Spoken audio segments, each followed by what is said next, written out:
Hey, welcome back to Dix on Twitch. Back today with Green-White Maverick. So obviously there's been some pretty big bans in Legacy, which I am very pleased about. And I think Maverick has definitely gained some advantages from those bannings. So I'm pretty keen to take it back to the basics and kind of work my way through over the coming weeks the different variants of Maverick and see how each looking, I guess. It's obviously going to be a pretty different playing field than what we've been playing against recently. Hey, Roberts. So yeah, I think for me, it's really a case of just going back to green-white, playing it a ton, and then seeing what I want to splash, why I want to splash those colors. I know Abzan's looking pretty good with Abrupt Decay and Plague Engineer. Punishing Fire might be making a return with obviously a lot of X3s of the format's now gone in Elk and Arcanist. But yeah, this is Green-White Maverick. This is probably the shell that most players would start out with if you're wanting to purchase Maverick. It's got a good mix of threats, disruption, removal. It's just a really nice, consistent deck. I'm a huge fan of the basics. You get 4 in total. You get 2 forests and 2 plains. I know that Tom Herzog has been playing a 5 basic list with 3 forests, which is very cool. Shout out to Tom Herzog. And yeah, you don't have to worry about being, wastelanded off a color. You just play your spells out. You can, fetch for basics early on and not really miss out on, not having a black or not having a red. So that's pretty cool because I think right now it's a pretty much a Wild West kind of scenario with the format. So I think if we can just have a consistent deck that allows us to play mostly the same turns 1 to 4 and then try to finish the game off with a large knight or a questing beast or even a Batterskull, I'm going to be pretty happy. So this is a pretty stock list. There's obviously some new cards like Skyclave Apparition, which is really nice. It's pretty good for this deck because it allows you to run more main deck removal. I know some players have run things like Path to Exile as sorts of Plowshares 5 or 6 in the main deck, but Skyclave fits in here pretty well. I am just running the 2. I do want to switch up with Council's Judgment as Skyclave 3 to 4, mainly respecting True Name Nemesis in this new meta. So I didn't want to go too far into the Skyclave territory. The other thing is, I guess, just making sure that the Green Suns package is still relatively strong, even with a Stoneforge Mystic package. Hey Casey, hope you're well. So the Stoneforge Mystic package is just the classic Jide, sort of Fire and Ice and Batterskull. I know that some lists are running up to 4 Stoneforge. I really like 2, especially in a build with Gaia's Cradle. It kind of acts as Stoneforge number 3 because it's another great way to put in Batterskull early on. But could definitely play around with this. Hey Julian, hope you're well. The two mums were interesting. Mum's in a weird spot, but I do like her because she does make your bears a lot better against combo, which is nice. So I did want to fit some in, but it was really hard to go up to 3 or 4, especially when I am expecting some amount of Plague Engineers in the format. Mum not as good as she could be, but I still think that against decks like Elves where they have Abrupt Decay or some sort of combo decks where they might have bounce effects, I do want to be able to protect cards like Gaddock Teeg. So yeah, I think that Mum's is in an odd spot because there are a few ways to deal with her without having to throw multiple resources at your creatures. But I think having 2 in the deck is okay, so that should be pretty cool. Teeg's kind of my main in the main for now because I want to run Oof in the board because of the Stoneforge Mystic package, and it doesn't really affect me outside of Green Sun Zenith, which is nice. I also just want to have a bear that's good against combo, and also it's pretty good against Mono Red Prison, which I assume is going to be played over the coming weeks because there's obviously been a lot of players who have the deck that just haven't been feeling it with Oko around. So Teeg obviously stops the Khans, the Chandras, things like Fiery Confluence, and then against Elves it's not too bad as well, stopping Natural Order and Green Suns. So I think Teeg is there as kind of a safety lock just in case I need it. I know there's been talk of Terminus as well, Supreme Verdict, so we'll see how those go. Obviously, if a lot of the decks we play against are Grixis, then cards like Toxic Deluge or Plague Engineer are going to be pretty hard to fight against, where Teeg or Oof don't really do a whole lot, so that should be pretty interesting. Hey GW Donut, welcome. Yeah, the list is, so I've kind of done like my utility lands, my mana base that I can fetch for, my mana accelerants, my removal, my Green Suns package, my kind of D&T part of the deck, being the Stoneforge Mystics, the Thalias, and the Mums, and then the consistency, so the Knights, the Green Suns, and the Sylvan Libraries. For the board, I'm not really sure what to expect. I do like playing Choke. I think that's kind of cool now. There's obviously a lot of blue decks that can't rely on Astrolabe to make their blue mana. Council's Judgment, mainly just for Trina Nemesis, but also for other pesky permanents. If you aren't running into things like Trina Nemesis, you could just run more Skyclaves. Part to Exile, I just really like it against decks like Delver, and also any sort of green-black Depths decks. Deafening Silence and Chalice, mainly just turn 1 interaction against combo. I'm not sure if Ant or Tez will be back in full force, but turn 1 interaction against combo is what I really want, because we do have some really good turn 2 plays already in Gaddock Teeg or Thalia. And then Leyline I think is just my favorite graveyard hate right now. It gets a lot of free wins, which is nice. I have in the past run a mix of 2 Tormod's Crypt, 2 Surgicals, because Surgical can come in against a multitude of decks. But I think for now the 4 Leylines is fine. Rishka is an interesting one, and just a card that I wanted to play because I think it's pretty good against the Plague Engineer decks. You can bounce it as well, which is nice. You can make your creatures bigger than your opponents in the mirrors. And yeah, it's just an interesting card that I thought I would try out as a Green Suns target for the matchups where I want that kind of effect. So that should be pretty cool. Yeah, there's definitely a lot to consider with Maverick because there's a lot of colors you can splash. There's a lot of really good cards you can play. So it's going to be nice to come back to, I guess, the basics of the archetype and see how it performs. So let's get straight into a league and hopefully we'll do okay. Legacy League, play points, nice. GW Maverick, very cool. Let's go to in-game, full screen, not full screen. Let's go to there. Nice. I know Arkin's been killing it. I know Arkin won the challenge with the Turbo Tibalt deck, and then I think he actually ran back the challenge wins with Blue-Black Shadow, which is very cool.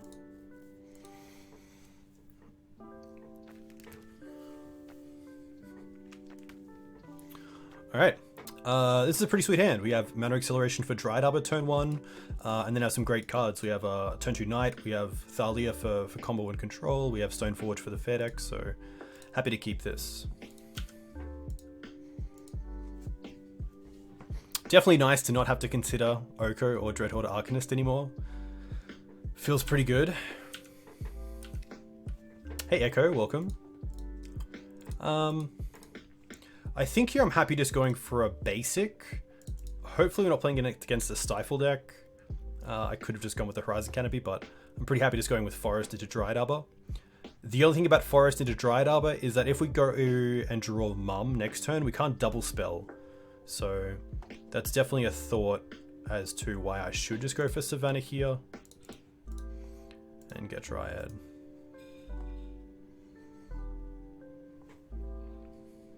Fluster, okay. That's gonna be fine.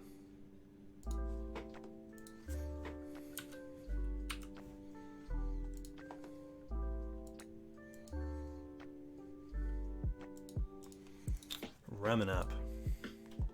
I think here I'm happy with Thalia. I could try to build out my mana base with another Green Suns, but I think Thalia here is fine because even if I miss a land next turn, I can just go with Stoneforge Mystic.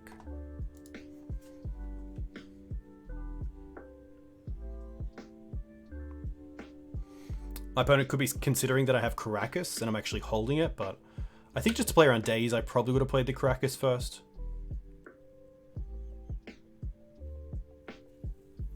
Yeah, I didn't think that would go as far as Dreadhorde either, but it was a nice Nice thing to wake up to, for sure.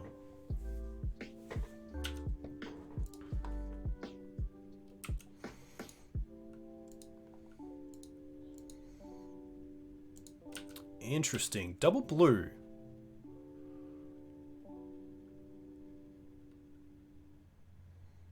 We haven't seen a second color yet. Stoneforge.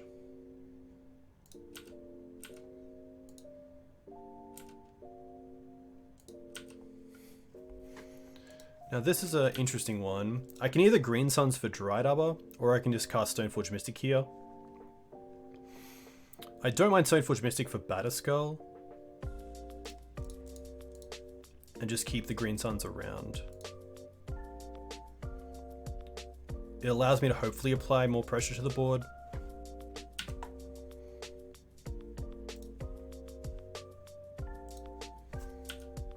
But these missed land drops are definitely adding up.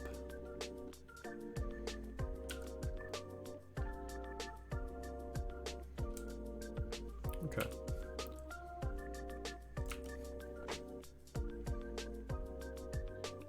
Blue-white so far. Nice set. Looking for a swords. They found a Teferi. Interesting. Hey, Scoop in response. Welcome. Dried Up is tough. Definitely not the land that I want, especially against a deck that's probably running Terminus and Supreme Verdict, but I think here we just want to go for Dried Arbor and hold up Batterskull.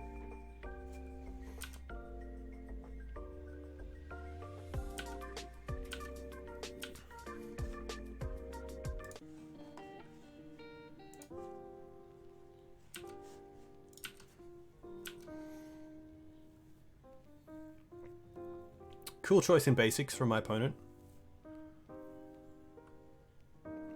Thankfully, chokes in the board are going to be pretty good in this matchup. Ramanap's probably a pretty easy cut against a blue-white deck.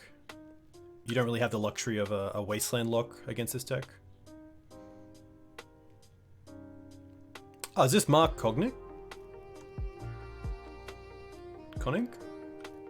Days Undoing. It's pretty good. Mark Vogue. Okay.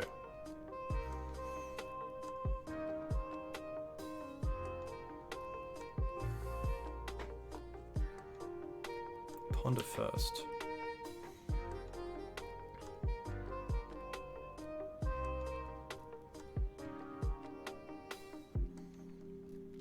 Days Undoing here is going to be pretty brutal.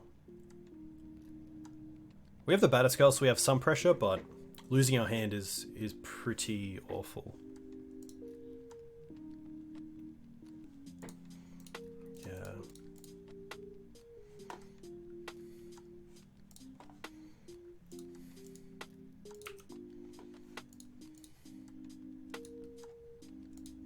Oh, and they had the swords. Yikes.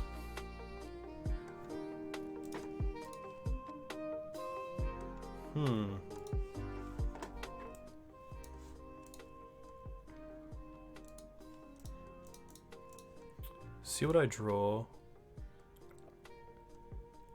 Ah. Nah, set. Yeah, okay. I definitely don't think we're coming back from that game, so luckily we do have some time for game 2. Here, I do like the Council of Judgments and the Chokes. I don't mind the Chalices, because I'm probably taking out the Swords to Plowshares. If they're on Mentor, it's a little bit rough, but we do have Council's Judgment and Skyclave to deal with them. I don't mind the Beast. I do like the Batterskull, the Stoneforge Mystic package. Gaddock Teeg I do like, especially with the mums, because then we can protect Gaddock Teeg to protect us from a card like Supreme Verdict or Terminus. So I think it will just be these 6. And then I could see myself dropping a Wasteland. Something like this.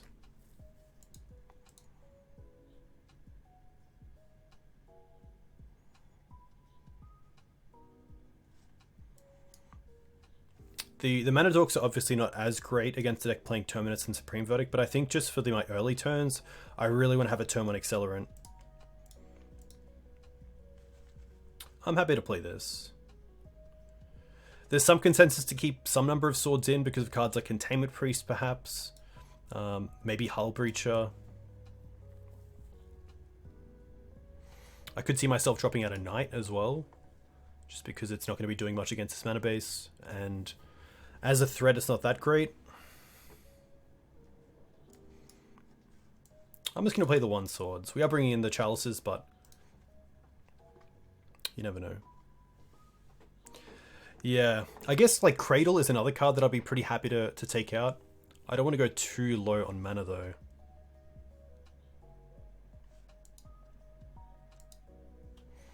This isn't a deck that's really going to allow me to go wide, or at least if I do, they're probably going to punish me in a pretty big way.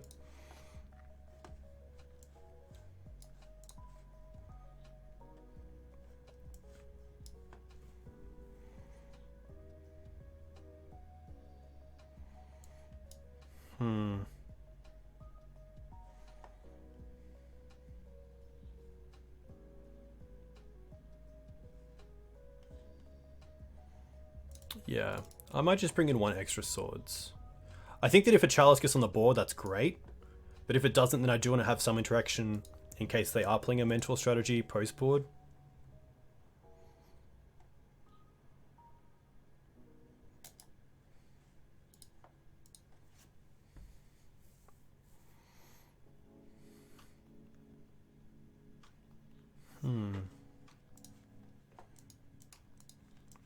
It's a little bit slow here, which is rough. I really want to have a turn 1 or at least a turn 2 play, so I'm going to mulligan this. This is a lot better. I'll keep this. I think I'll bottom the swords, and I'll just go turn 1 mum, and then hopefully play choke on turn 3. Hey Lapets, thanks for the raid. How'd you go? How'd you go in your league? Hey everyone coming in from Nathan's stream. I'm Dukes on Twitch. I run the greensunzenith.com. I stream a bit of Maverick. Hey, a huge thank you for the 4-month sub. Very nice. What have you been playing? Are you still on blue-white Omni? Or are you changing it up with the new metagame? Curses? Cool, nice. Curses seems like a pretty fun deck.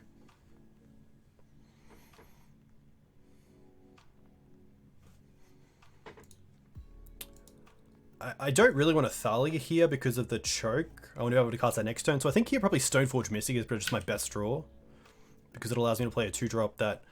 Yeah, okay, Gaddock Teeg is also pretty good here, especially with the mum already online. If they want to force this, that's more than fine. It's 1 less force they have for the choke, which is nice.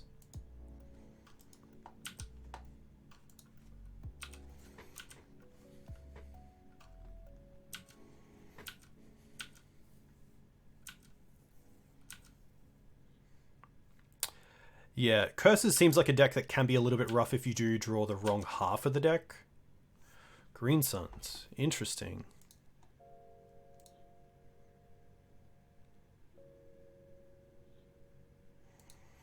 I don't really want to play the choke into open mana.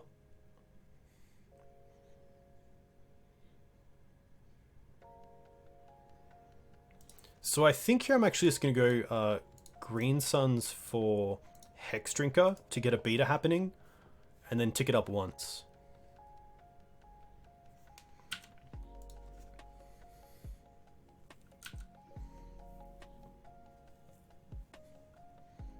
That's fine.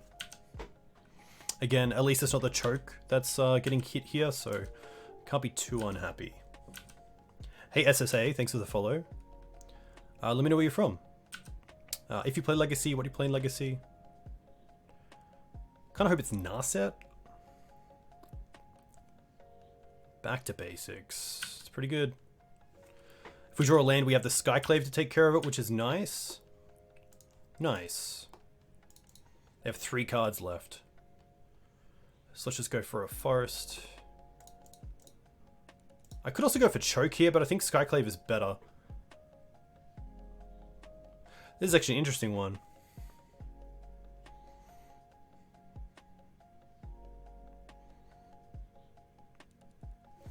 If I choke here, I untap with 2 mana, which isn't the worst. I have a fair few draws to actually get the second white for Skyclave. Yeah, I think Choke is nice as well because it stops my opponent from untapping and playing a 4-drop like Jace, or even another Narset or something. So I might actually just go for Choke here. Okay. It's nice to have outs to the back to basics in hand. They also missed a land drop there, so that's pretty huge.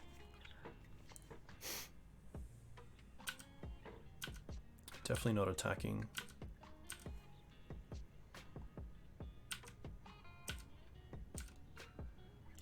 Nice. I don't mind just playing Knight here. Means I can turn one of the Savannah into another basic, which is kind of cool. So it, in a way, allows me to access my mana for the Skyclave. Verdant. Okay.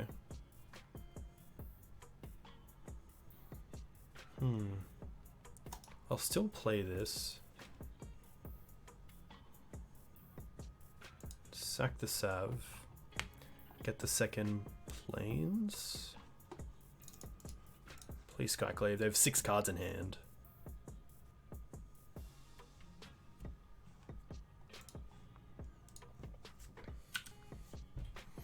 Yeah, it's very true. Heath is a kind of free get as well. Just a bit of tunnel vision there. Just another pass back. Wow, okay. I could get Dreadhorde here to go kind of all in on attacking. They're at 17, so I'd attack for 5, 6, 7, 8.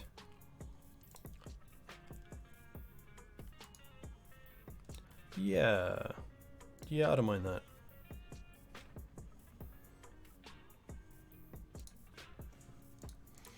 Yeah, we can crack the canopy, which is nice. Forest, okay. Let's use the wasteland. Okay.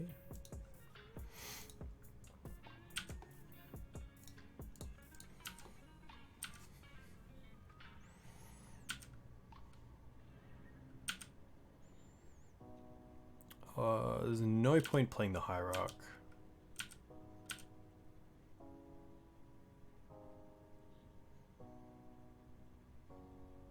Nice, okay.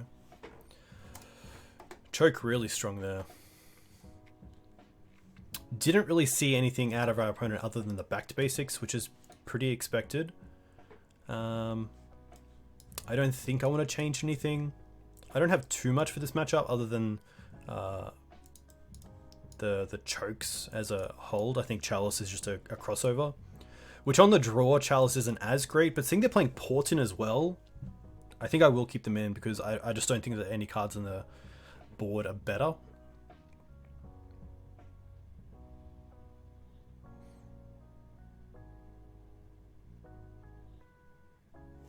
Yeah, I'm just going to run this back. What is Raksha for? Mainly for Plague Engineer effects. And then also any matchups where I want my creatures to be bigger than my opponents. But yeah, just a interesting... I kind of had a slot to play with and I wanted to see how it would perform. It's tough because a lot of the time the Plague Engineer is going to come down before you have it, but it'll be interesting. Yeah, Excavate is interesting because it does make my graveyard a resource, which is kind of nice. Opens up that avenue.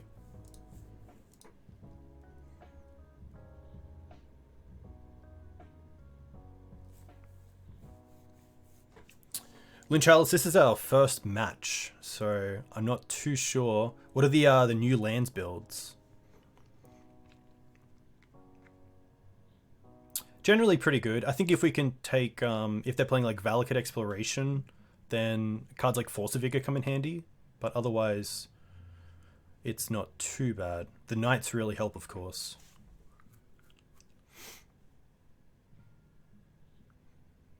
I could go down to 20 land for the Ramanap, but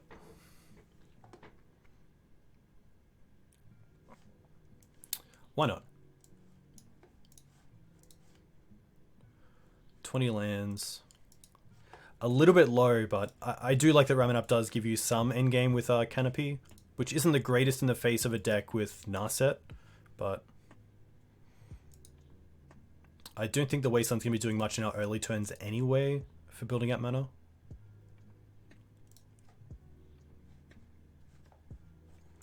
We're on the draw as well, so this is unfortunate. We don't have a white mana, but we don't have green mana, but this is still an interesting hand because it's a turn 1 Mum into a turn 2 Stoneforge.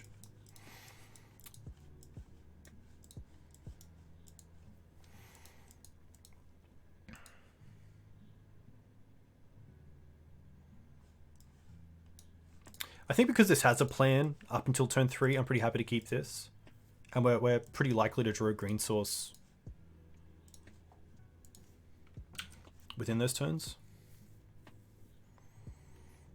And, you know, the Mum's only a 2 of, so having it in the opening hand is pretty nice because it's obviously best as a turn 1 play. Thalia. Okay. Pretty good as well. Yeah, blue-white's always going to be tricky.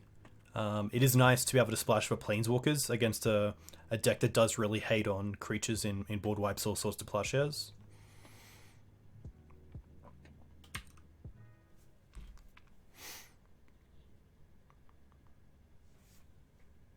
My best draw is probably just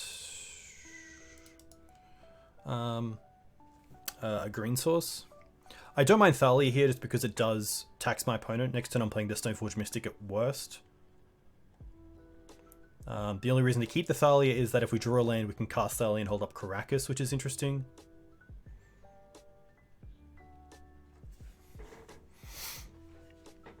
I am a little bit scared of a Narset play next turn into Days Undoing, which Thalia does tax pretty well.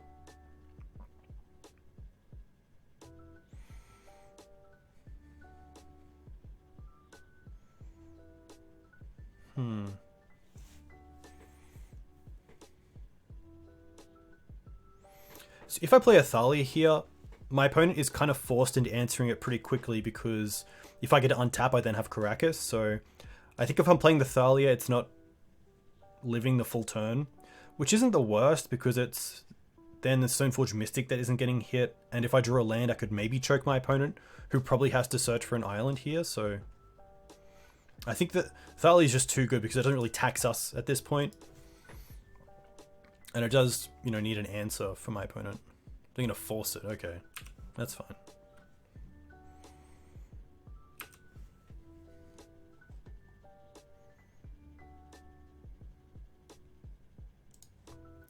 That's a pretty nice draw. Pretty happy just for Forest, Stoneforge, and Bird.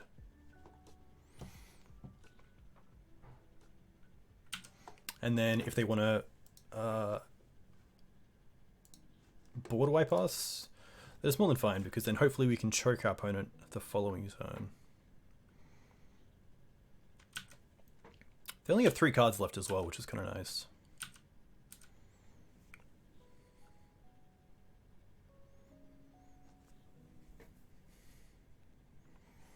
Tundra.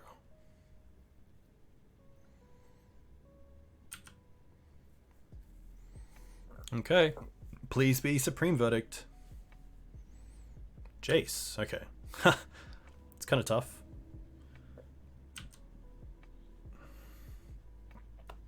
Hey, Mr. Necro. So far so good. I like having the birds just as an aerial blocker, especially in a Mum build. I'm sure there's a green-white deck out there that could play Once Upon a Time and maybe skimp on the 5th mana dork.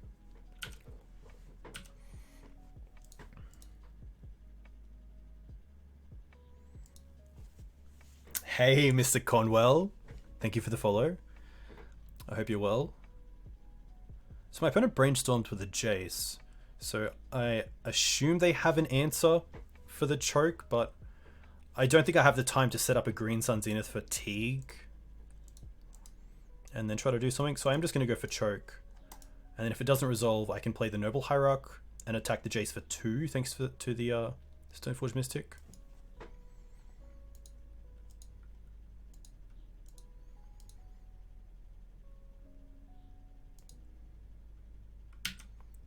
Force negation.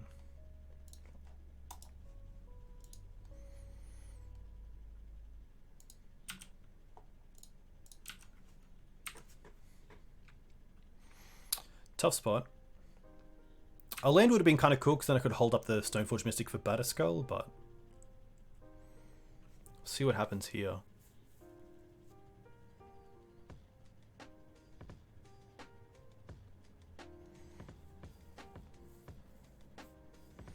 If I draw a land, I also have the option of holding up Stoneforge Mystic and green sunning for Gaddock Teeg, which is kind of nice.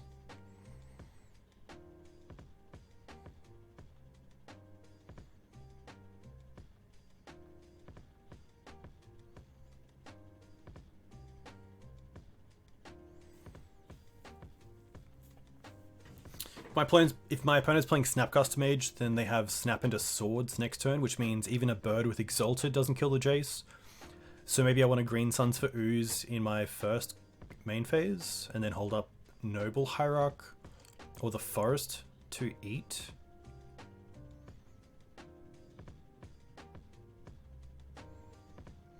Definitely feels like a Terminus. And at least if it is, I do get to use my 2 mana dorks to use Stoneforge Mystic's ability.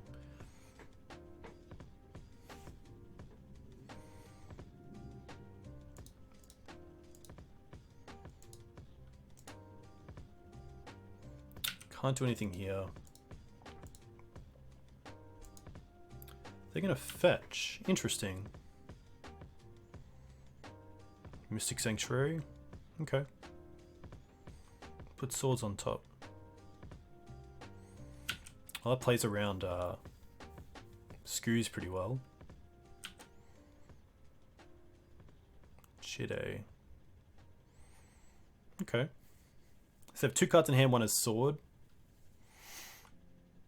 I don't mind attack Jace with Noble Hierarch.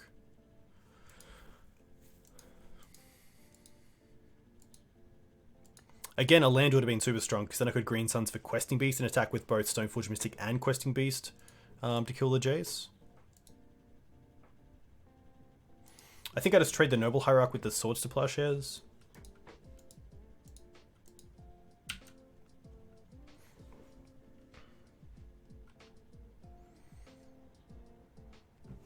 I'm attacking with the Noble and not the birds because that's actually interesting because at least the Noble can attack later on. But what I was thinking of is keeping the birds because of Snapcaster Mage in the later game. But if birds isn't going to be able to attack anyway without Exalted, then there's no real point to it.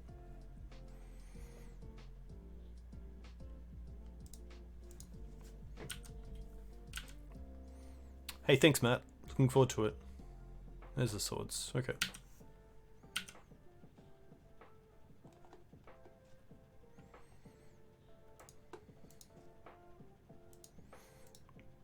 I think here I just play the Jide and pass with Batterskull up.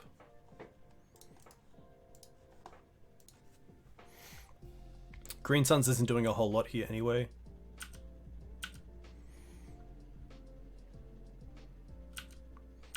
And at least next turn it makes the Stoneforge Mystic a threat as well.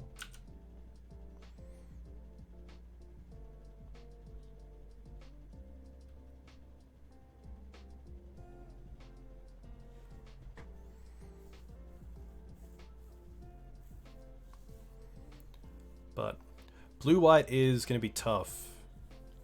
Chokes are good. Planeswalkers are pretty good as well. Maybe Gideon or Nissa. Vital Force. Vital Force is kind of cool because it also gives your Wastelands a roll by making them, 3/3, 5/5 lands, sorry. Yeah, Gideon's pretty sweet. Especially with Karakas, you can get some pretty cool shenanigans going.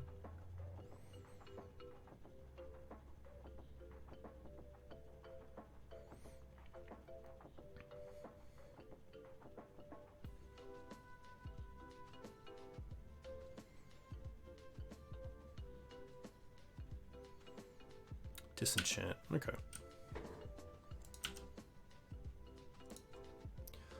Well, that's pretty cool. I'm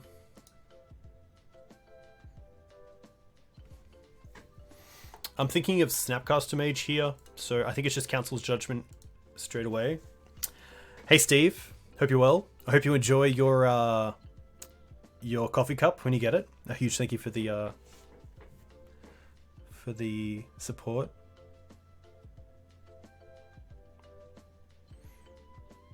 The only question I have is, do I want to actually attack the Jace with like Stoneforge Mystic to make them Snapcaster into Swords to Plowshares? And I think I do. I think I'd be happy to make them play a Snapcaster and Swords as Stoneforge Mystic that they don't probably really want as Swords.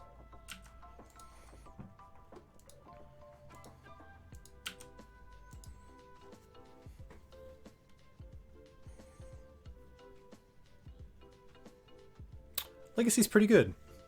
Legacy's pretty good. I mean, this isn't the greatest matchup, but it's new Magic, which is cool. It's a new format. The possibilities are endless, which is really nice. So,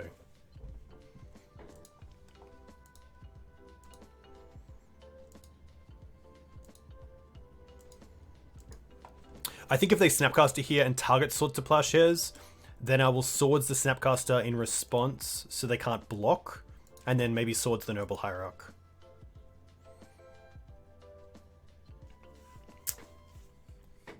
Predict. Yikes.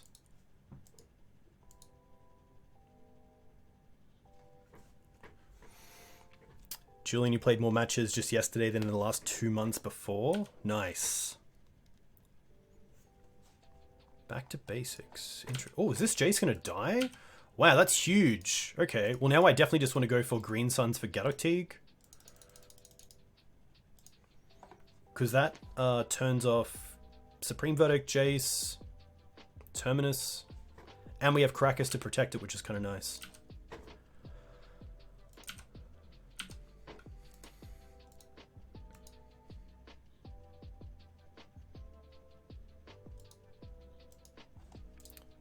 Gildia Reach. Okay.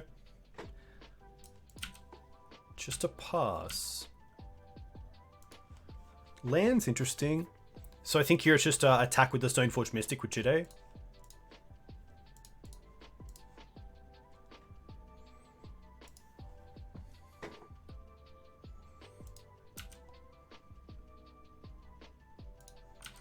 Hull Breacher would be interesting. Luckily my Stoneforge becomes a 2/3, which would trade with the Hull Breacher.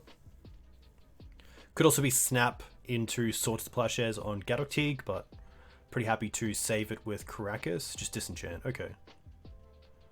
That's fair.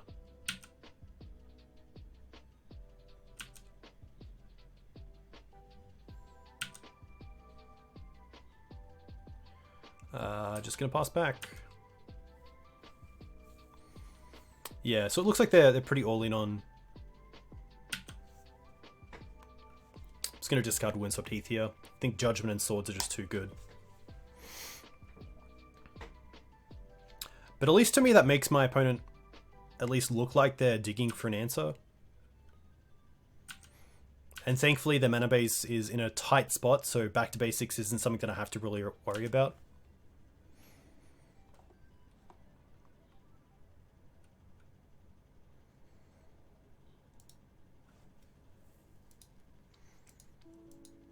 The only tough thing is that my opponent's on a deck that's pretty good at being reactive, but I really want to have threats. I don't want to be stuck with a Swords and a Council's Judgment in hand when my opponent has nothing on board.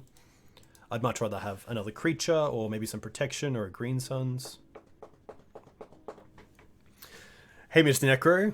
Thank you very much. Yeah, I got some cool stuff. I got some cool merch. Another Swords, okay. Well, speaking of... I'm not going to throw this Gaddock Teeg into a Hull Breacher, so I'm just going to attack with the Stoneforge Mystic. I guess we do have double Swords, so don't have to worry about it too much.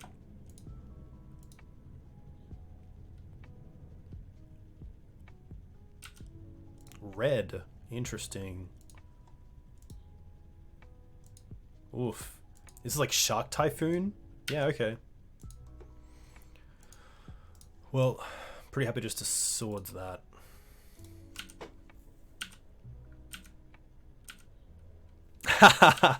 I do like that. I think I'll definitely wear it when I play Burn next. You got to make sure as well you have your infect tokens in your deck box, and you accidentally drop them just before you play your match. Green Suns is pretty good here, so I think because it's something like Nissa that I'm scared of, I'm probably going to bottom the Council's Judgment. I do want to land because Green Suns into Questing Beast is really where I want to be in regards to getting a clock on board. So I think here it's the Council's Judgment that I want to keep. Oh, we can't Green Suns because the Gaddock Teeg. Okay, that's true. Well, that's interesting. I could theoretically Green Suns by returning Gaddock Teeg, but I don't really want to open it up to removal in response. So yeah, that's the thing. That's the hard part. Hey Denim, thanks for the follow. I am going to just get rid of the Green Suns, unfortunately.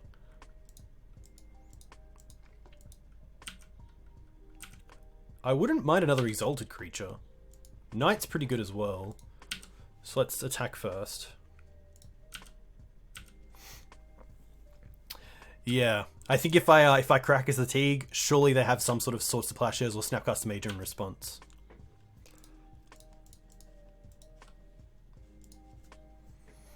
Opponent can't force that either because of the Gaddock Teeg, which is really nice. I feel like I'm playing pre-Innistrad Legacy because Teeg's actually having an effect on this game, which doesn't feel right.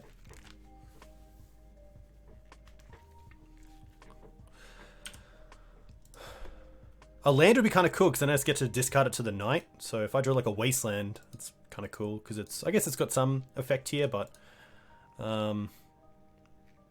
Mum's actually pretty good. And I think because now I have a big creature to attack with, I'm pretty happy to drop the Swords to Plowshares. Because if I can get Mum online with Teeg and Krakus, that's going to be really tough for my opponent to deal with. It turns off Snapcaster Mage into Swords to Plowshares, which is nice.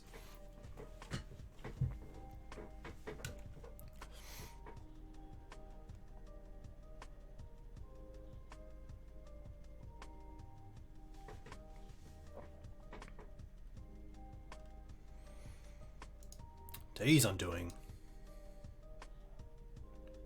Interesting. Okay.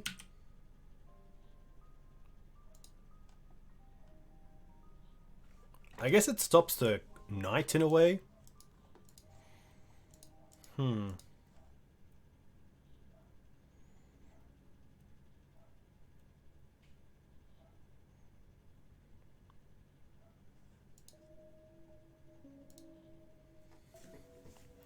Expedition map. Hey, Mike. Yeah, pretty happy. Pretty happy to say the least. This is an interesting one. I assume with 7 cards in hand, my opponent does have Swords to Plowshares. We did get a Batterskull, which we can cheat in with the Stoneforge Mystic, which is kind of nice. So I don't mind Wasteland. I'm going to pre-combat Thalia to see if they do anything in response. Because it just gives me more information about how I can attack. They're going to Brainstorm. Okay. I could hit the fetch in response if I wanted to be really aggressive there to stop them from getting the shuffle, but...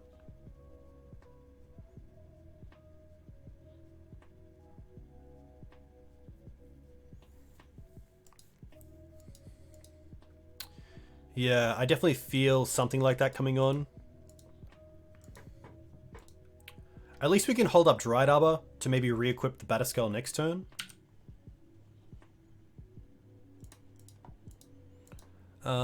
So here, I just want to attack with the Knight.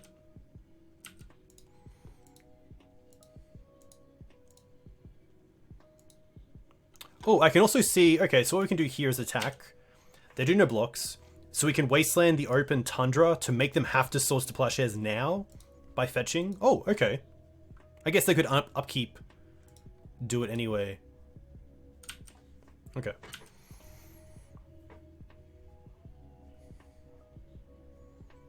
Now I'm pretty happy just to hold up Dried Arbor and Batterskull. And Krakus to some extent.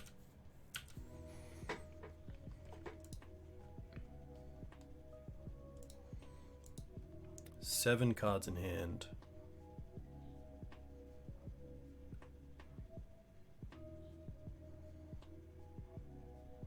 I wonder if they run like Pyroclasm. That'd be pretty good.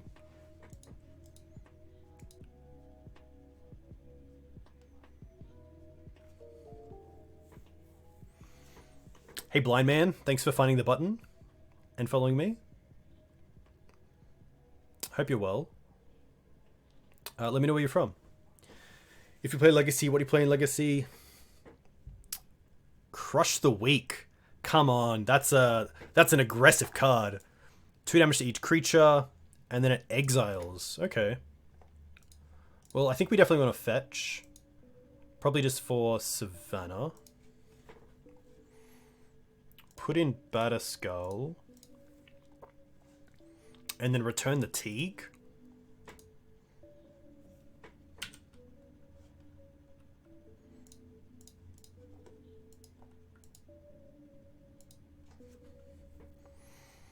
Ooh, if they have a Day's Undoing as well, it'll make us shuffle our graveyard, and we'll actually kill the Knight because it has 2 damage marked on it. That would be pretty interesting if they have another Day's Undoing.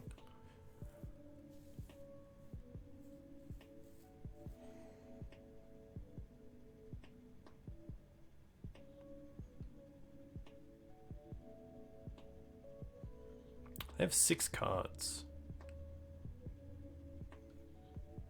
I kind of hope they have a Jace. I guess they could have Jace into Swords to Plowshares, but even then it's pretty tough.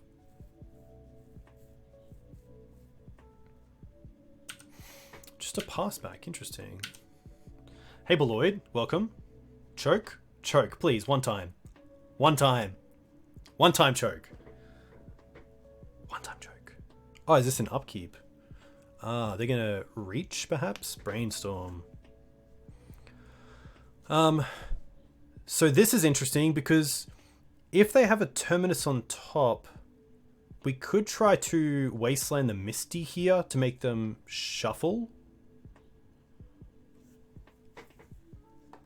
But then they could just reach in response with 2 mana and then fetch for the white anyway. Yeah, I guess the Wasteland just resolves anyway, so...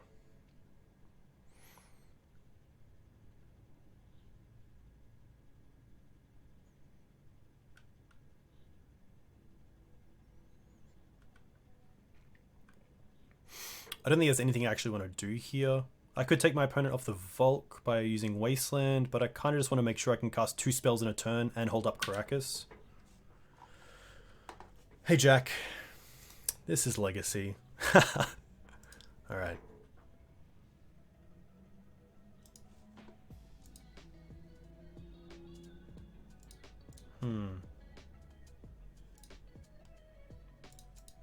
Happy to go with Teeg first. Play a land. Could hold up Dried Arbor, but I think just fetching and playing Ooze here is fine.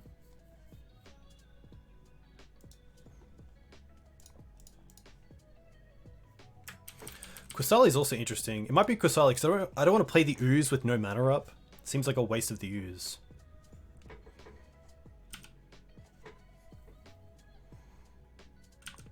Caracas making green would be cool. I guess if we had a Riftstone Portal, perhaps? Hey, Saito. Welcome. Very cool to see you. I hope you're well. I hope you're enjoying the new format and what Maverick has to offer. I believe I saw you playing a version with like your Shriekmaw version, which looked very cool.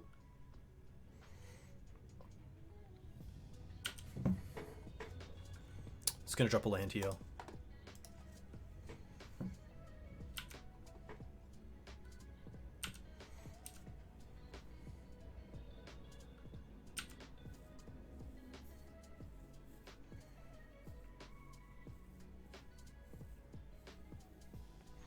I've seen a bit of everything. I've seen some Death and Taxes online. This is the first game back, but from Twitter, things like Grixis Delver. There's a few things. This works pretty well with Hull Breacher and Narset because it just means we discard and they get to draw and discard, which is kind of cool. I'm assuming the first ponder was a shuffle. They chose not to shuffle, okay. Well, now they're probably shuffling.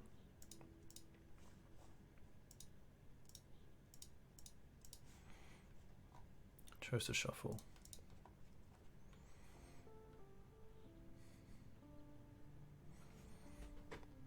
Mentor. Mentor's pretty good.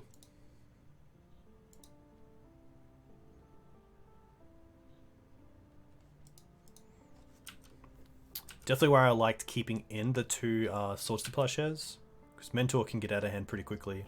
And Green-White doesn't have a great way to respond to a Mentor. We don't have Abrupt Gaze, we don't have Plague Engineer.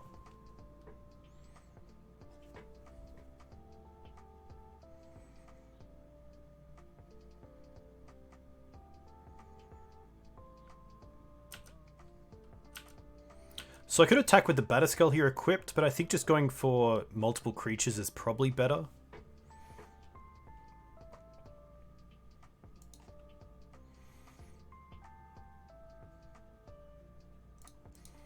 I don't mind Ooze first to see what my opponent has.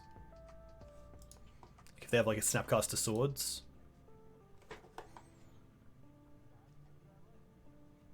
Okay.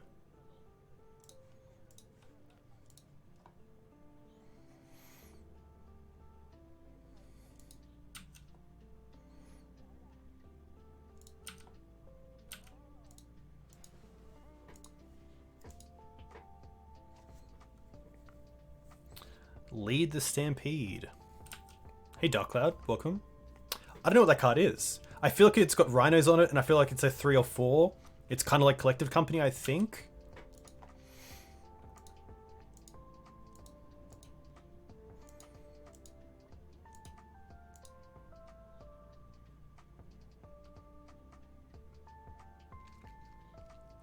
Brainstorm's fine. 2 green, flip top 5 cards, put all creatures into your hand. Interesting. That's pretty cool. I remember like seeing Duskwatch Recruiter as like a one-of sometimes, which does kind of a similar thing, but only looks at top 4, I think, and only gets 1 card. So I like it. Hey Miguel, welcome. Hope you're well. Will they block? Ugh.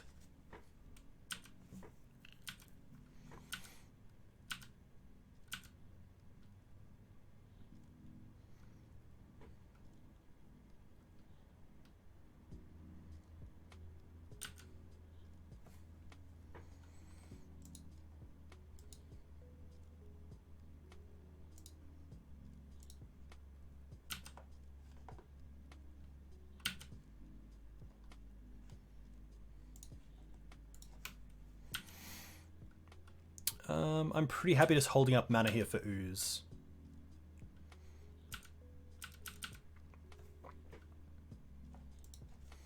But this is looking pretty tough.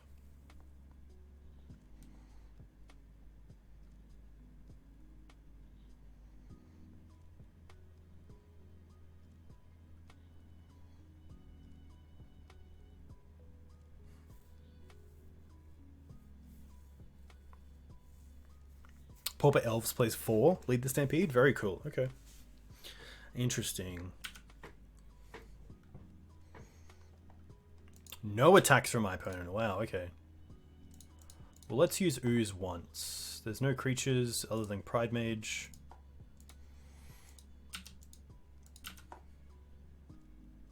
Oh, Jide. Okay. What does my opponent have to say about that?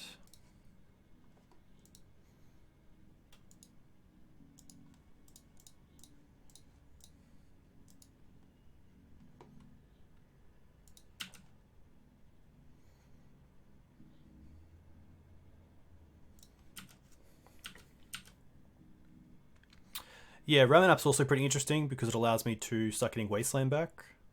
But I do have to deal with this Monastery Mentor somehow because the wider it gets, the worse it looks for me.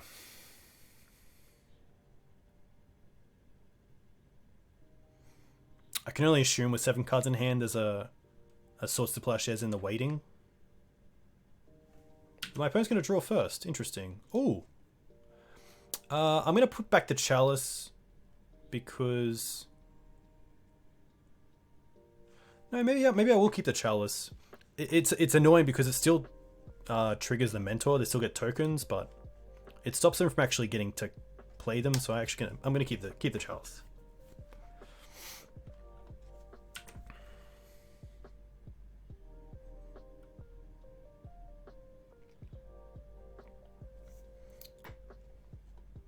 Oh, I can't play the Chalice anyway because of the Teeg. Yeah, my bad. Apologies. Yeah, a little late. A little late to the party, unfortunately.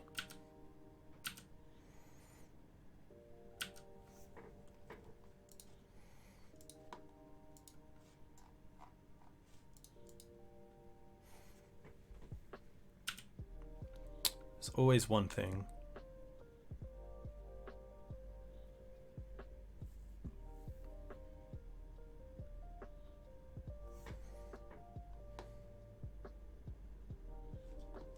Swords on Teeg, that's interesting.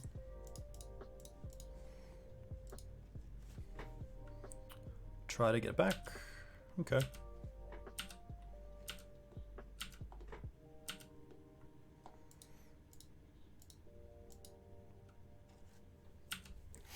Now this mental is huge. I don't think we have an out. Even in, they can just take this most likely. 4, 5. No point eating here either.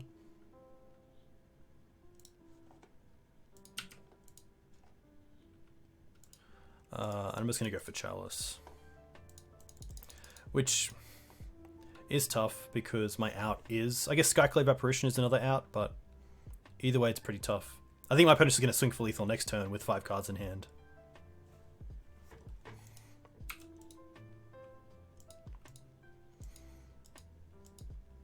I guess our out is Green Suns for Questing Beast and get an extra damage in there somehow.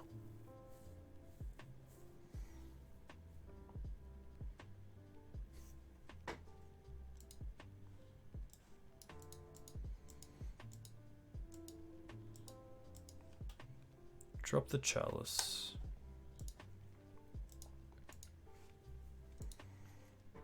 Chalice works now? Yeah, unfortunately.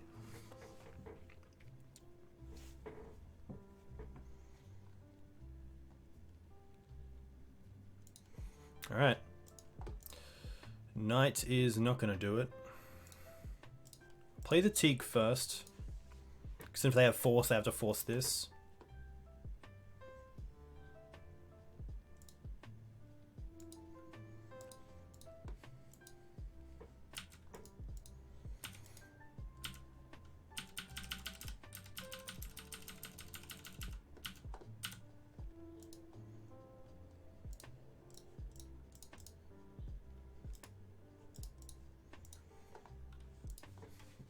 Could use a Krakus, to be fair.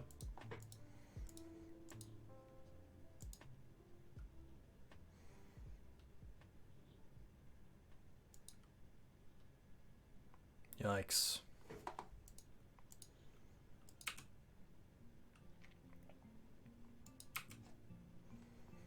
Alright, well, I do have one out.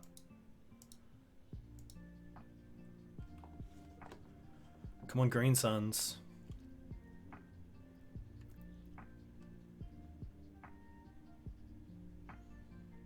Two, 4, 6, yeah.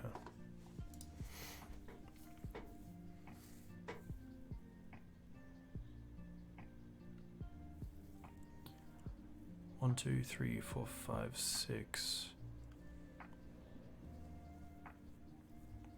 I think what I should have done is use the Caracas so that I could keep up the canopy to block and then draw a card.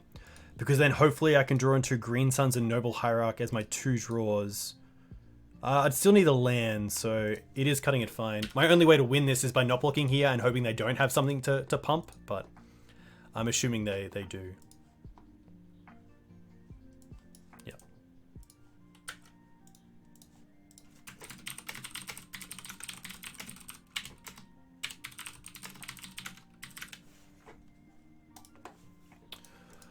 Rough. A tough way to start, but a cool deck. A cool deck to play against. Blue-white's always going to be a pretty tough one for creature-based decks. And obviously, the board is got chokes, but otherwise, Council's Judgment's okay. You do want to have some big threats, like Gideon Ally Zendikard's pretty good because it keeps churning out threats. Nissa Vital Force is pretty good because it turns your lands into threats. Probably more Planeswalkers would be cool to move towards, but I'm not sure what I would take out.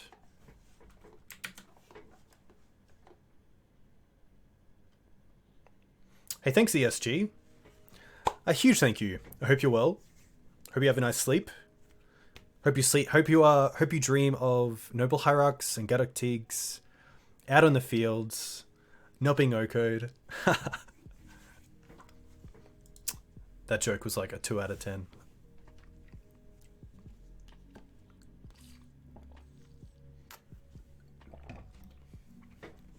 But blue-white, very cool to see. Pretty keen to play against 5 different decks. That'd be kind of cool. Blake Metal. This hand's a little bit rough, especially with the Cradle and the Batterskull in my opening hand. Otherwise, we have Interaction in Wasteland and Swords to Plowshares.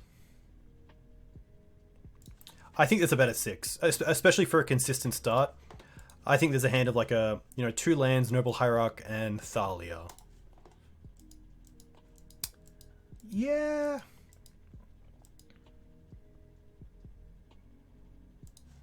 I'm not going to go to 5. I think I'm just going to bottom the Dried Arbor because it is a little bit lackluster. And at least I know I can't draw into it on turn 1, which is kind of nice.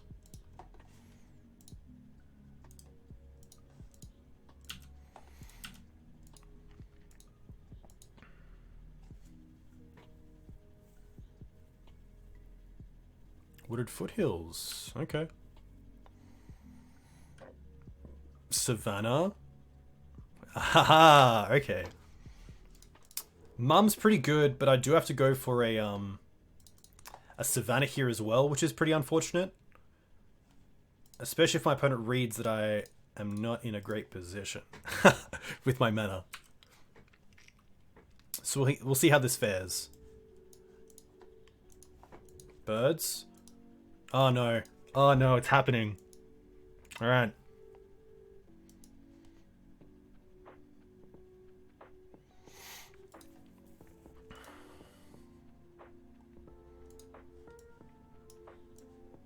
Tough one. I guess the opener would have been pretty good. The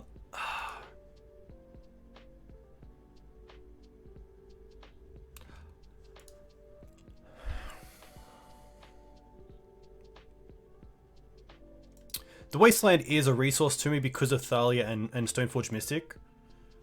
But I think just trying to put my opponent back as well to see if they like don't have another land or can't cast that 3-drop. I can try to buy some time, but it's not looking good.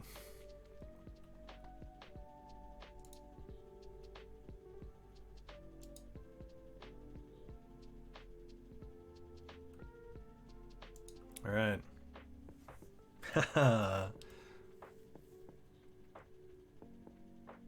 Shadow Spear, interesting. Swords, all right. I do like these and Rishka. I do like taking out Thalia's. I'm gonna bring in the Oof just in case I want a Green Suns for it if I don't have Stoneforge online, but my opponent does. I think that's a pretty good switch.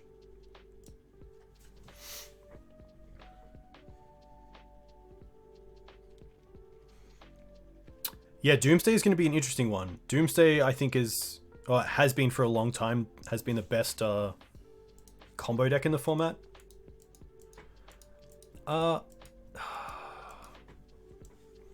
This is a tough one. A turn 2 Sylvan Library is really nice. But otherwise, a little bit slow.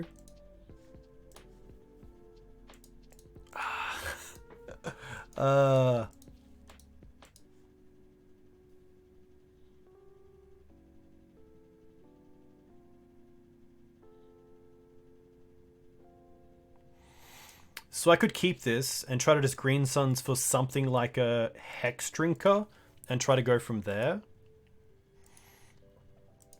Can also get basics, which is kind of nice, but don't have an answer to a turn 1 mum. Don't really have any pressure. I'm going to go to a 5 and try to get Sylvan Library. Oh, yes! Keep.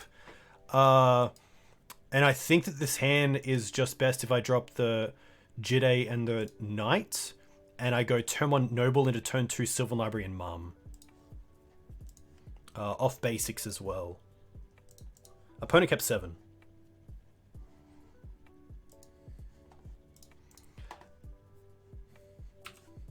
All good. All good. Rishka is kind of there for Plague Engineer, but also in the matchups like this where I just want my creatures to be bigger than my opponents. Being legendary, you can also get multiple triggers, which is kind of nice. And it's also a creature that I can protect with Karakas, which is cool. Another mum. Just in case they're on Plague, I'm going to go with just the 1 mum here. Yeah, hopefully it does okay. I think it's pretty fine as a 5 of. Obviously, Plague's a pretty hard one to play around outside of something like Force of Virtue. Aha, nice Wasteland.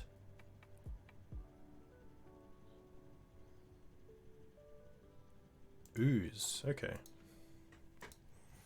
And speaking of, there's Rish. So that's actually pretty cool. Because we can just pay a bunch of life here. And we can go Wasteland?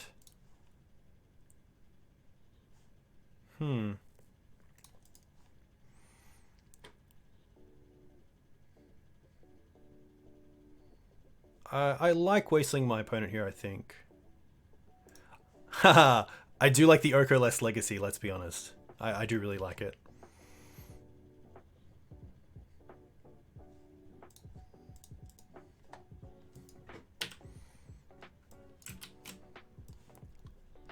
Nice.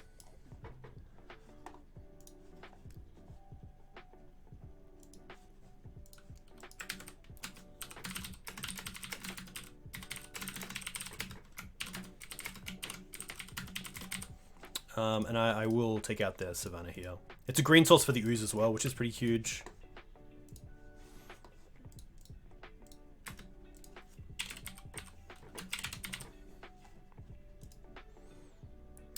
The shortcut is, I think it's Window S.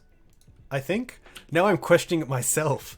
Let me quickly, no, it's not Windows S. It's Alt S. No, it's Control Shift S. No, Control Alt, no. Shift Windows S? Yes, Shift Windows S does it. There we go. We got that.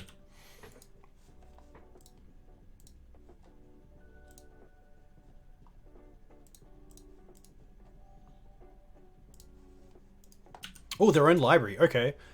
We do have Green Suns for Qasali Primate for that, which is kind of nice. So, pretty happy about that. Oh, these also tap for mana. Interesting. That's cool. There's Qasali. Perfect. Really nice. And Jide. Okay.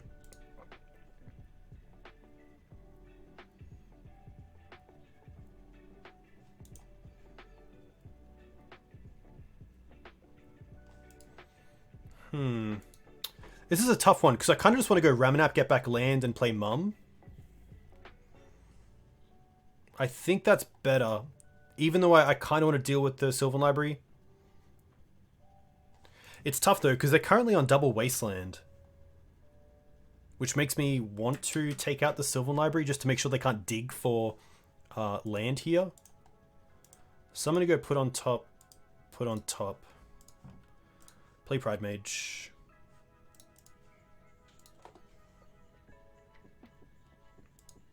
Happy to attack here with Rishka first. Act like I have Swords to Plowshares.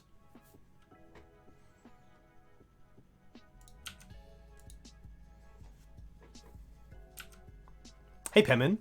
Yeah, that was really interesting. Blue-white is pretty tough, but yeah, had some really cool games. The chokes were nice, but I kind of wish I had like a Planeswalker as well for the blue-white matchup, but in testing we will get there.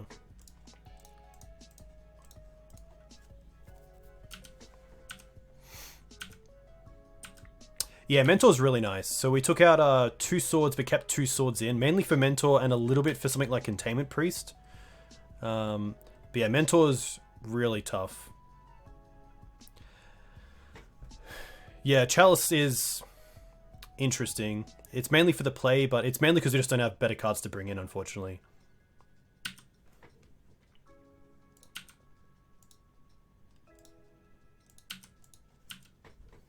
Just gonna take this.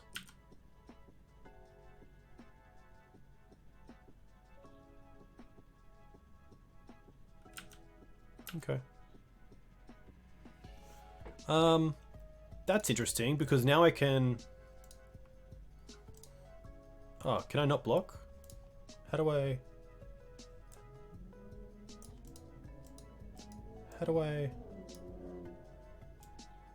I guess it doesn't matter because it has trample, so...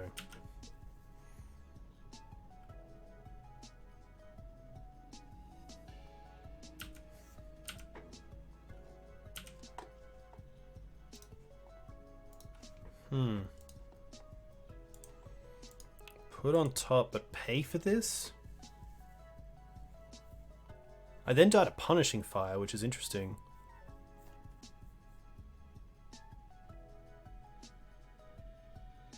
I kind of have to. No, I can't. Because then they can just attack with the Skoos and most likely get lethal even without using the Mum.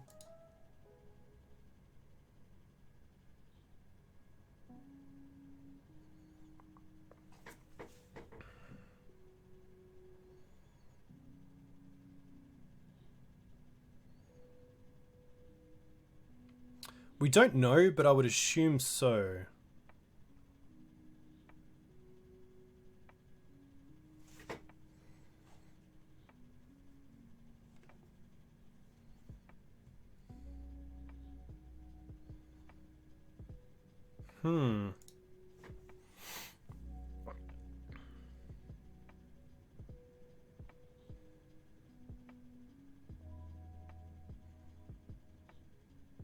Can't afford the sword, but I kind of want to keep the sword, so I think I just have to put back the Ramanap.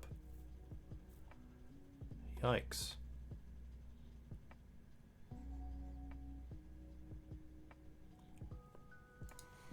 Shadow Spear is really good here.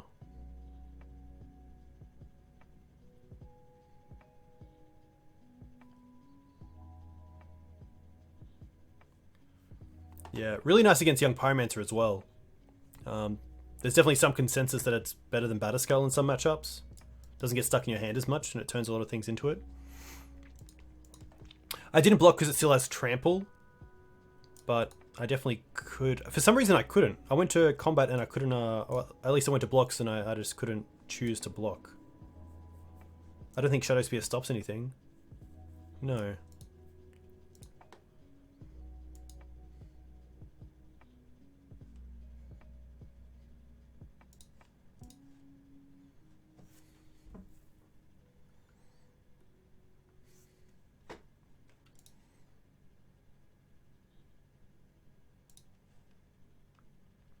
I'm gonna Green Suns for Dried Arbor just because I need the shuffle.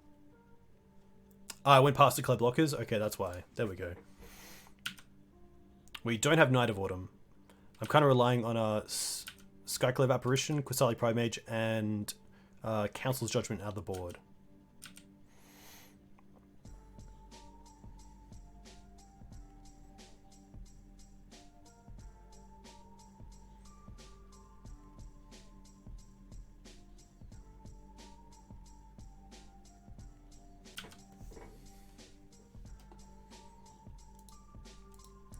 Could also just like Green Suns for Questing Beast here. That'd be pretty good.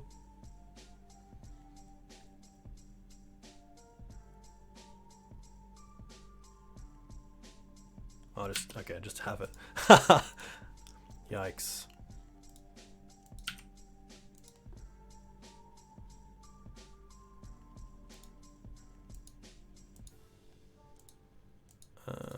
Okay.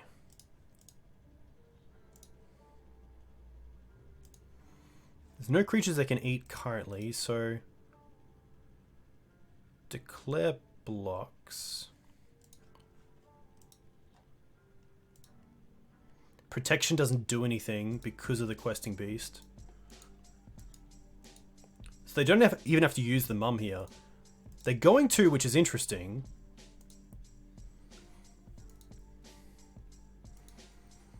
Because now I can swords the Skoos, take it, and then just hit the top of my deck and hope that I draw into something good.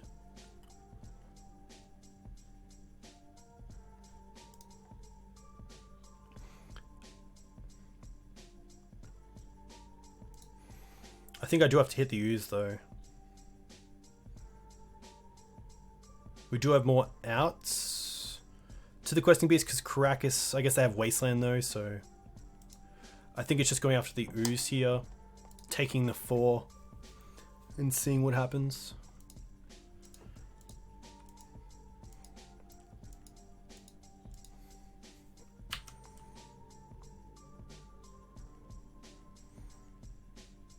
Yeah, I could. Yeah, that's actually a good one, Pemin, to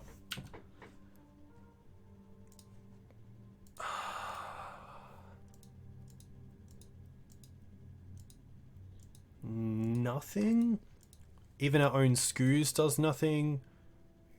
Green Suns. I think that's just it. Oh, I guess we can Green Suns for... No, we could Green Suns for Night. But they just get pro white. And we can't block with a yeah.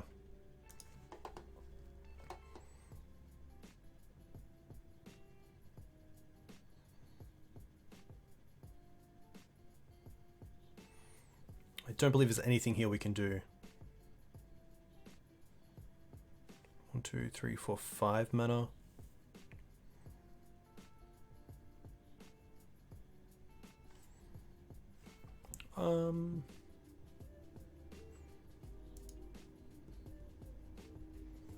Yeah. Because we can't even Green Suns for Hex Drinker, they make it a 4/4. Because then they just get pro white. Oh, pro green, sorry, and swing through for lethal.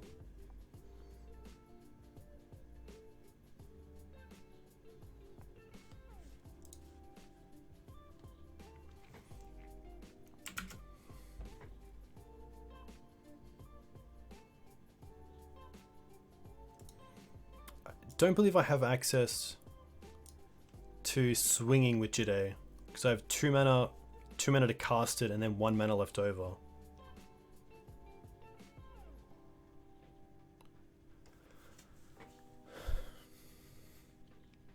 I'm not running Night of Autumn, unfortunately. I think we are just dead. Yeah. GG's. Rough. That game 1 was definitely not where I wanted to be. But at least we're playing get some cool decks. It is cool to play the mirror as well, or at least the Punishing Maverick version, or at least the green, white, red version.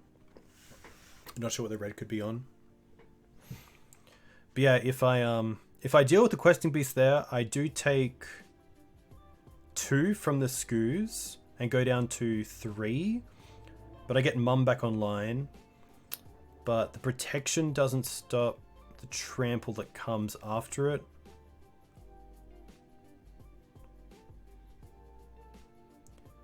Yeah, it is probably a little bit different if I swords the questing beast and then give protection to Mum herself and then just the Rushka dies, or I guess whatever they deal damage to.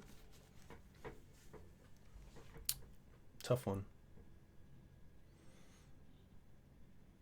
Hey Recluse, thanks for the follow. Let me know where you're from. If you play Legacy, what do you play in Legacy? Loving the font? Thank you very much. It took me so long to find the font that I liked. So yeah, very cool that you enjoy that. I like it a lot too. I want to use it more, but I can't find it in OBS. I could only find it on Canva, so I can't use it for like my score here. It's not Comic Sans, it's something else. Let me quickly get it.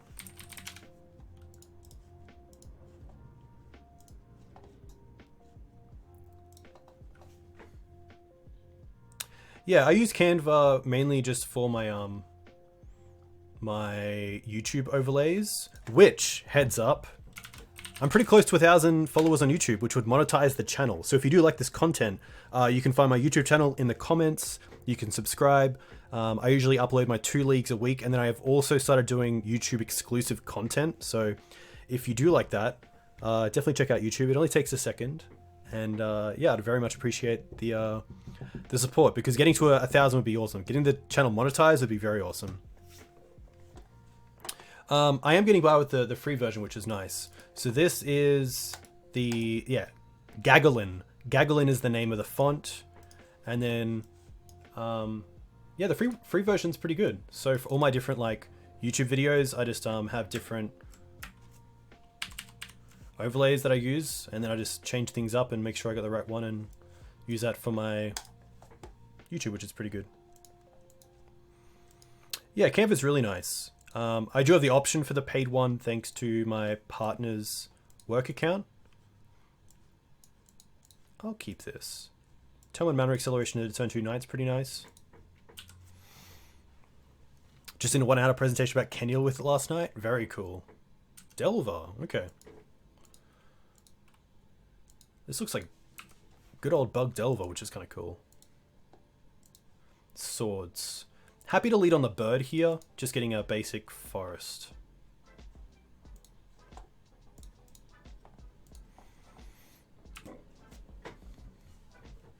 Hey, thanks, Stone Up in the Fridge. Very nice. I hope you're well. Delver is going to not flip. Yeah, Grixis is going to be interesting. Cards like Kimber Turak are obviously really strong.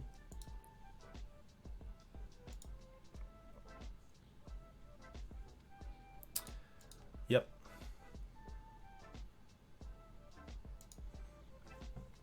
Sinkhole time? Haha. I was going to say, Steve, I was going to say. Another knight. Okay. They didn't daze the bird. I'm pretty happy just going for knight here. I could just like play around days, but I think the upside of getting this knight into play is pretty huge.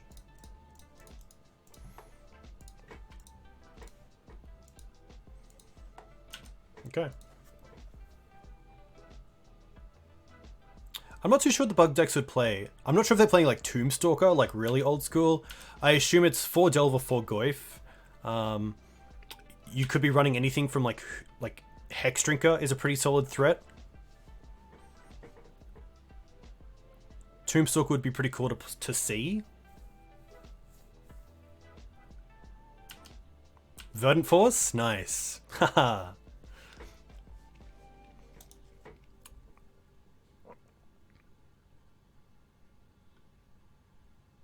Brazen Borrow is pretty cool as well. Another hymn. Please keep the sword. Please keep the sword. Chat, I need this. I need this. We've got to keep that sword. Ugh, so close. So close. At least I get to wasteland my opponent. Wow, aggressive. I like it.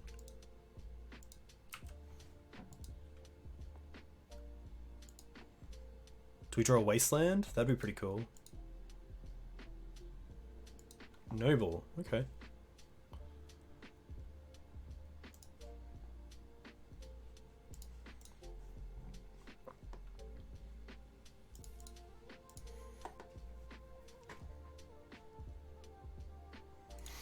I think I want to go after the blue to stop cantrips. I could go after the green if I'm worried about Abrupt Decay, but I'm probably happier to go after the Underground Sea.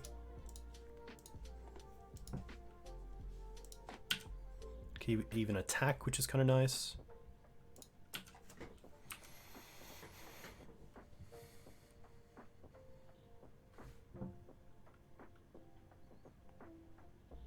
I guess I could also play around Stifle if I wanted to, which I don't mind. Just getting a basic. There's also a thought that if my opponent wants to wasteland me off a Savannah, that's more than fine. So I don't mind just getting a Savannah.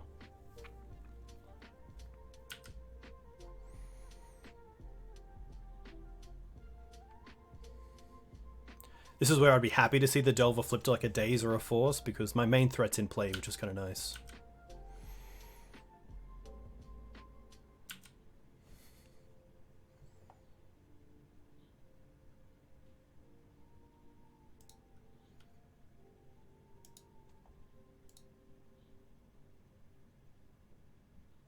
Goyf's fine.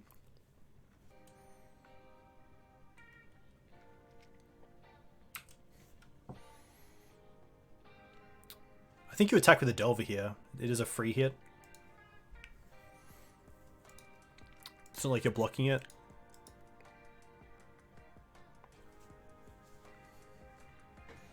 Hey Exo, welcome. Hope you're well. Yeah, Gav, basic underscore swamps also plays Maverick, which is very cool. Let's see if this resolves first.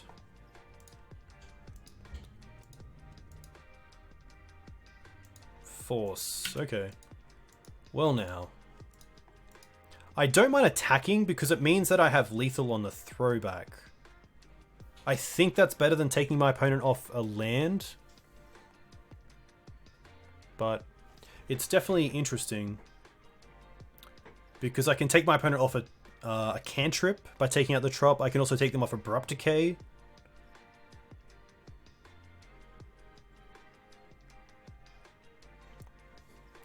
We played against Blue-White, which was interesting.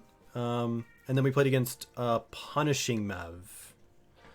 I think taking them off their Trop is a little bit better.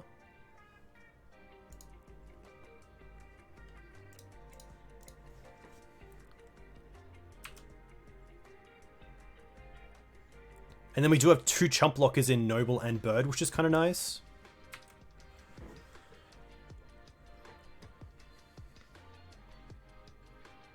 Delver no flip has been pretty good for us, I will be honest.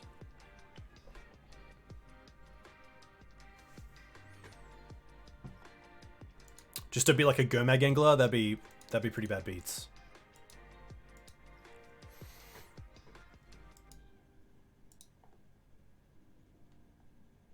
Interesting. Thalia is pretty sweet.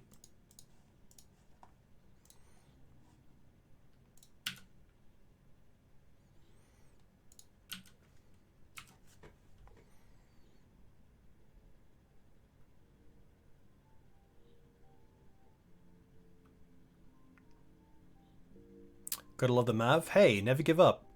Never give up, Steve.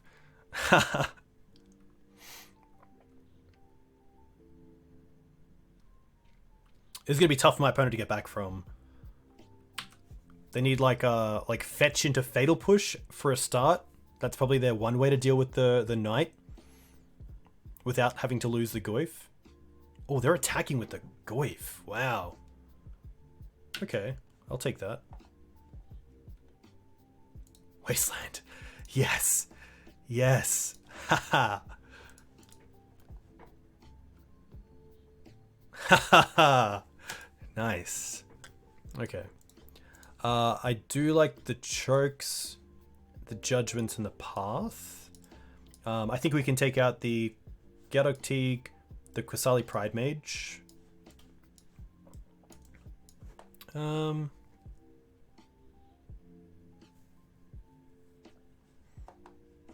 Maybe I do just want to have multiple answers to things. Maybe I don't need both of these. Could just be like one Council's Judgment on the draw. I don't mind dropping one Thalia. Just because of cards like Plague Engineer, Golgari Charm, Marsh Casualties.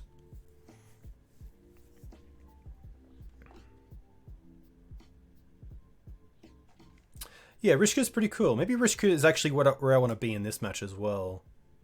Just because it does make Mum a little bit less susceptible to a lot of the hate that goes around for those creatures.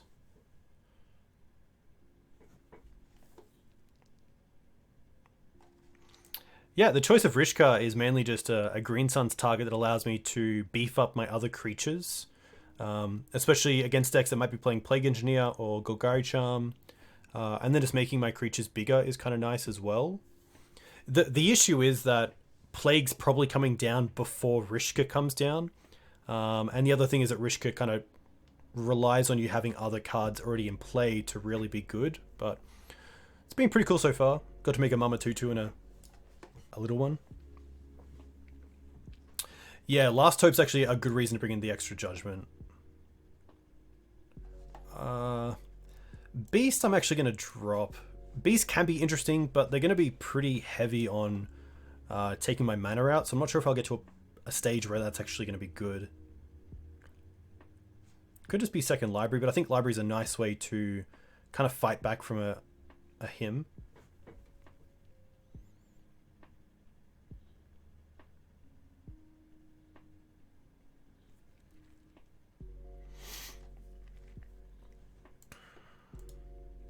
I'm just going to go down to the Green Suns. This isn't a match where I really want to find one specific Green Sun target, so I'm pretty happy just to keep what I have in and lose the density of a turn 1 start through Dryad Arbor. The matchup is Bug Delver. And we won game 1. And this is a pretty sweet hand. We have 2 pieces of removal, we have a nice threat, we have lands, so pretty happy to keep this. The big question is my opponent on Stifle?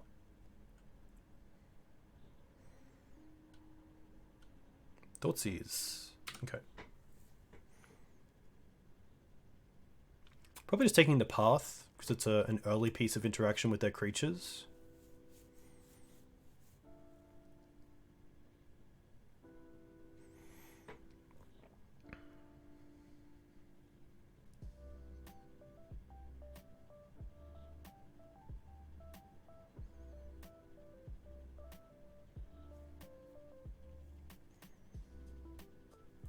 The big issue is, if I play around Stifle, I don't play around Sinkhole. Thalia is pretty nice. I'm just going to go with Misty Pass. Actually, I am going to fetch. I am going to give Stifle some amount of respect. Because then I get to untap, play Karakas and Thalia. If they're hemming, there's no Stifle. Okay, that's cool. That's really nice to know.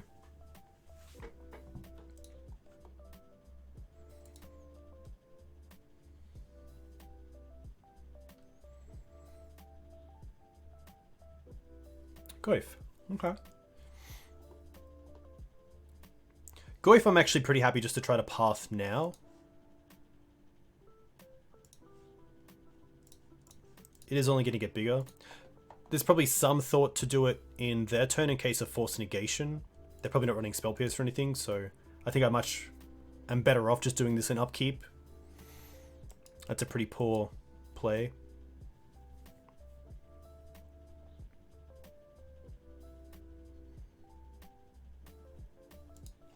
But at least, you know, if they counter the Path as well, the Knight is going to become bigger than the Goif in a few turns, which is nice. And my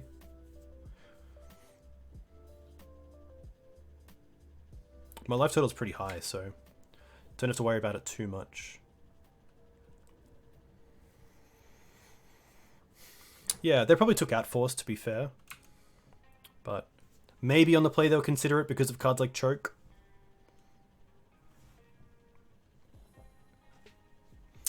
Thanks, Miguel. Hope you're well. Hopefully see you soon at Legacy sometime.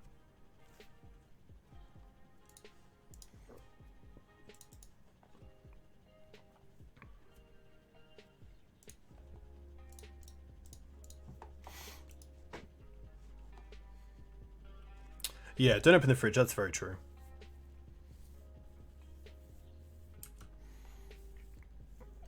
A little win getting the Thalia down, but I really need to draw into a land for Knight here. Path is just an extra 1 mana removal spell in the board. Usually pretty good against Delver variants because they don't tend to run basic lands, which is great. And it's also good against the Dark Depths decks because if I'm going to be trying to win through combat damage, it's nice to not give them 20 life. But yeah, Path to Exile is a nice sideboard card for extra removal. Thoughtseize here is really strong, especially against the Knight. The Batterskull and the Thalia are pretty dead here, so... It does mean if we draw a land, we can play the Jide without it being countered in any way, which is kind of nice. I guess they could have another like Wasteland here as well, so... See what happens.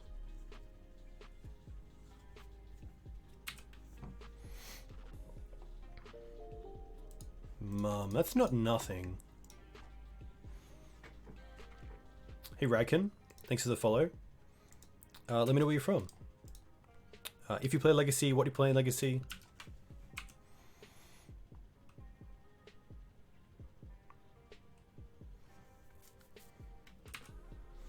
Yeah, Batterskull would have grown the Goyf as well, which is nice. I assume it means that they didn't have an answer in hand to the Knight, which is pretty nice for us. This Brainstorm for 2 mana also means they can't have an answer for the Mum here. So they'll have to try to find something like a Plague Engineer or a Golgari Charm to answer it.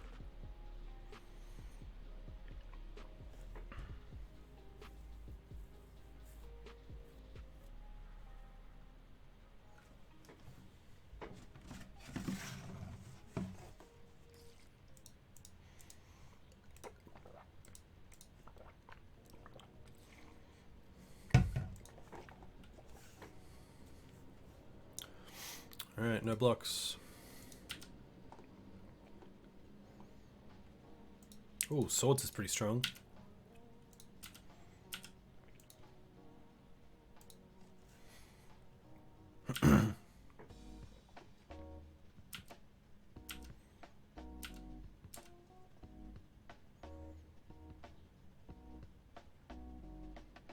Opponent not fetching.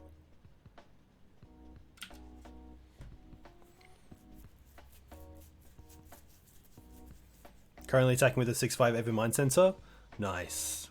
Aven's a very cool card. I did want to find room for it.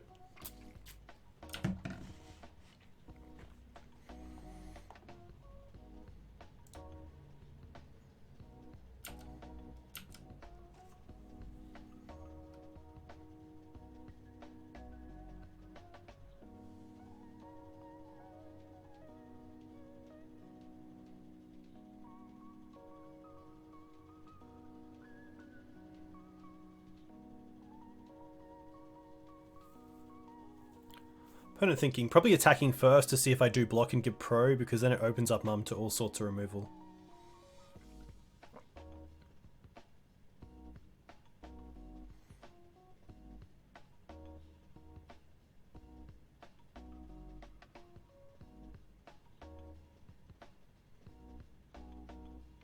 Ponder's going to be okay. I don't want to Swords the Tarmogoyf before the Ponder, because then they know they have to look for another threat if they don't already have one. But here they might just be looking for either counter magic or removal for the Mum.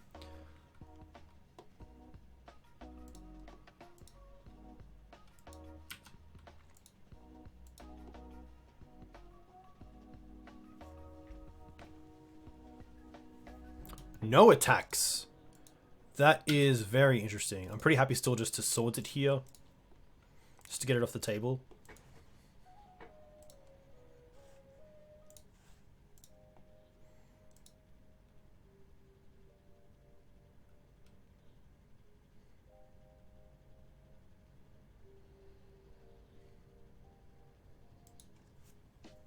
Opponent gonna force it, pitching a card.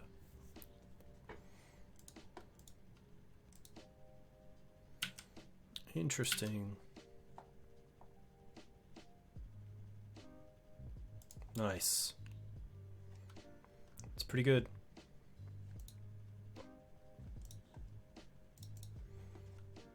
I'm gonna go for another Savannah and just play this Jide out.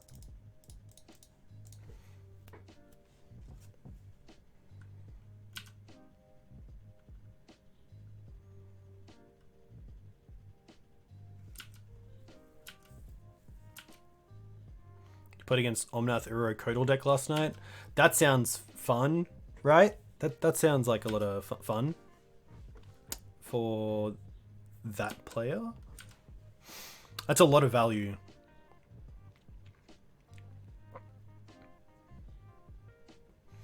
If you can, yeah, if you can stall the game out to get a Omnath online, you're going to be doing pretty well.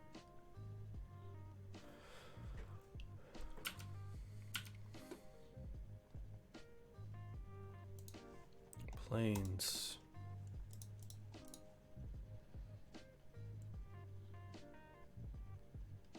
This is, I don't mind here seeing if I can attack with the Thalia, get counters, and then just play the second Thalia.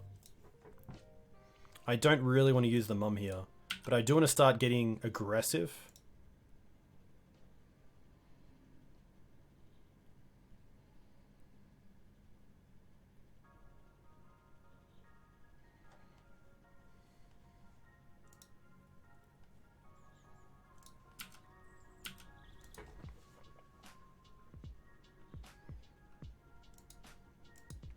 I can also first strike then use mum, yeah, which is pretty nice. First strike, get counters, and then before damage, use mum to get pro green.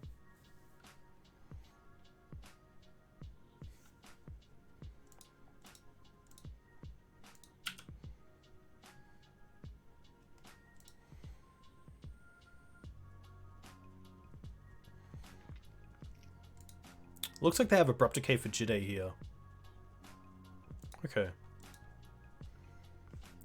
I guess just in response, then we might as well get pro. They've already used a decay.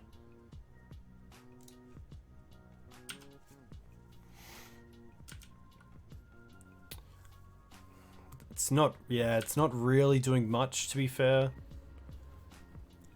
Maybe the threat of just Mum's activation is better than actually keeping the Thalia around. The attacks are a little bit, I think I just wasn't patient there.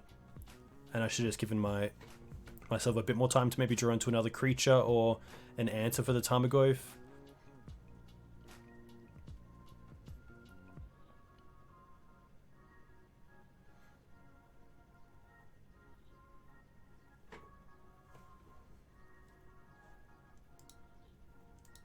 Him's okay.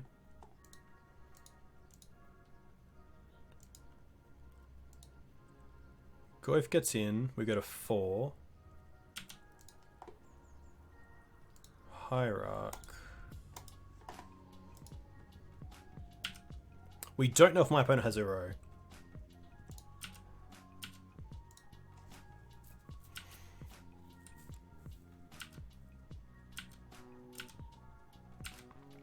Plague would be pretty brutal here.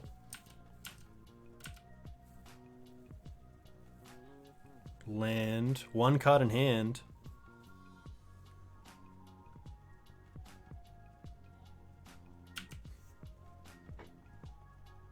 No attack. Okay. Misty.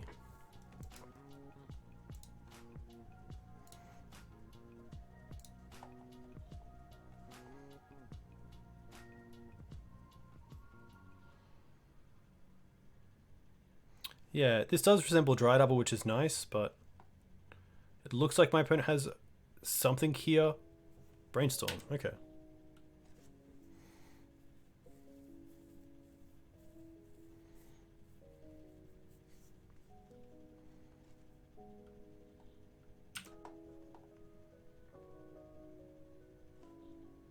Green.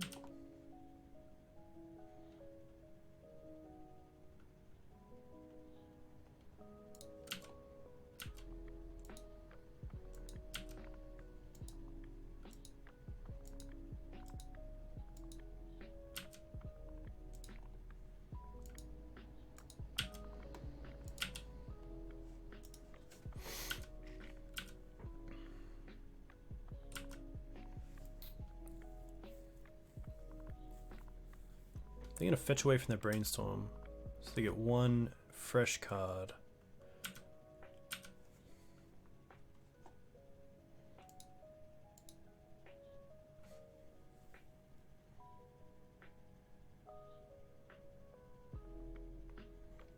Interesting. They just didn't have a way to deal with the Thalia. And I guess I can just attack with multiple creatures next turn anyway. So, nice to get on the board, for sure. Interesting. Opponent just couldn't find removal, I guess. They had a pretty nice start, but I think they probably would have been happier with a Delver start than a Thoughtseize start. Yeah, Bugger... Delver against Maverick without Dreadhorde and Oko is usually a very interesting match, which is nice.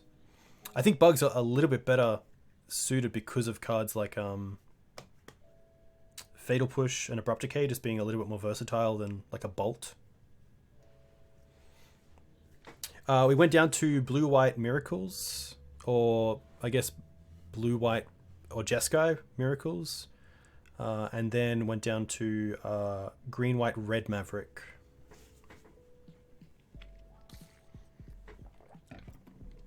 Nice to beat Delver. That's always a feel good, which is nice. I think we'll do a double league tonight as well. It won't just be the one. I might even make some changes to the deck list after this first league. Gonna mull this. Don't have access to green mana in my opening hand. Okay. Yeah.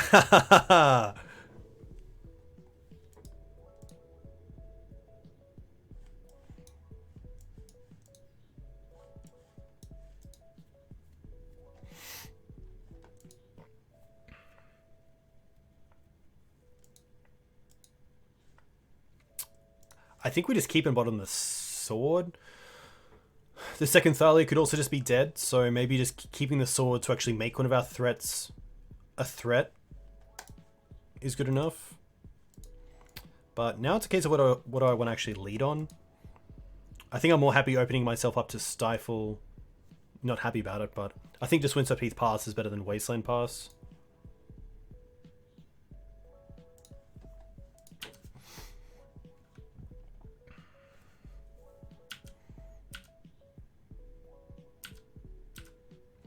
Wasteland Pass might also make my opponent fetch for basics early on, which I'd probably rather than go for jewels. Oop. Feels like Ant or Tess. Preordain, okay. I could fetch now for a Plains. But I kind of want to fetch for a Savannah so I have access to Teeg if I draw another basic. Noble.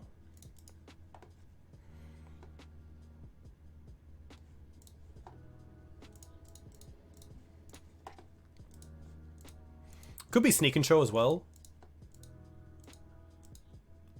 Sneak would be pretty good.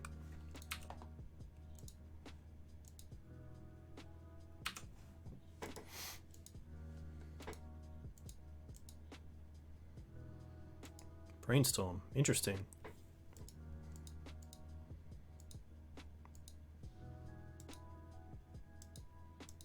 Yeah, I'm leaning towards it being Show and Tell. Hopefully. Cradle doesn't do anything here. I think it's just Wasteland time.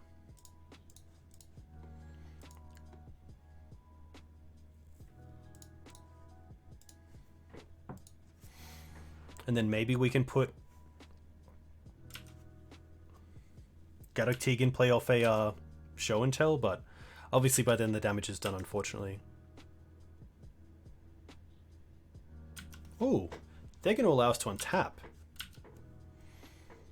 Okay, so let's go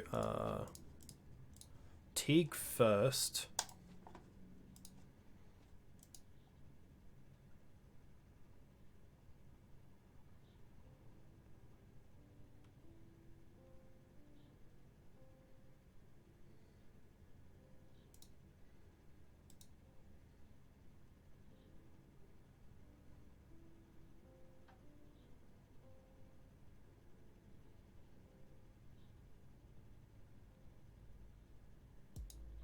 Opponent thinking about Force of Will. The big question is, if this resolves, am I playing the sword out or am I wastelanding my opponent? And I think because if the Teeg resolves, they can still show and tell in a sneak attack, which is pretty rough. And even if they draw like a City of Traders or an Ancient Tomb, they can still do that. A little bit tougher, but I think to win the game, I just have to play the sword because attacking for 3 a turn is not going to be good enough. Opponent may also just have Brainstorm in hand with a Force, and they didn't know how to fetch. 1, 2, 3.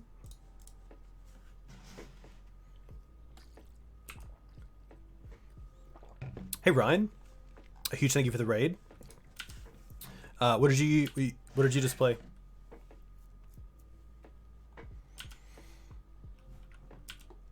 How did any of the bannings change for you? Dreadhorde was actually pretty interesting because now I get to go sword and attack for 1, which does add up. I could hold up sword for like Grizzlebrand, but to be fair, I think they would probably just draw 14 and find a Force of Will.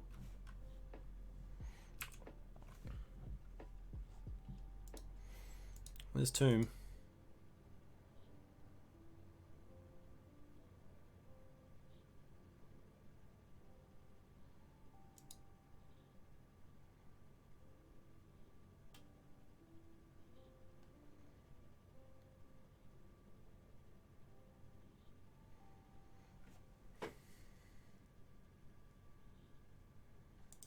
Yikes. Oh, no, we won't concede.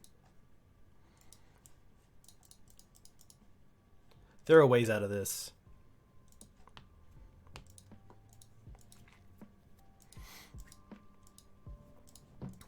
Hex is actually a pretty good draw. If I can draw into a green source and play a Hex Drinker, I would be very happy.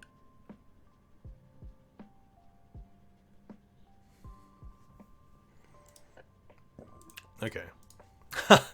Yep. Sneak. Sneak, sneak, sneak. Skyclaves aren't the worst because they can take out a sneak. Gaddock Teeg's okay because like Pride Mage is okay. Stoneforge Mystic package is fine. Ramanap can most likely come out.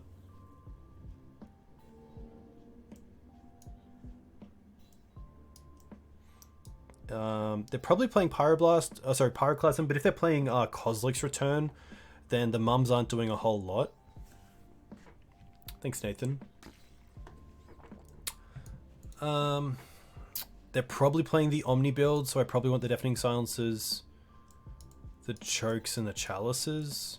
Even Chalice for 0 just to slow down the pedal draws. I'm going to take out... Yeah, Oof's interesting because it also hits our own equipment, and hitting something like sort of Fire and Ice is pretty tough. I don't mind taking out the Jide, and just keeping the 2 equipment and the 2 Stoneforge. Sylvan Library is pretty good because I can be very aggressive with it. Screws is pretty irrelevant. Hex Drinker isn't... It's interesting because Hex Drinker allows me to apply some really early pressure. It might just be the swords, let's be honest. I might just keep 1 in case they play that card from... I think it's Commander that allows you to like draw a card, discard a card, then make a copy if the card you discarded is a legendary creature. It might just be this.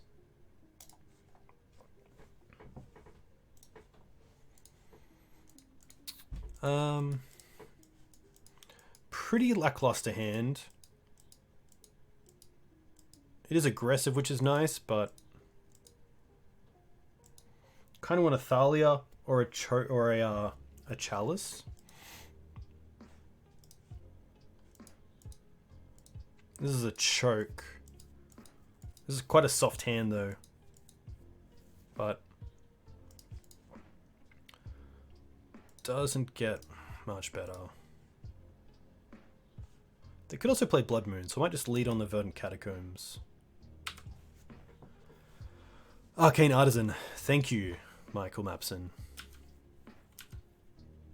I listened to the Depths podcast the other day. That was really cool. Big fan of it.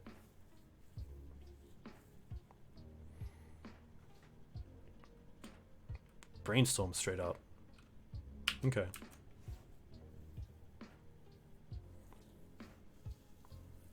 Brainstorm straight up. Interesting. Maybe they're wanting to find Lotus Petals to play before I could play a Thalia, theoretically. Just to play them out for free.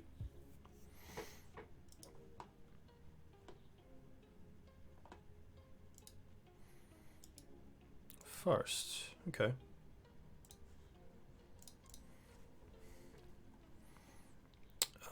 Just gonna go for a Forest and play Quasali.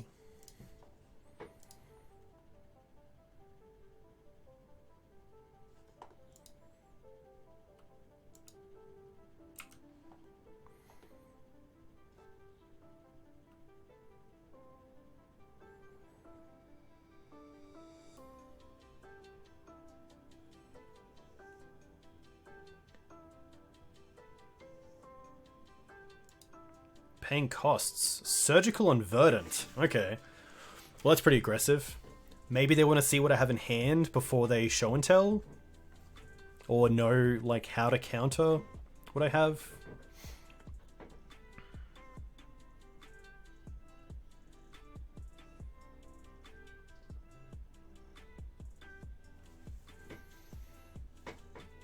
Surgicals are interesting.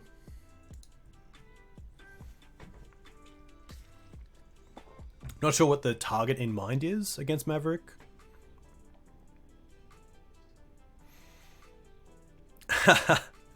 Yeah, and a Raw Emrakul could get there, let's be fair.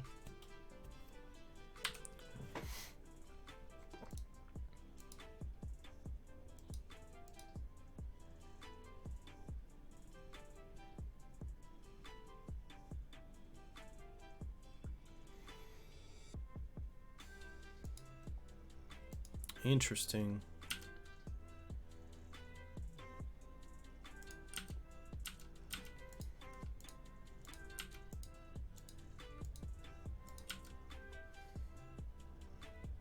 Probably happy just to throw a knight down here.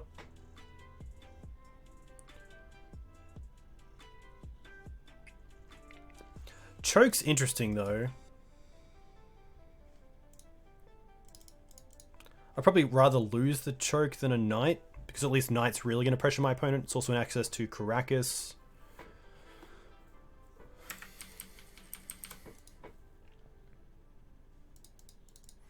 Yeah.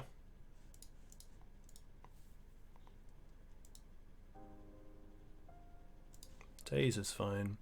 I don't mind this because the Daze still puts them back a little bit. They could have Soul Land into show and tell, but this is most likely going to be okay.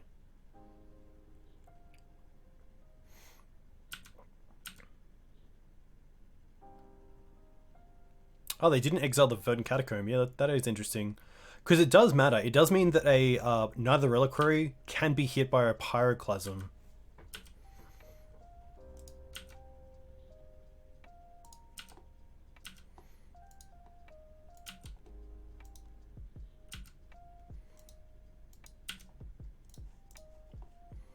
Gonna hold up the Wasteland here, because it means I can even Wasteland myself if I want, to make the one knight bigger. Force is okay.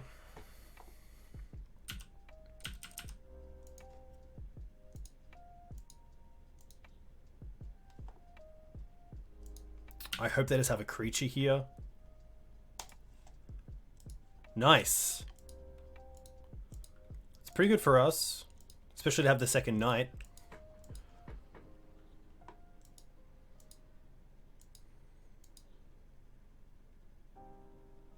Nice. I don't think the draw changes anything. Pretty happy just to run this back.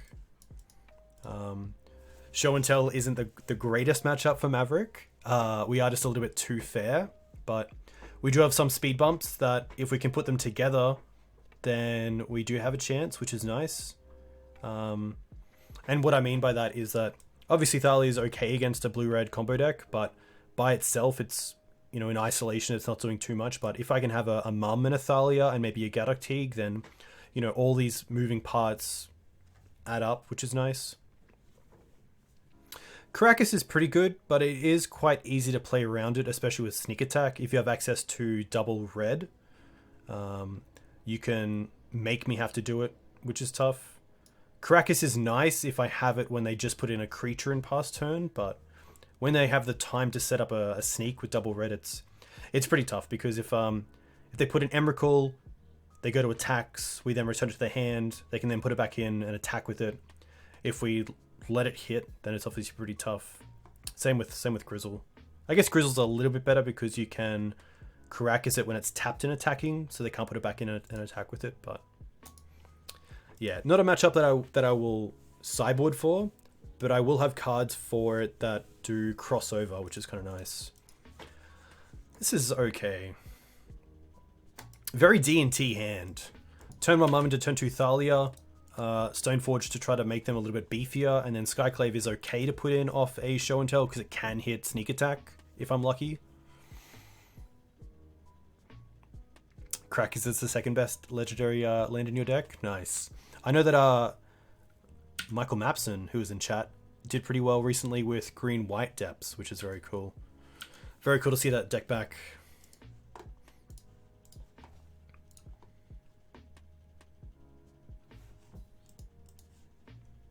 Ponder chose not to shuffle, which is a little bit scary.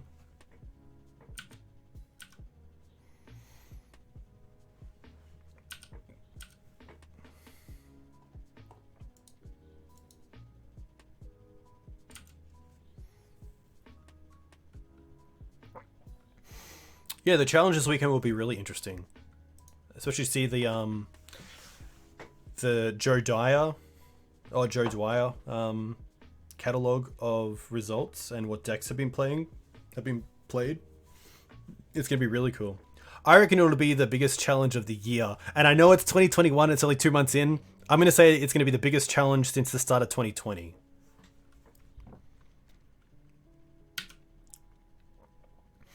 I think there will be a lot of different decks. Chose not to shuffle and then brainstormed. At least here we have a second Thalia to throw away. So it's going to go for a basic. There's some thought to going for Savannah here in case I need to answer a sneak next turn. So if they go like Soul Land into Sneak Attack pass, obviously I want to have access to double white. I am away for the weekend. I've got a Highlander tournament in Toowoomba, so I'll be going up there for the weekend. This is actually, yeah, an interesting one, because getting the forest is nice if they're playing Blood Moon or Magus of the Moon. But if I want to cast the Skyclave next turn, then I do need access to double white. I think I'm just not going to play around the Blood Moon.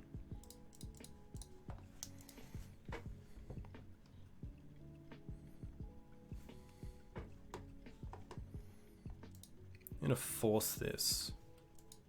Okay.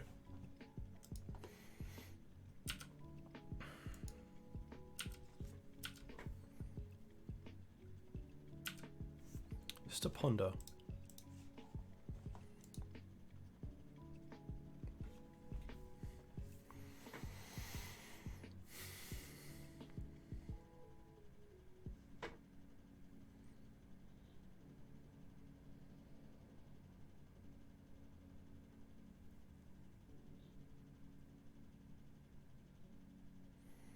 Chose to shuffle. Okay, so they're searching for something and obviously trying to dig for it as well.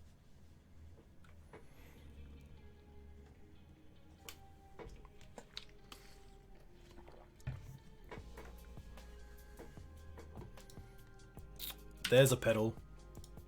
That's a little bit scary because it means that if I Skyclave their Sneak Attack that they put in through Show and Tell. Oh, they're going to use it for Preordain. Are they digging for lands? I feel like they're digging for lands. 2 cards on the bottom. Do they hit a land drop? Oh, they don't hit a land drop. Insane. I would love to draw a land here so I can play Thalia around days. I don't. But I still think Thalia here is just so good. Because it taxes all their cantrips to try to find more lands. Nice. I am not going to attack with the Mum. Hey Pickle Plop, hope you're well. Hey PvP, welcome. Thanks for the follow. Let me know where you're from. If you play Legacy, what do you play in Legacy? What's this going to be? Brainstorm, okay. Would love to see a lock here.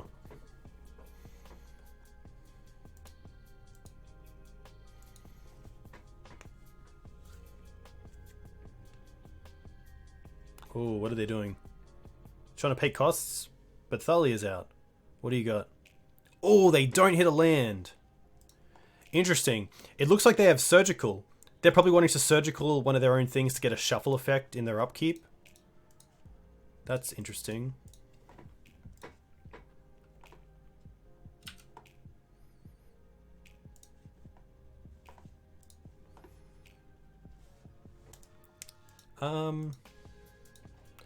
So they missed a land drop. There is some thought to attacking with both to increase the clock, but I think just holding back the mum is okay. I do want to keep the Thalia alive at all costs, so...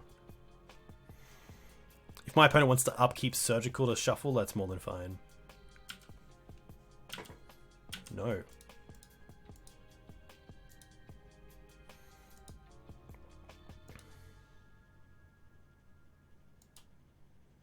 There's a land. So that's what they drew.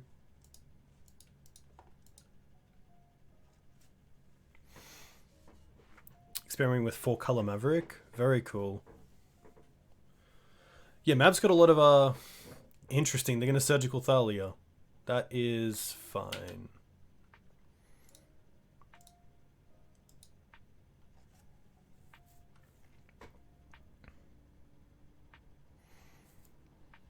I think here I really want to draw Wasteland. Because if I can Wasteland the Volk and then just hold up 2 for the Batterskull, I am in really good shape. Could also put in the Sword of Fire and Ice, which is probably better than the Batterskull because it deals more damage and it draws me more cards. The life gain isn't that relevant.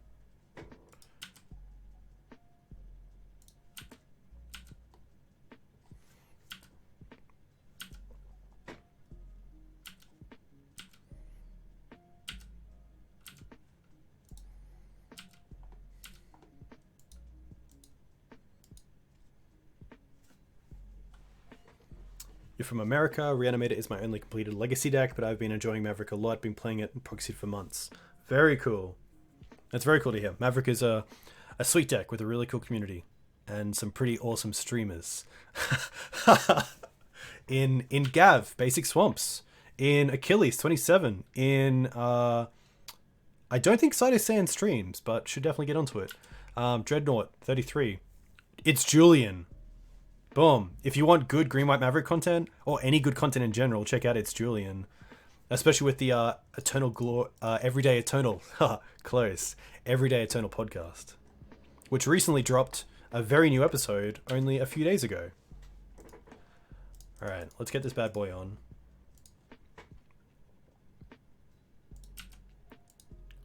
Maybe they have a braid?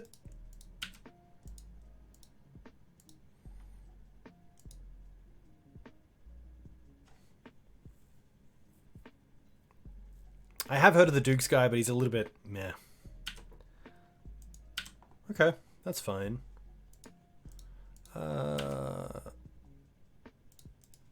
Get in there.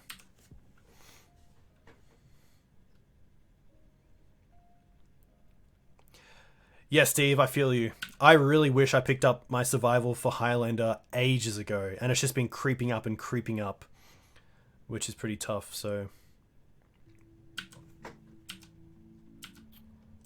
Oh, there's a city. But they just do nothing. Oh, okay. 2 for 5. I guess they could have like Through the Breach, but that's an extra mana. So I'm probably still okay with just hard casting Night now.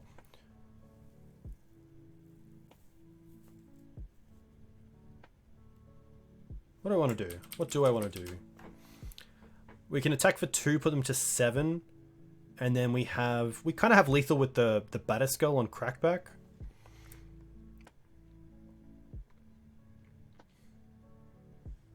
But I kind of want to get the Knight into play because then we don't have a great out to show and tell in a creature. So I might just Knight first. That'll give us some information about what we have to play around. Okay, nothing.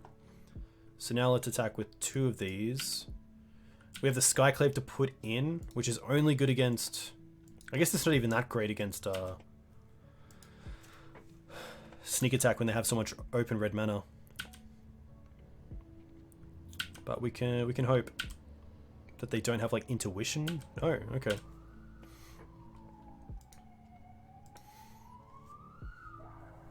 Wow. Opponent just pondering and brainstorming and just couldn't find what they're obviously looking for. So pretty nice. I think Thalia did a lot there, even just slowing them down to only 1 cantrip a turn. That's pretty rough, but I will take a win against Sneak on Maverick any day. And hopefully finish this one 3-2 so we can get into the next league.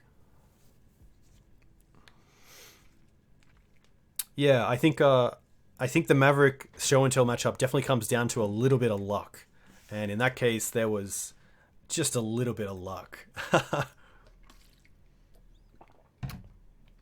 I did want to play Oblivion Ring for a little while, but I think with Skyclave in the deck, Skyclave and Council's Judgment are just so good that it's hard to consider O-Ring.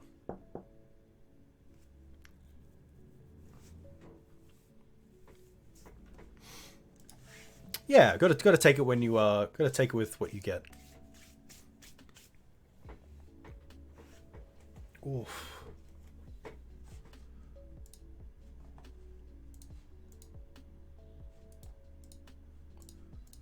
Nice. Thoughts on the deck? I would like to get another land in here. I don't really consider Dried Arbor and Cradle to be lands. That leaves us with 21, which is pretty light.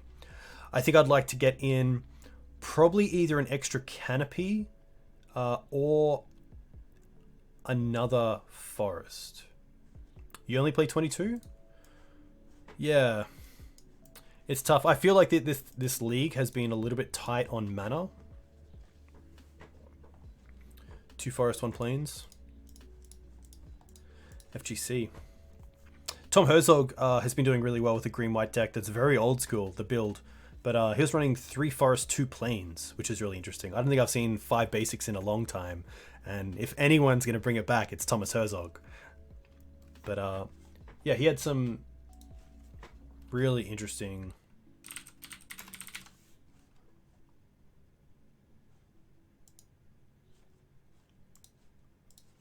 builds. See, again, just these one landers that either have like a Plains or a Wasteland, just not where I want to be.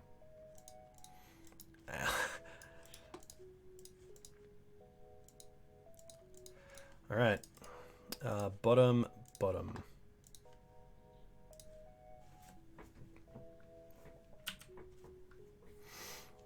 Yeah, Tom came back end of last year. He put up a pretty good result, and then start of this year he also put up some other results, which is very cool. Very cool to see him back.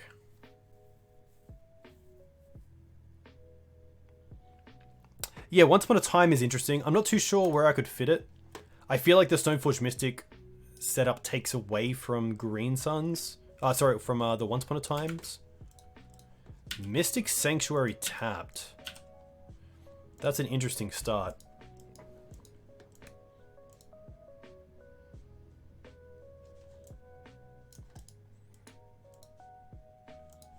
I don't mind Wasteland here just to reset the game, and then next turn we have a turn 1 Hierarch anyway. And against the Mystic Sanctuary deck, I'm going to be pretty happy to be able to Wasteland at all. So to have that ability is pretty nice.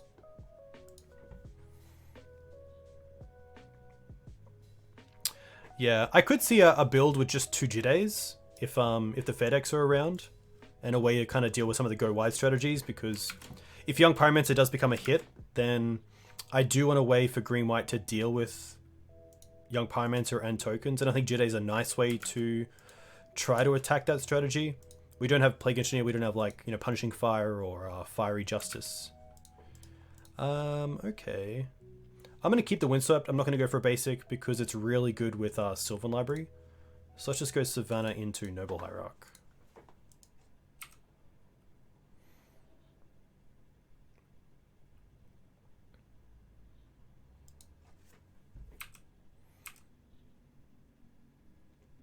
Oh yes, Steve, 100%. The Weinberg special is really nice. Here, I don't mind just waiting on the Ramanap to get the Wasteland back.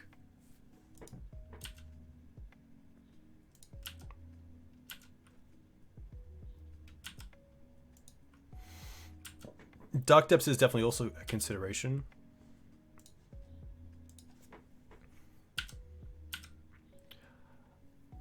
I really want to get value off this Ramanap, so I want to play it the turn that I can get something from it as well.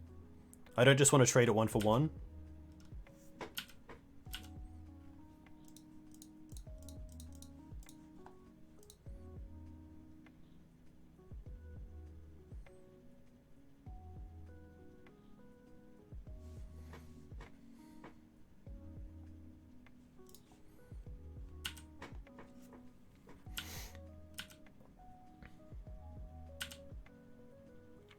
Yeah, Miracles is always going to be a tough one, especially when I have to apply so much pressure to the board that usually a Terminus or a Supreme Verdict can sweep up pretty well. And then, of course, like, Swords and Snapcaster is always going to be a thing, or Mystic Sanctuary. It's good, though. I think for a lot of players, it definitely learns, or at least teaches you how to be a bit more patient with how you play Maverick. Not applying too much pressure to the board.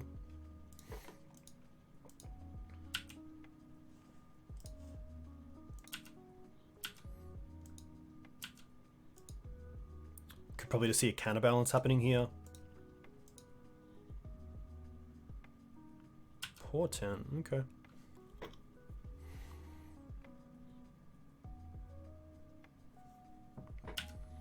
This is definitely not where I want to be with this hand. Okay. Does make things a little bit better, but Counterspell is just like... It kind of just has to be just Counterspell, right?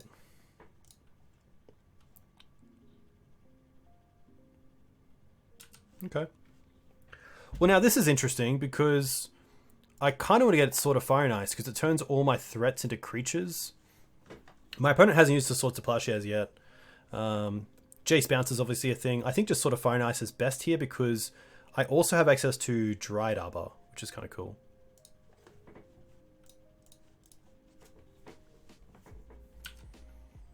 And then I'm pretty happy just to wasteland my opponent because, you know, if there's a chance that they don't have extra mana, then keeping them off Jace is pretty high priority.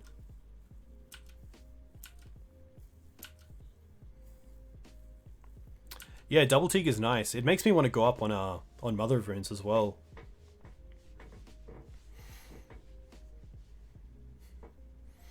Basic Plains is a pretty huge play there. It is a white source that I'm not going to be able to play around with.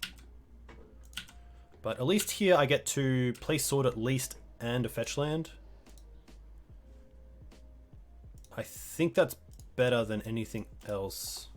They also don't have up counter spell here, which is nice. And if they play a Jace here, I might be able to snag it if they Brainstorm. But they most likely have an extra land as well. Oh, they're just going to pass. Well, I'm still going to go for it. Because at worst case, I get to equip and then just play a Thalia anyway.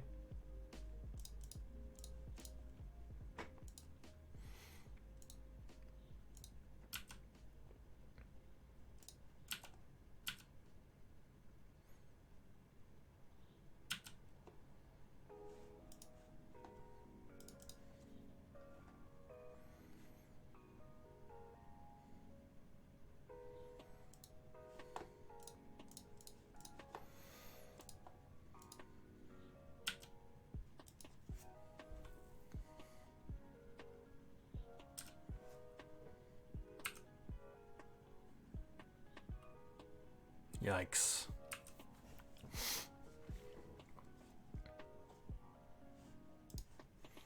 Alright, so we can draw a card here. Even a 1-mana creature would be great, because then I could also equip it in the same turn. And look at that.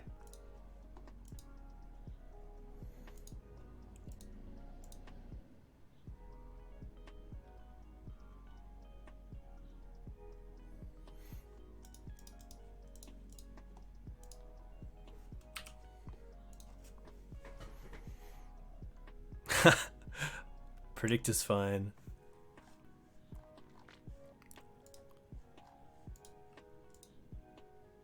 Fetch, snap, sword. Okay, sanctuary.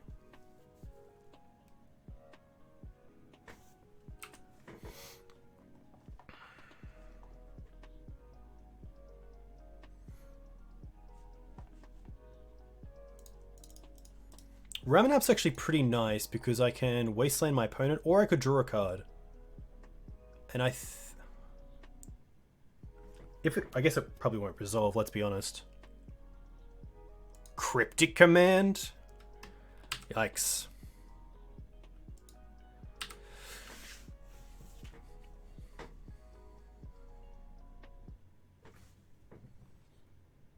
It's a pretty good look.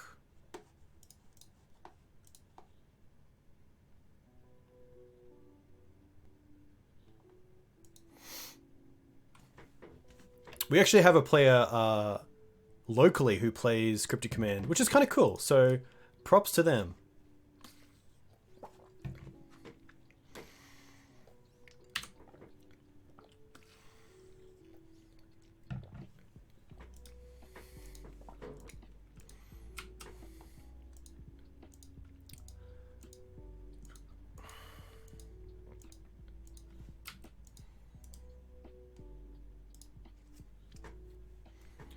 See what my opponent does.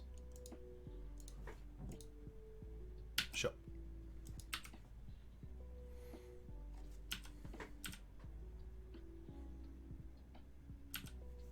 All right.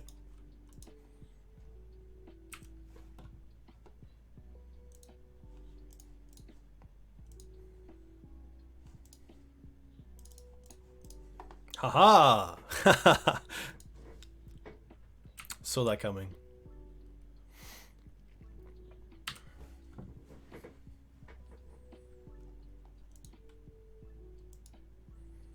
At least this looks like it's only blue-white.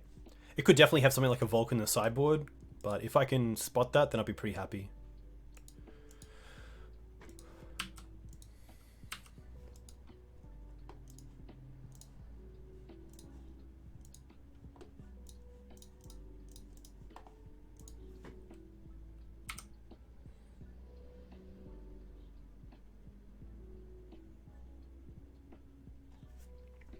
This matchup is Teeg or bust, and even then it's bust.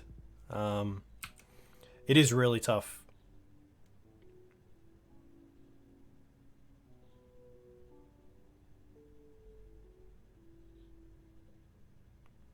Planeswalkers definitely help if you have like blue-white or Jeskai control players in your local meta. Then Planeswalkers do help.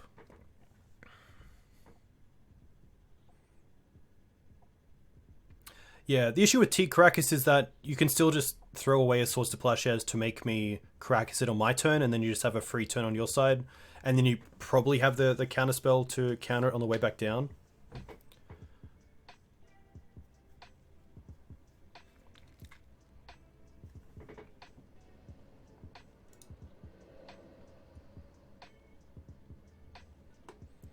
Yeah, Judgment's really strong.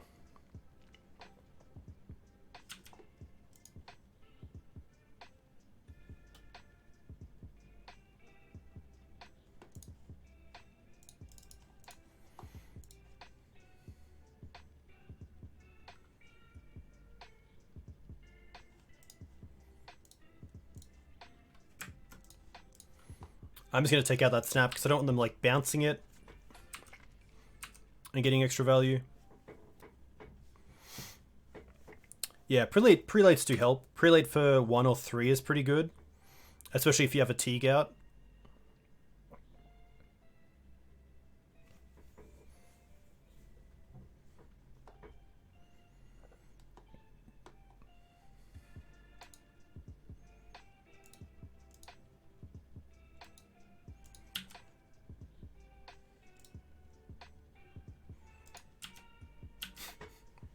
This doesn't feel great.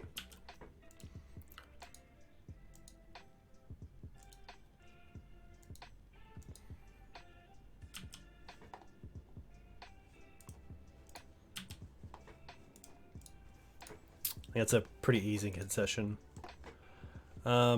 Judgments I like, chokes I like, and the chalices I don't mind on the play. I'm pretty happy to take out the Cradle, a Wasteland, 2 swords, 1 knight.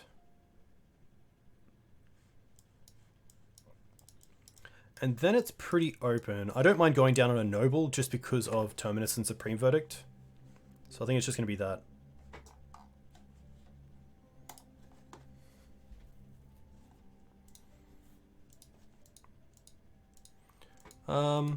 This hand is okay.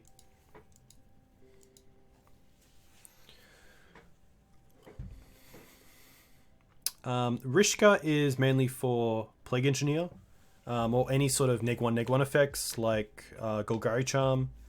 And then it's also pretty good in matches where I just want my creatures to be a little bit bigger than my opponents, like the Mirror or Death and Taxes. I think I'm okay to keep this, but it's tough. Savannah Bird. Into Stoneforge.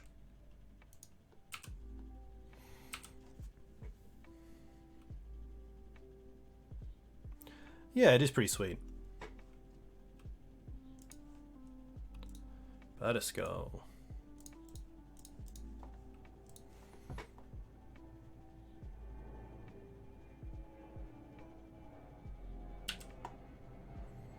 Pretty happy to get sword and pass.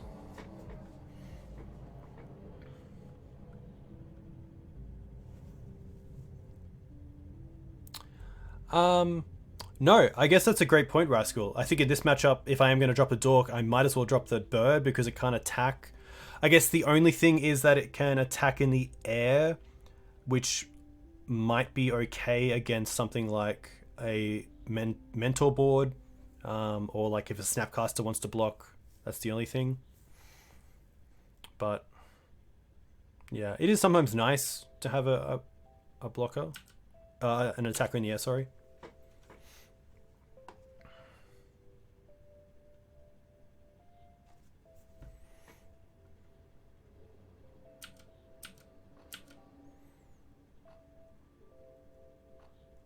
Yeah, Kloss is tough, but you have like Teferi bounce and then counter when it comes down. Council's Judgment. Rest in Peace. Rest in Peace is pretty good.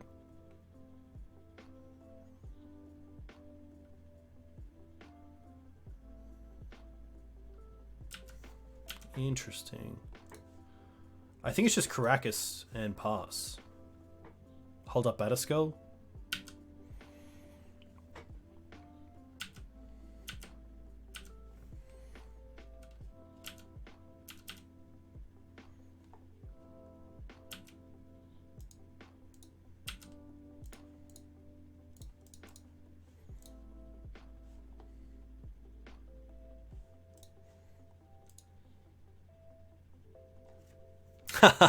Yeah, it's not that enjoyable, but it's fine. It really is. I'm not going to rush this sword either. I'm just going to attack with the Batterskull.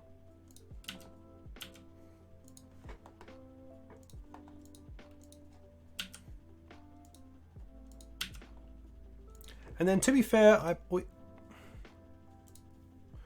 might as well see how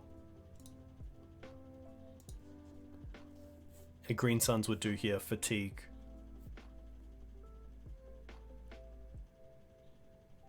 I'm just going to get a basic in case of back to basics. I don't want to tap these two just yet.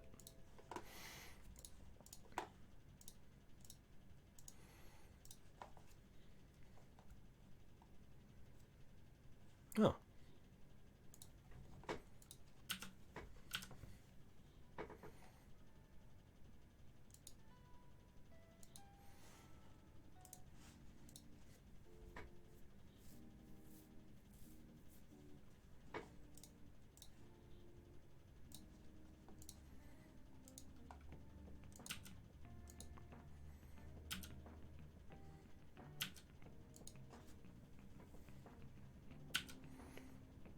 Yeah. Unfortunately, we don't line up too well.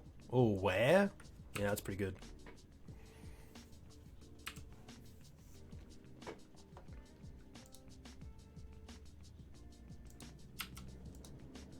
Probably don't want a 5 here in case they have Mentor into something.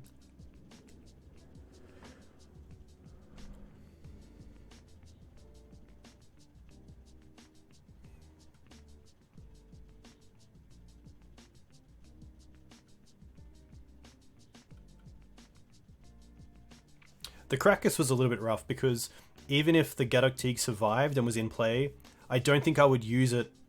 I don't think I would use the mana for Krakus to put in the Sword of Fire and Ice because losing that Teeg would be...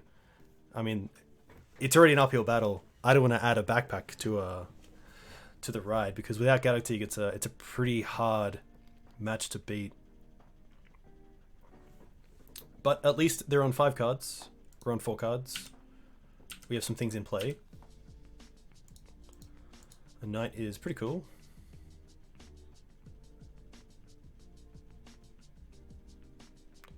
Snap Wear is pretty rough, but...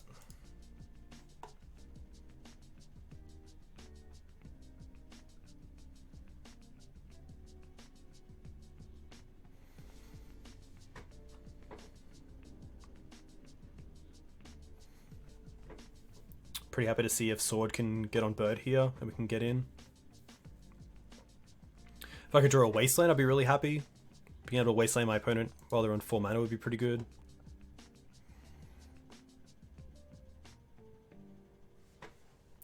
Opponent may be thinking about like Vendilion Click.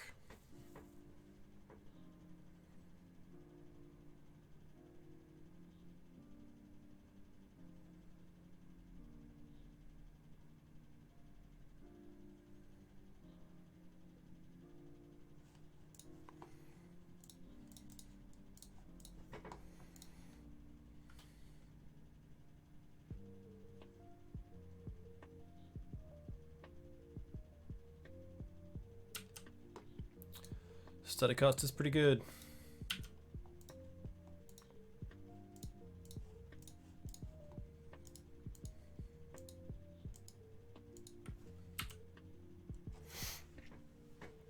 Big yikes.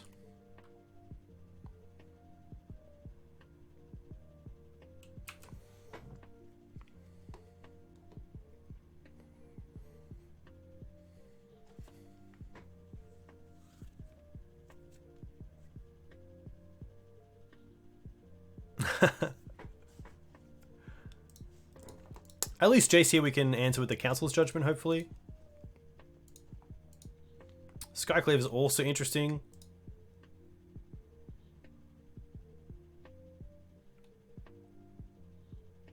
I don't mind Skyclave.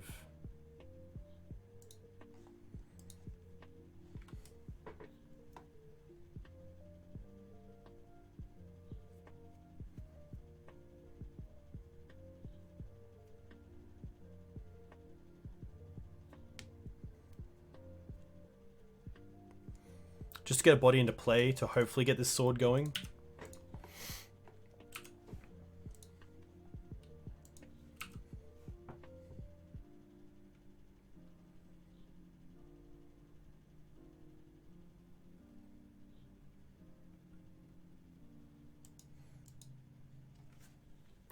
Yeah, thankfully the token that would come out would be a blue token, so the sword would still give protection to anything coming from it.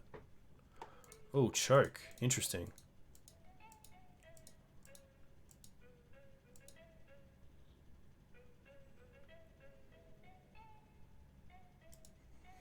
I kind of like just attacking first.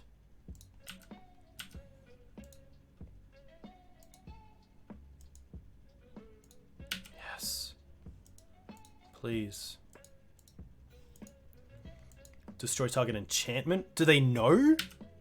Oh, I guess they can flashback either wear or tear. Yeah, that's pretty rough.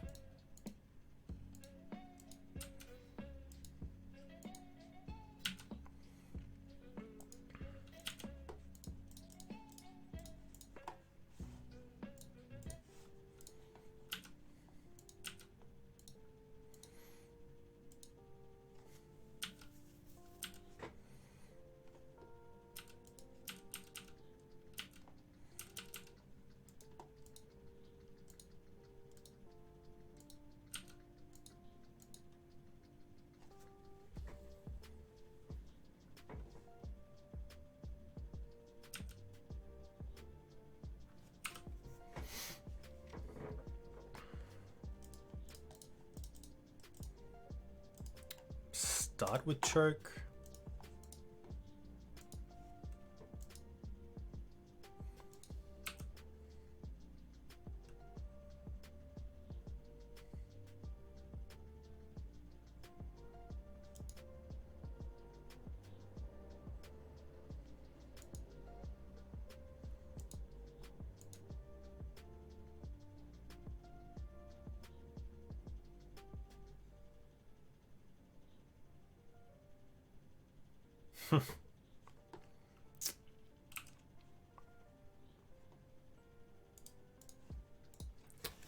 Yeah.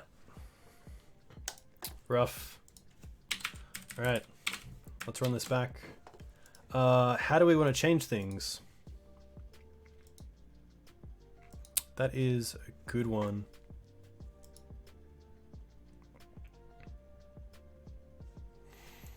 Stoneforge pack was okay, but I would like to see a list that's a little bit different. Hey Jew, hope you're well. How was Squash? Elspeth Knight Errant is pretty sweet. Gideon's also nice because it can give us some preemptive build around something like Plague Engineer. I don't mind getting in a bit of like a Gideon, a Nissa, and an Elspeth if I have one. You didn't play? Don't have one. Okay. I don't mind the two. I'm going to try a Stoneforge less build.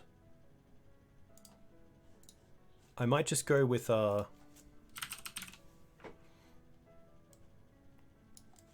second Jide, take out the Stoneforges. I did want to increase my land count. I could also just see 3 once upon a time.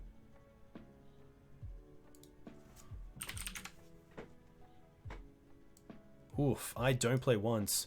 Scrib range is also interesting because of the mums. I guess Scrib also does make use of my extra mana, which is kind of nice, so maybe Scrib's what I've been missing. Dried Militan's pretty sweet, even just as an early beater as well.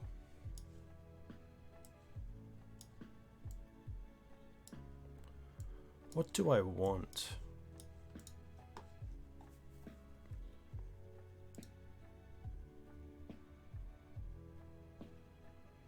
Play a Strangle Root?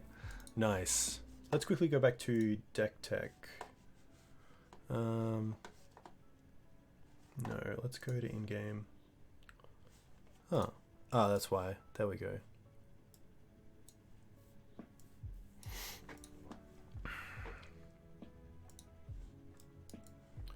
So currently on 23 lands. That's fine. The mums are nice. Scrib Ranger should be pretty nice. I don't mind them. 17 in the board. So we can probably add some things to the main deck. I don't mind Rish in the main deck, just as a way to make sure that a lot of our creatures are going to become threats. Kind of like a small sword effect. And then it might just be going down on one ley line. I haven't seen too much graveyard hate. I could also play Surgical, which I wouldn't mind against blue-white, just to take out Swords to Plowshares.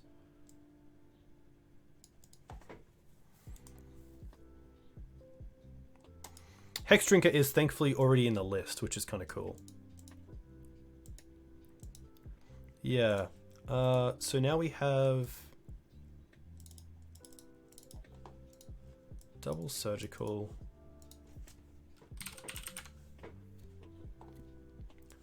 Double Crypt.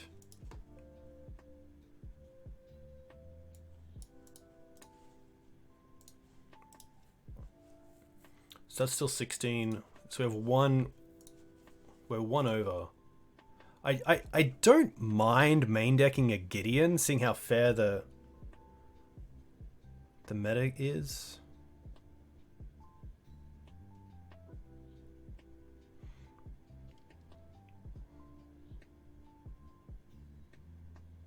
Yeah, you know what?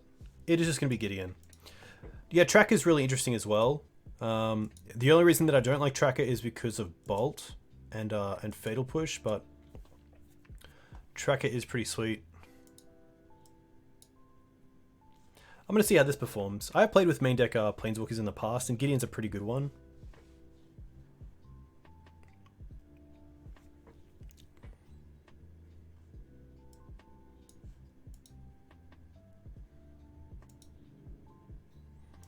Duskwatch Recruiter is very interesting. I could see myself going down on a Sylvan Library for a Tracker. But that's a tough one. If anything, it's Tracker in the board for the grindy matchups.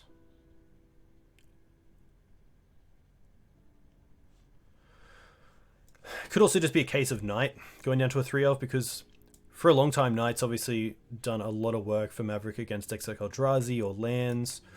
And I think those matches are still pretty tight with even just the 3 Knights.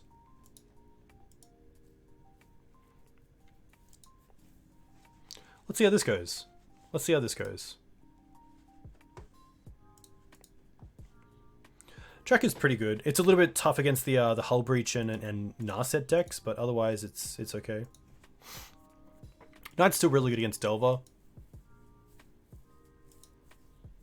But I guess I'm never really itching for Knight against Delver. I am to finish it off, but usually I find them through Green Suns, which is nice.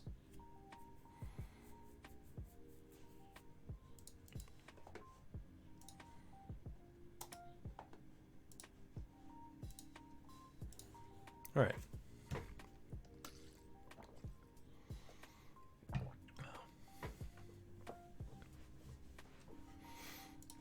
Track is kind of cool against Show and Tell, because if you're lucky, they can attack with an Emrakul. You can sack all your clues to the Annihilator, which still gives your Tracker +1/+1 counters, because it's whenever you sacrifice a clue, not pay 2 to sacrifice a clue and do it. So you can sometimes just get them by swinging back with a really large Tracker, which is cool. This is a 1-lander, but I'm pretty happy to keep this. Turn 1 Noble, turn 2 Thalia, hopefully Mum as well.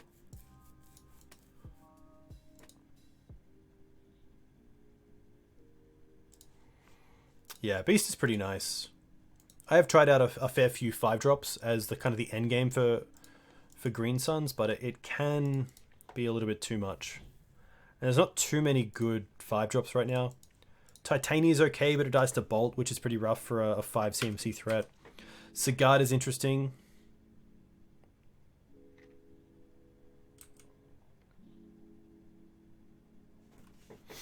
The only reason I like keeping Green Suns is that it only gets better over time. So if I want to play against like a opponent on...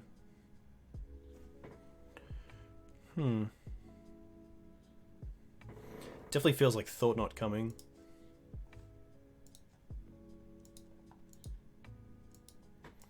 Yeah, Mind Sense is pretty sweet.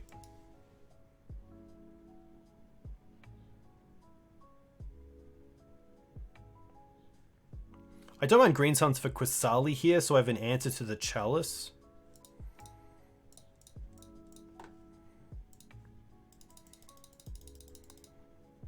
Probably either.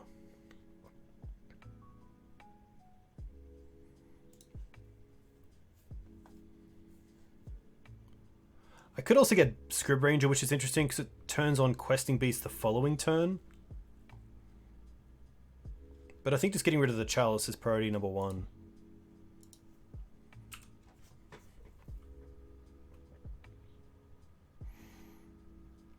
Not too scared about Blood Moon. Not too scared about like a Rabble Master. Thought Knot's probably the main card here. Oh, blue. Okay. This could be like an Urza combo deck.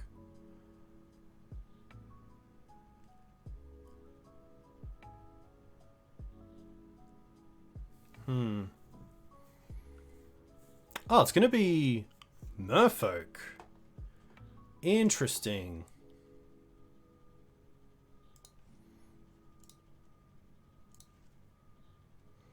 Well, I'm just going to go for...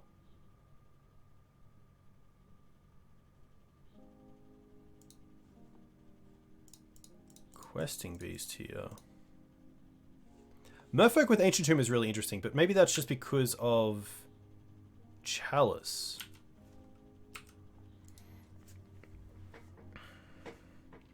Questing Beast also considerably good against True Name Nemesis. One cool interaction that we have as well is Scrib Ranger targeting Phantasmal Image actually just kills Phantasmal Image, which is kind of cool. Interesting. So if this is Merfolk, probably like the chokes, probably like the Council's Judgment and the Path. I think those 5 are just a nice switch for Thalia and Gaddock Teeg. That's probably all I want to change. Choke not the greatest on the draw, but probably just better than what these cards offer. Collector is also interesting for a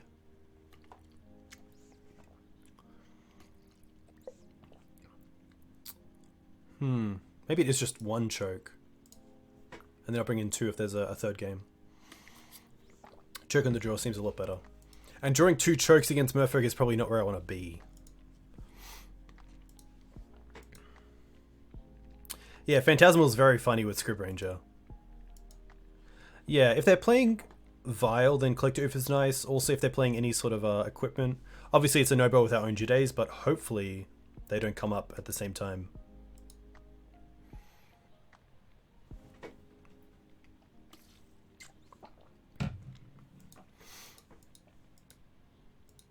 I'm okay with this hand. Has a lot of mana to it. Obviously, Scrib Ranger is also fantastic.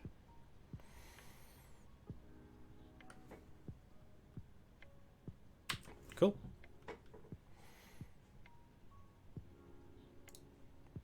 Gonna lead on Forest, and then next turn play Savannah and just pass.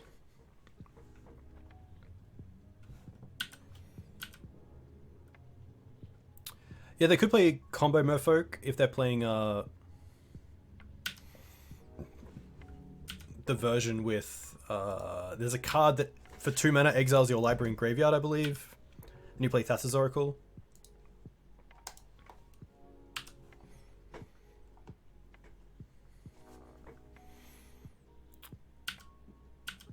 See if they try to Wasteland us here, if they're playing Wasteland.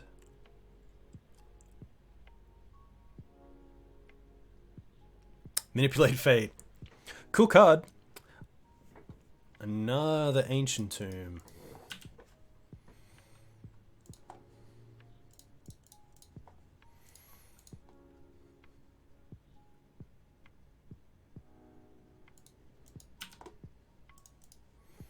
I will block your blue creature.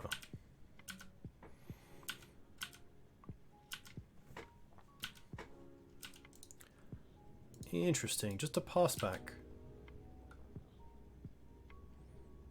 What's this going to be? Hull Breacher. Oh, tap down this. Interesting.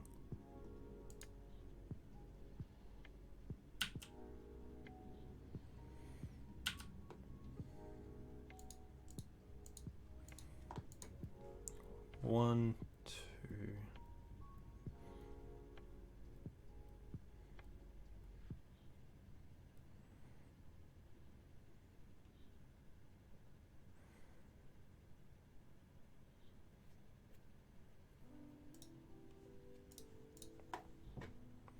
Ah, haha, I even knew. I even knew. It's on the table. Come on, man. Come on, man.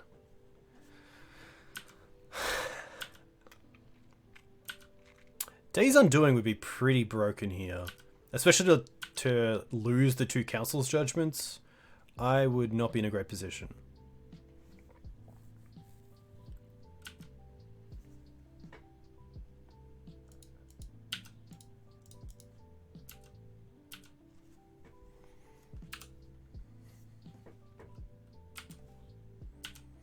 Oh, just a pass. Nice. Okay. It's pretty good. Nice.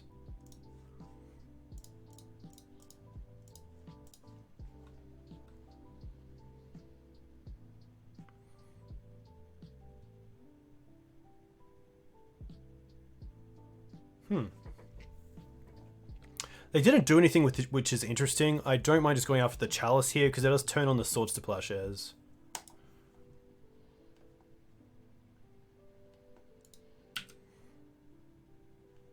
And then I do get a free attack in here, so... that definitely adds up, especially with the Ancient Tombs tapping for 2 life.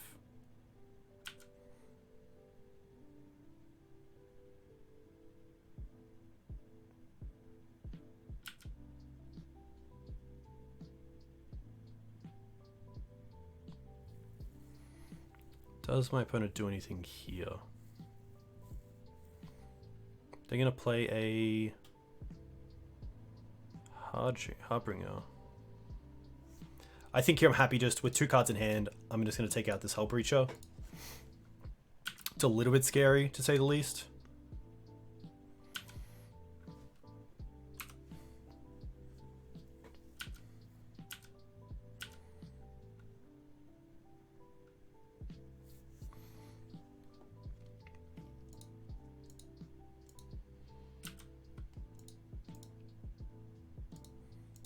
Alright, let's untap this, return the forest. Move to blocks. Block here.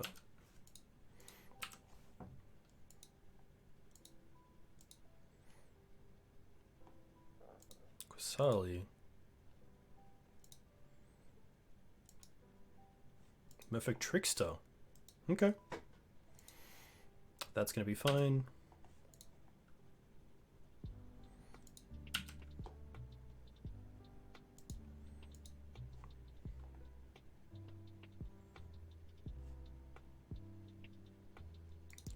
Cradle. Quasali.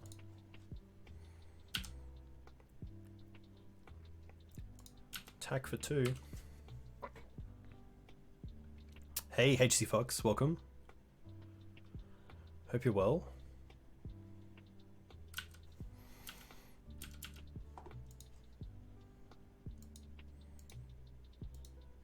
Just another land for my opponent. Probably attacking with these 2. Yeah. Untap return.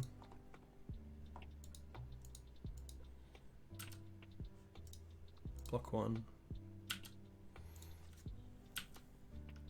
Hey, MTG Horde Dog. Jide off the top would be pretty spectacular. I'm just gonna say. Green Suns, interesting. Do I have anything spicy we can go for? I guess we could go for Rakash. We could also go for Tireless Tracker. Tireless Tracker is pretty cool. Questing Beast also just gets the job done, which is nice. I think I might just be Questing Beast, to be fair. 2, 3, 4, 5.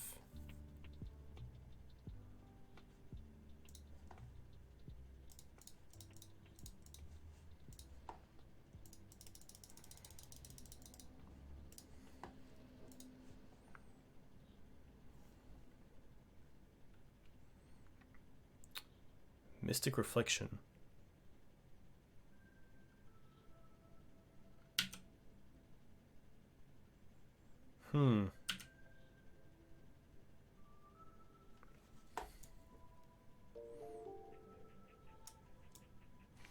Choose target non-legendary creature, Mirror Regery. The next time one or more creatures or planeswalkers enter the battlefield this turn, they enter as copies of that chosen creature. Maybe then I just don't get anything. Maybe I just get a Dried Arbor.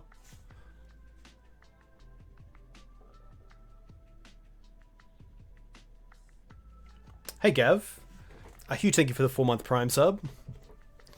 Very nice. Hope you're well. I have your messages on 4-color loam, on 4-color Mav. I just haven't had too much time this afternoon. Hey MTG Hordog, thanks for the Prime sub. Let me know where you're from. If you're playing Legacy, what you're playing Legacy? Yes, they don't get a copy. I'm just gonna get Dried Arbor. I get a Regery. I get to attack for 2 here.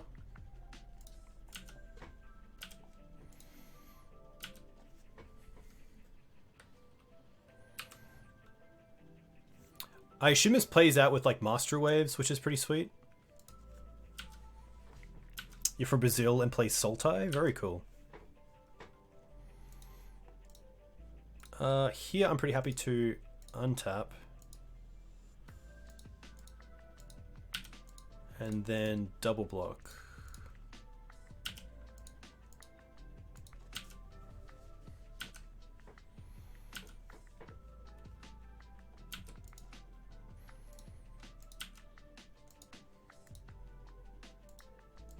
Another land for my opponent, so not too much going on their side. Knight, that's pretty good for us.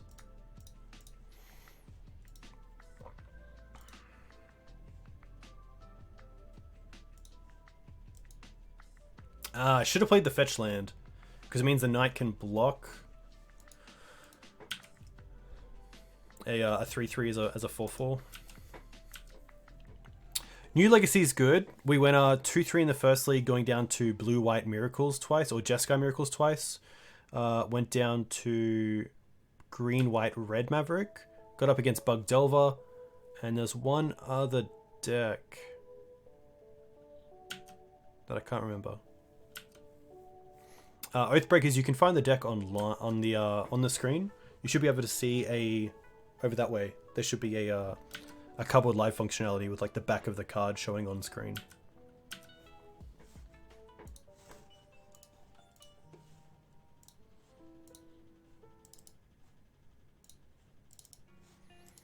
True name. That's going to be fine. Thankfully we have this Council's Judgment, which is nice. Ooh.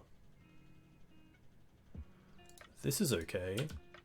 We'll see if they attack with the Mararegery here. Most likely not. Punishing Maverick was tough. We got a little bit we got hit a little bit hard with mana in game 1, and then game 2 Shadow Spear was actually really good. We were a little bit aggressive with Sylvan Library. I am a fan of Skyclave for sure. I'm just a fan of the Council's Judgments in the board for cards like True Name Nemesis.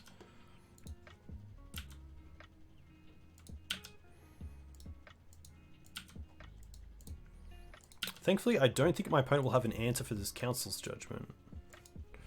Ramanap's pretty nice as well, but right now it's not doing a whole lot. Play the fetch because it grows the knight. Play Judgment. Name true name.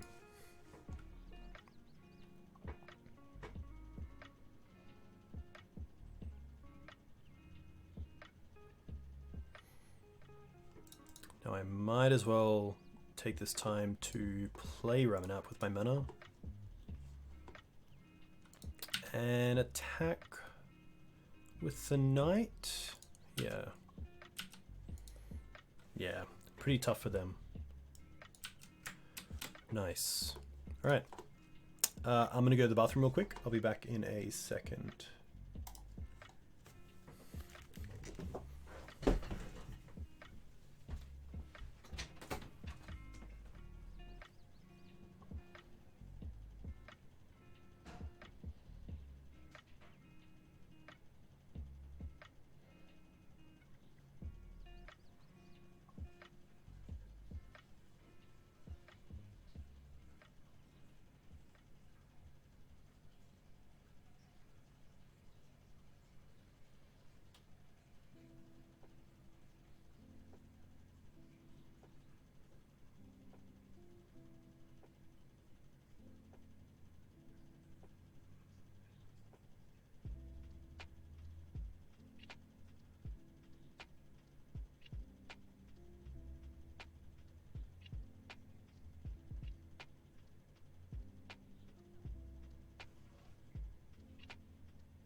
Nice.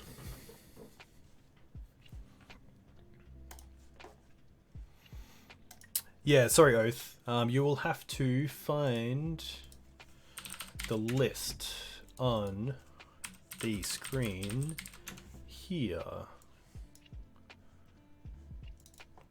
It should be showing up soon. Whoa, there we go. There it is, over here.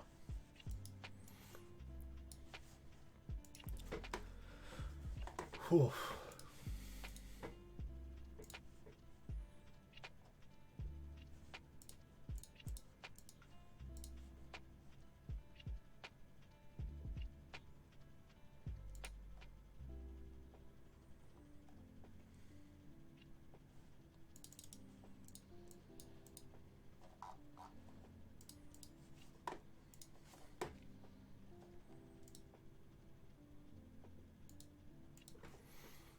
Nice.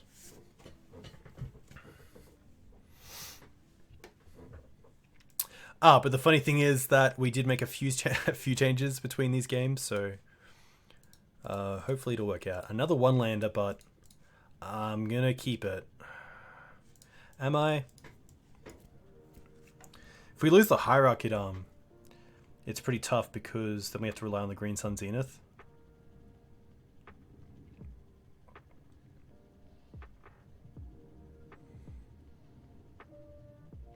It has a nice curve, but I'm not a massive fan of one-landers.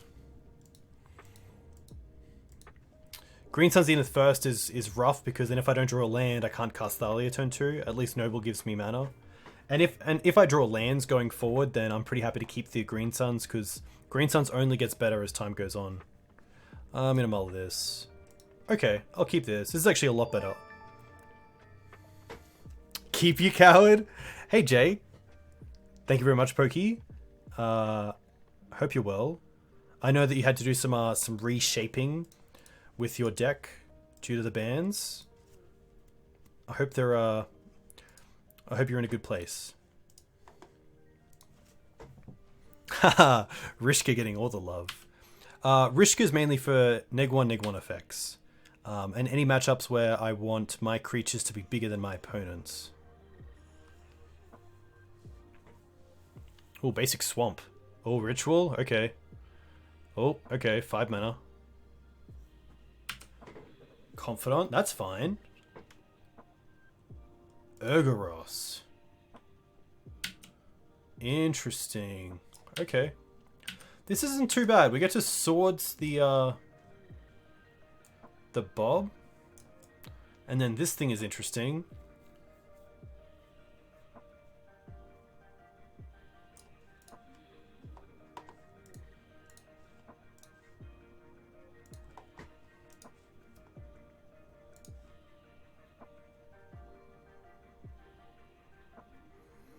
I'm just going to play the Wasteland, play the Thalia.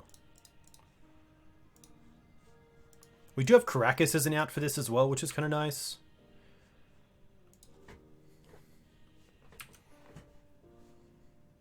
Nice, very cool. It seems like a really cool time to brew because you just get to get everything in. It's like going for a nice drive, but not having a destination in a way.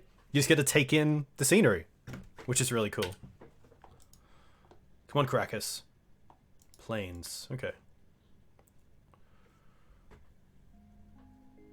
Hey, Min. These are the Bose noise-cancelling ones. Unfortunately, my other headphones stopped working, which is really annoying. Alright, let's see if our Hex can work it here. Once. Twice. 3 times? Nice.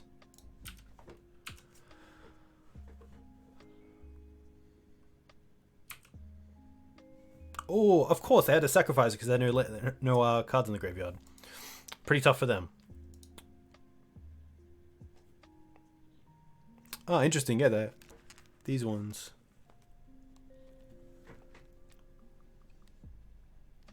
Haha, Thoughtseize? You can Thoughtseize me. Oh, I actually wanted to get Dried Arbor. 1, 2, 3, 4, 5. Nice. Okay. That works out really well.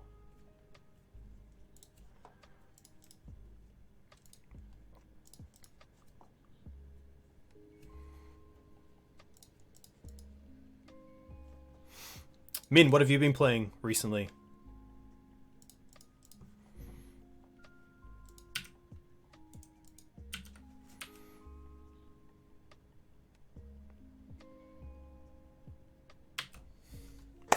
Too kind, Min.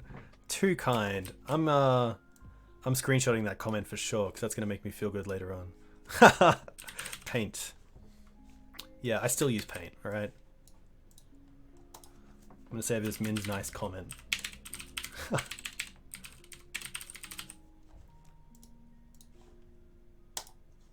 Nice. This is going to be an interesting one. So this looks like a mono-black style deck. I probably just want the path because it's a quick answer to Bob and also that big creature. I'm not sure how to board for this. I think the Gideon's probably going to be a little bit rough, but it seems okay as a way to get back in the game, late game.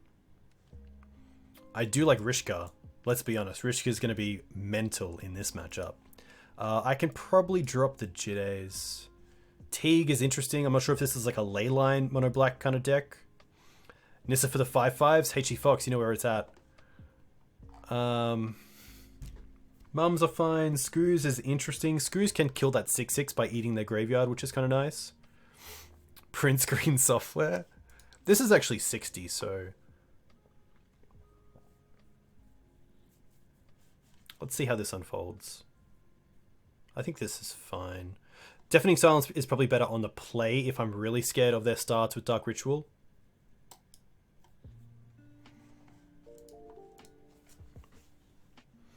Hey Clue Clan, thanks for the follow.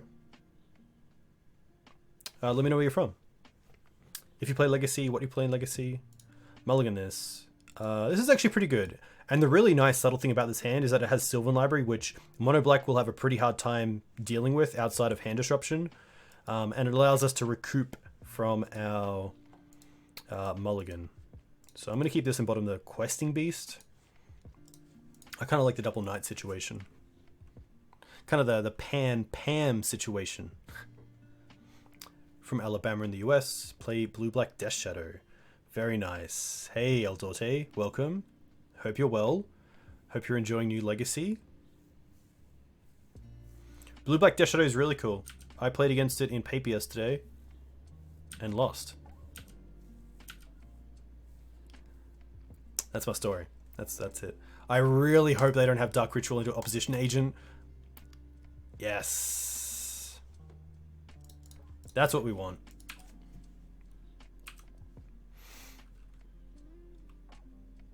Oh, you stayed in New South Wales for 4 months? Very cool. For work or for travel? Him doesn't hit Sylvan Library. That's huge. That is a great reason to work it out here. Hey, thanks, Min. All the best. A huge thank you for your for coming in and saying hey. Hope you have a nice day at work.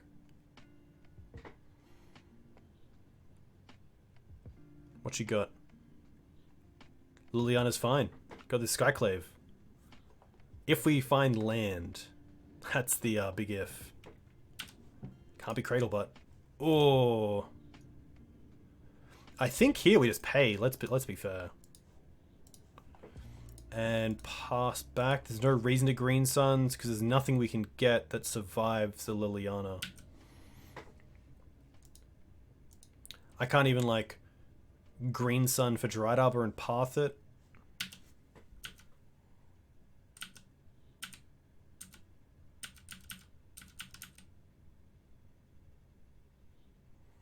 Wasteland's really strong. Yeah. Yikes.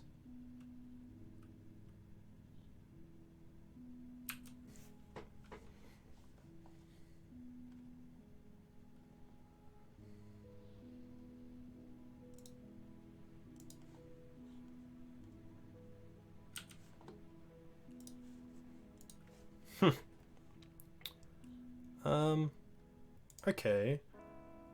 Put on top. Play Dried Arbor. And then Green Suns for Noble Hierarch.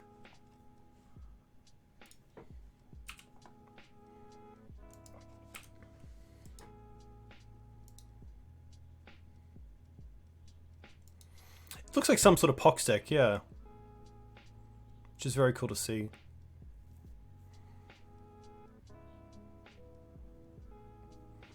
Yikes. Ugh. Kudos, opponent.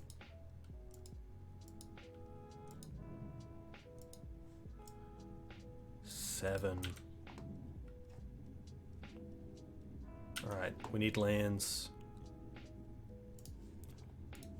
Okay, put on top. Put on top.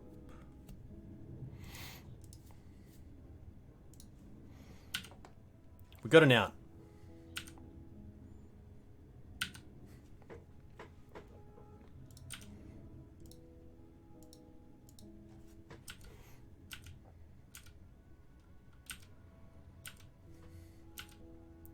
Verdant's fine. Just don't have hand disruption. Oh no, that's it. There you go, Skyclave, and then I believe we just die to Liliana.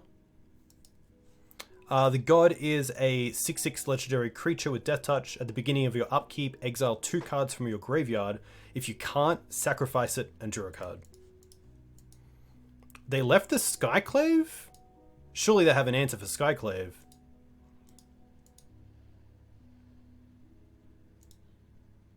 What is this? They took the Nut of the Reliquary? No.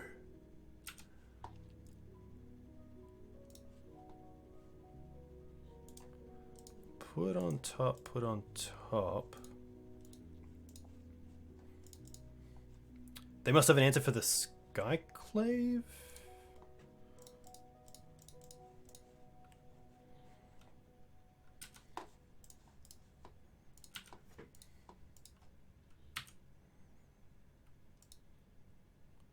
Removal spell for the Skyclave does it. We do have to give him a 3/3, which isn't the worst. We get a block, so we'll block. Now our humans are online, which is kind of nice. Haha, okay. Now we have Scrib Ranger Teeg. Oh, Scoos is actually kind of nice. Tireless Tracker, interesting. Put on top, put... I can only take one, and I want to try to trade with this card, so... Hopefully...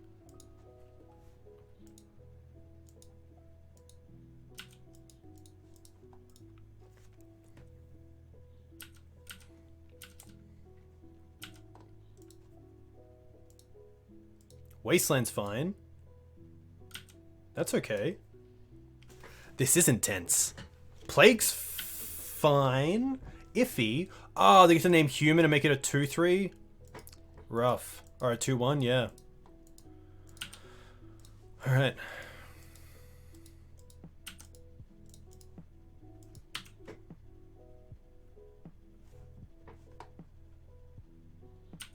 I don't believe I have an out here.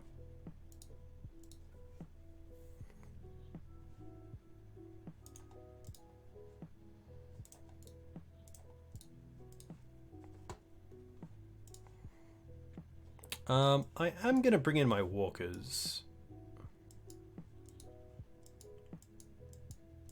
I think they're pretty good. They both play around Liliana pretty well. I do like the mum. Swords is actually interesting. Maybe I don't need the extra path. Jide is interesting for sure. I'm not sure what I want to keep here. I think Cradle's actually a card I can take out. This isn't a matchup where they're going to allow me to go wide on creatures with cards like Liliana of the Last Hope.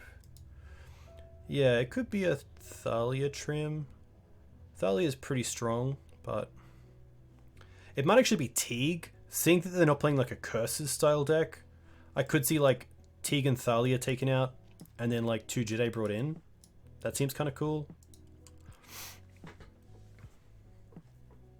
Where is the most stream? Cool deck. We'll get to it. We'll get to it one day. I will get to it. I will get to it. Okay, let's try this. Let's try this. Let's see how this goes. Let's see how this goes. It'll be fine. It'll be fine. Sylvan Library in my opening would be great. Maybe a turn 1 Noble Hierarch, turn 2 Sylvan Library. Hey, thanks, Gifty. Okay, still fine. Let's keep this. Turn 1 Noble. I could also go turn 1 Mum. Just to get it online. That's actually pretty good. I don't really have anything great to Green Suns into early on.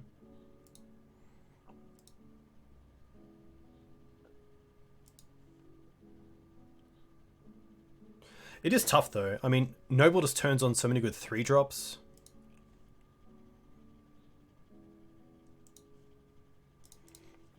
Yeah, it's gonna be Noble.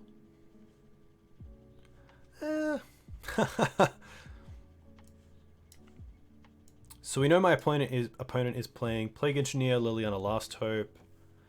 We haven't seen like Fatal Push yet.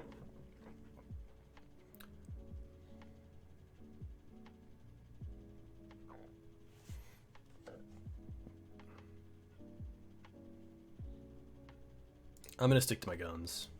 I'm gonna go with Noble. 3-drop next turn would be sweet.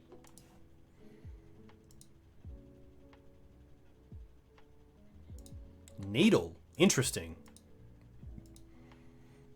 They brought in Needle.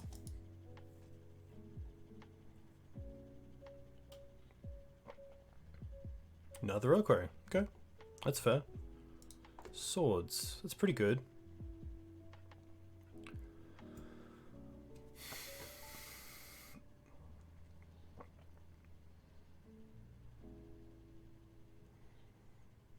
I don't mind Mum this turn.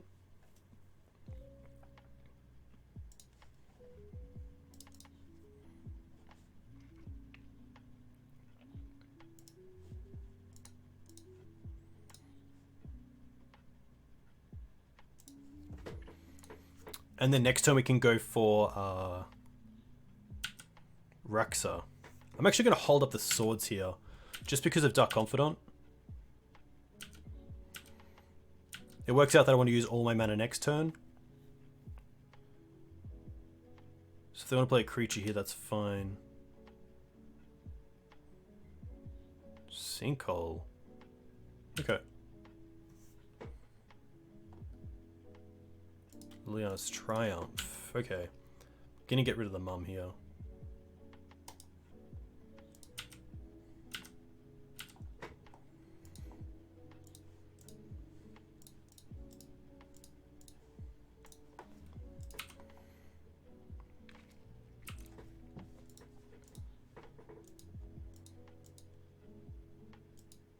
There's the Bob. That's more than fine.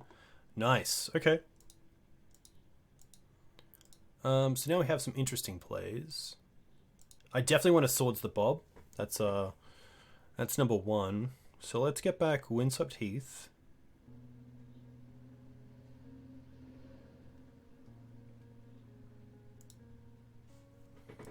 Let's attack with Ramanat.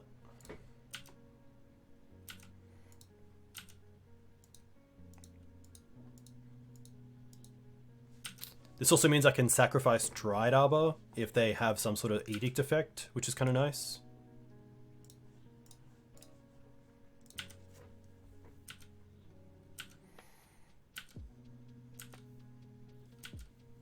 We also have Caracas for that god, which is kind of cool.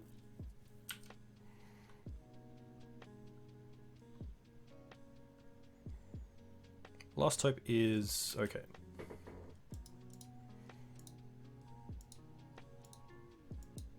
Interesting. Tick up on Ramanap is going to be fine. Now we can pivot. Because now we can get Questing Beast, which will kill the Liliana, which is huge. So let's get back Plains. Fetch. Savannah. 1, 2, 3, 4, 5. Nice. Go and get that Questing Beast. get to attack them for 5, and then trigger kill the Liliana. That's pretty strong. Things are looking good. We have access to the graveyard as a resource. We have some powerful cards in hand. We have 3 creatures in play. My opponent's only on 3 mana, which is kind of nice for us. They've also played a Pithing Needle, naming another Reliquary, which we haven't drawn. So, a little bit lucky there. Sinkhole hitting Caracas is fine. And they go out in style. I appreciate that. Alright.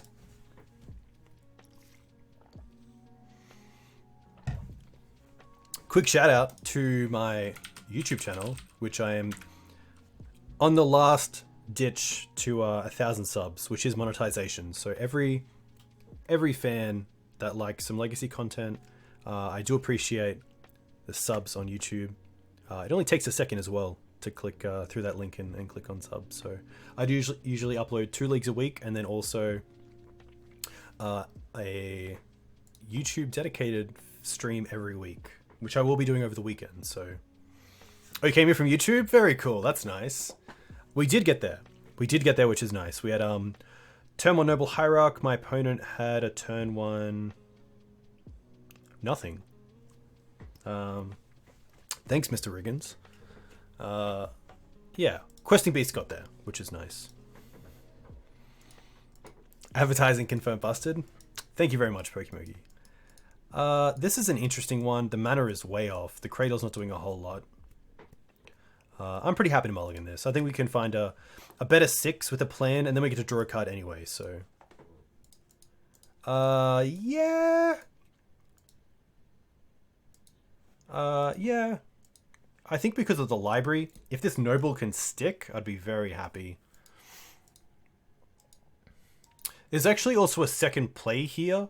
To play around the Noble getting removed, I could just go for Verdant Catacombs Pass, and if they tap out on turn 1, I can then go and get Dried Arbor, untap, play Cradle, and then have access to 2 mana.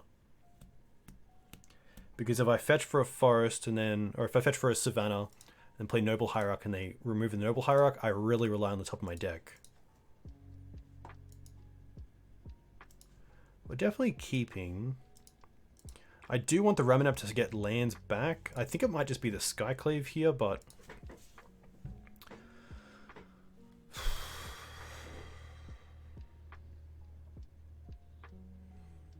Send Jide back? Yeah, I guess in a way Skyclave is my removal currently, so maybe Jide is what I do want to drop here. Yeah. And then I'm happy just to go for turn 1 Noble. The Dried Arbor play is okay, but it leaves me out of any coloured mana outside of green. So we just have to kind of hope here.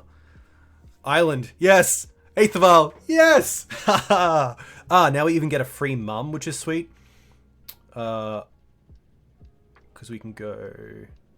Oh, we can do some pretty cool stuff here. I do think Sylvan Library is better than Ramanap, even though I can cast Ramanap this turn. I guess I get to play the library around days, which is kind of nice.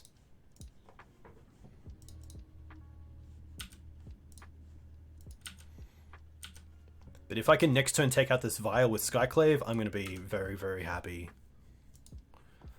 This looks like Merfolk again, which is interesting. Oh, another Vial? Okay. Beast. Oof. Okay. I am going to pay for these. And then we're going to do some things. We haven't played a land yet. I don't mind just going for Pride Mage into Questing Beast.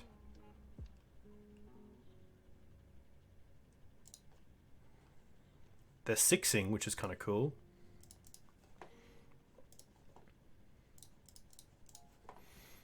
Alright. Take 6. Nice. That's a turn 3. That's a really good turn 3. Questing Beast is going to be pretty hard to beat for my opponent, especially with Mum in play. Maybe they're playing Caracas. True Name doesn't do a whole lot because the damage can't be prevented, which is cool. 2 libraries nice. I feel like, ooh, interesting. We'll see if my opponent knows about True Name and Questing Beast or not.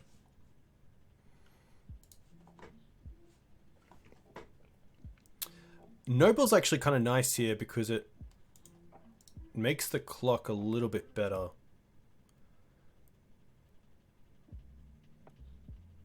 Makes the clock a 2-turn clock.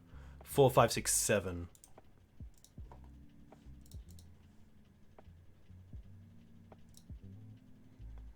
But yeah, library's pretty cool. I see it enough that I'm happy.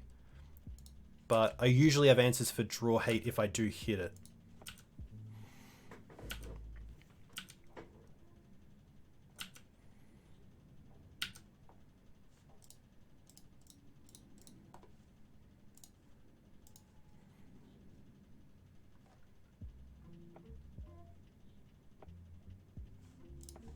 Take out a vial. I'm gonna put something in, that's fine. Merfolk Trickster? What do you hit? Beast. Interesting.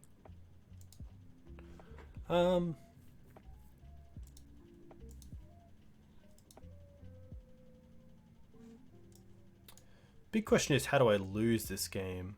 I don't think I need the beast as a blocker, so I think I'm happy just letting this go. Because I get to cast the Ramanap as well.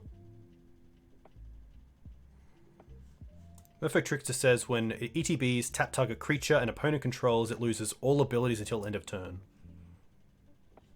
Until end of turn. Okay, yeah. That's fine. I guess it taps it and then loses abilities till end of turn. So it doesn't untap, but that is going to be A-okay.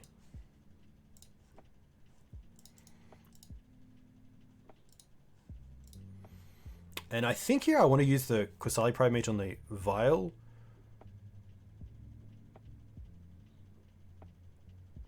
I'm trying to think of like an island walk way that my opponent can get through, but like the 1 mana Spreading Sea that doesn't draw a card. I think that's like the only out my opponent can have. We have enough blockers, so I don't think Pride Mage is doing much else. And we also have Dried Arbor if we need it, so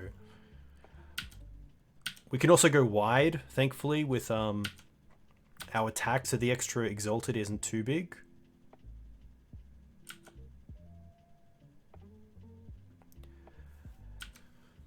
Yeah, Green White Mav is really nice. Consistency's pretty good. It's been a little bit rough with the mana base, but that's where I think the consistency lies. And Skyclave has been a huge printing.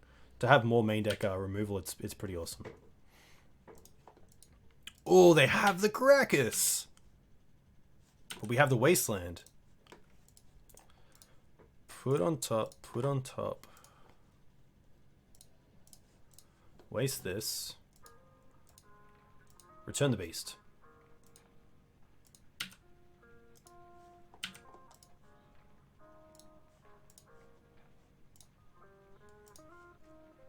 They don't have the force. So they're at 7. We can swing. This is pretty close. We can swing for 4, 5, 6, 7, 8, which makes them have to block, which is kind of nice. Because if I just swing for 6 and they go to 1, then a Lord off the top wins it for them. I guess a Lord off the top wins it anyway.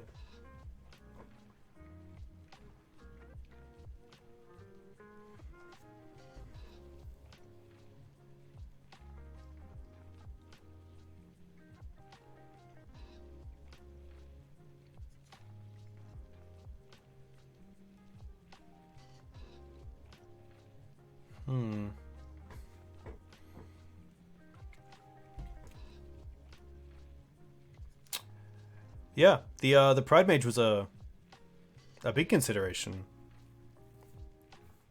I just didn't think that it would come up, but it did, being the 1 damage that I needed. I think I'm okay to attack with Questing Beast, Skyclave, and Ramanap, which makes them have to block with something. And then we have blockers in Noble Hierarch and Mum if they do need to do anything.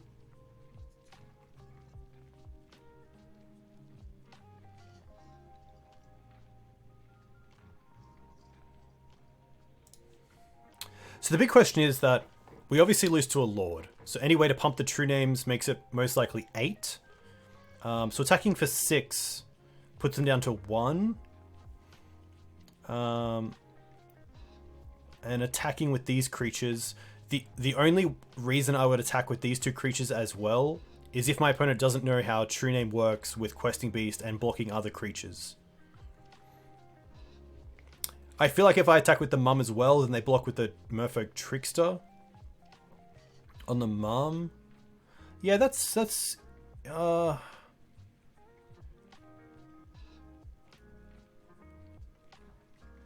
yeah, I guess the issue there is that they can just block with Merfolk Trickster on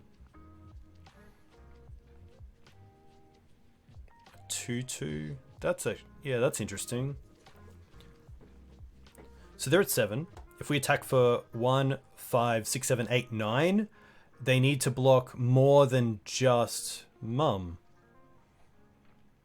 So I think attacking like this is correct.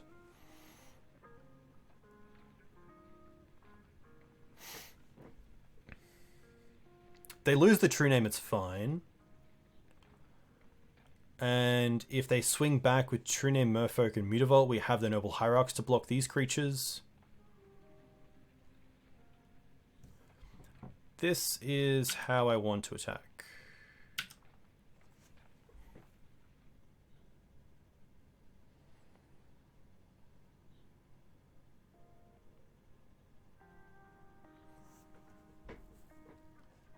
Because now one block doesn't do it. Or the one block is True Name on Beast, and then you lose True Name and I keep Beast.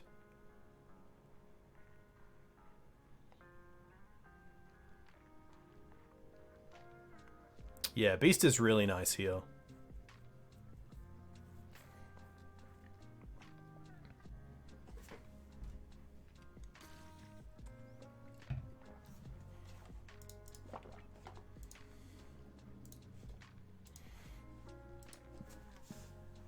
We are giving them a 1/1, which is fine. Oh, they're going to block like this. That is fine.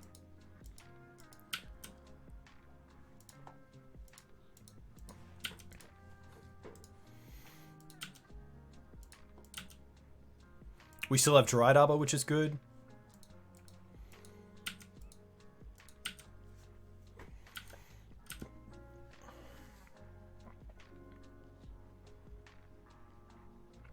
Land is fine. They had the Lord! They had the Lord! Crazy. And it's not good enough. 4 gets through, 3 block, 1 block, and then the Questing Beast just gets there. Unless they have a way to bounce the Beast? No, because then we just attack back with the Beast with haste.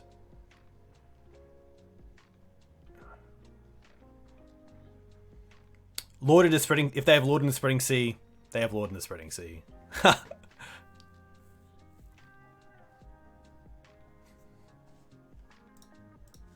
Oof.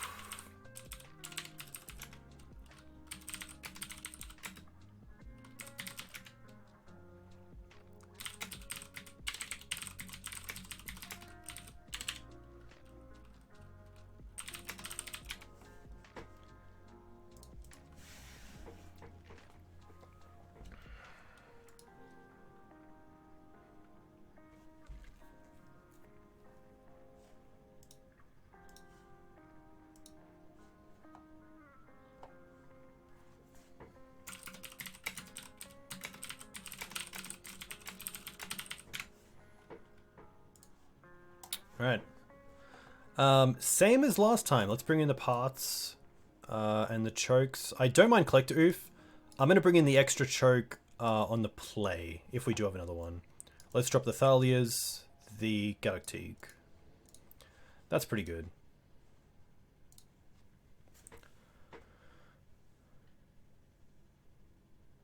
Yeah, very cool. Who was it in chat? Who was it to tell me that I have to attack with the Mum? That was really cool.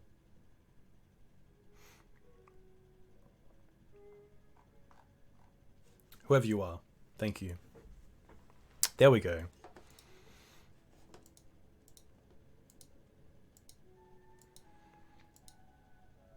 Exorizo, very nice. Very nice. Oh, there's definitely a lot of chess feeling to it, Julian. This hand is really good. I'm pretty happy to keep this. Mana acceleration, card manipulation in Sylvan Library, removal. Haha, Min, too kind. Too kind. Thank you very much. Oh, Cavern Pass. Kinda makes me just want a Wasteland here.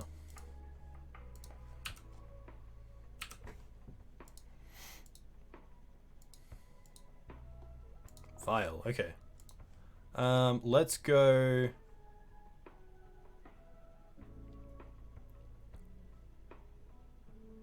Basic into Noble. And then we can CJ. This means they can't Wasteland us back if they wish. Should probably learn Combat Math at some point. I'm in that camp.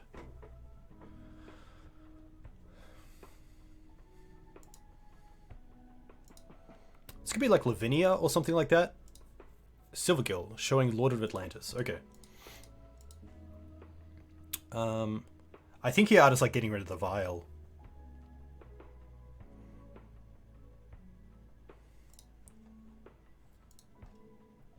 I could also leave Vial and go after their mana. Sylvan Library Hold Up Swords is pretty nice as well. Hey McSalmon, welcome.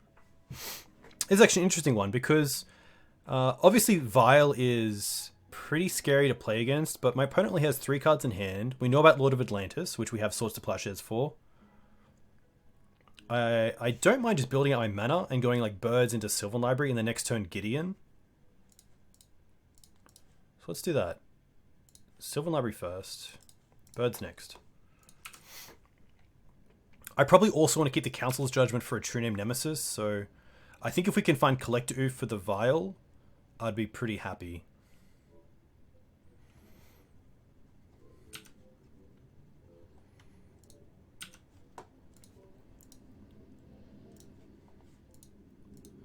Well, there's the Green Suns.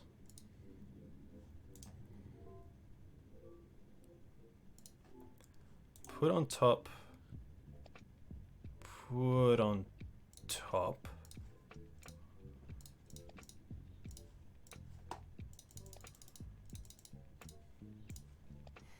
Green Suns for 2. They're going to activate the Vial. That's going to be okay. They put in a Thassa's Oracle.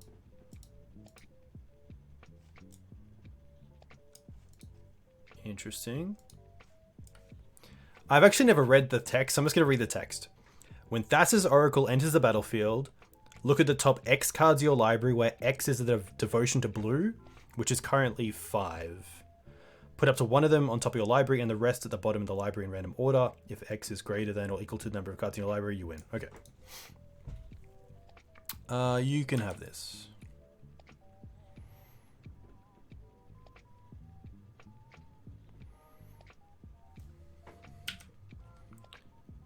Script range is also interesting, but I think just getting out the oof here is fine.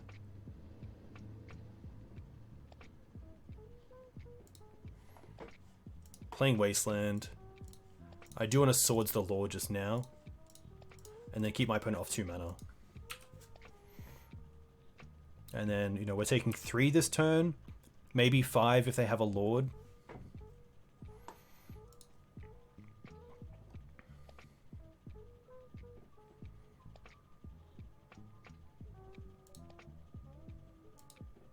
Oh, that's pretty cool. Do they have a 3-drop? They do. True Name. Okay. Well, at least we have the Council's Judgment for that. They have 0 cards in hand. Scrib Ranger is perfect. Put on top. I'm actually going to pay for Scrib Ranger.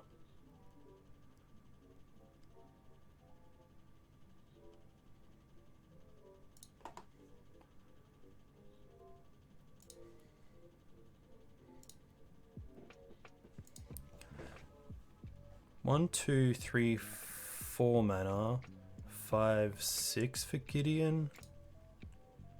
So close. All right.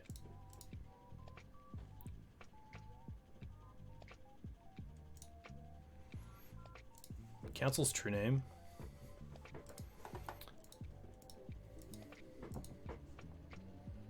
And then I will actually... I did it. I did it wrong. I should have cast Scrib Ranger first, so that I didn't have to tap the Wasteland for mana.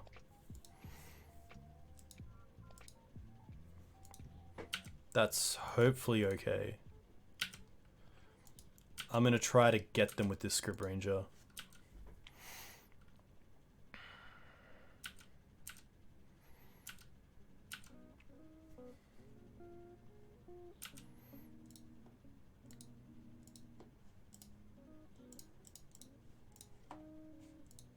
Haha.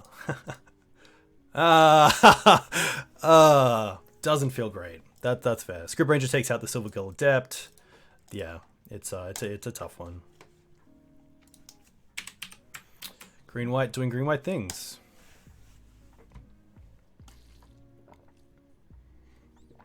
Tough matchup for them. I feel like we have a lot of really good ones.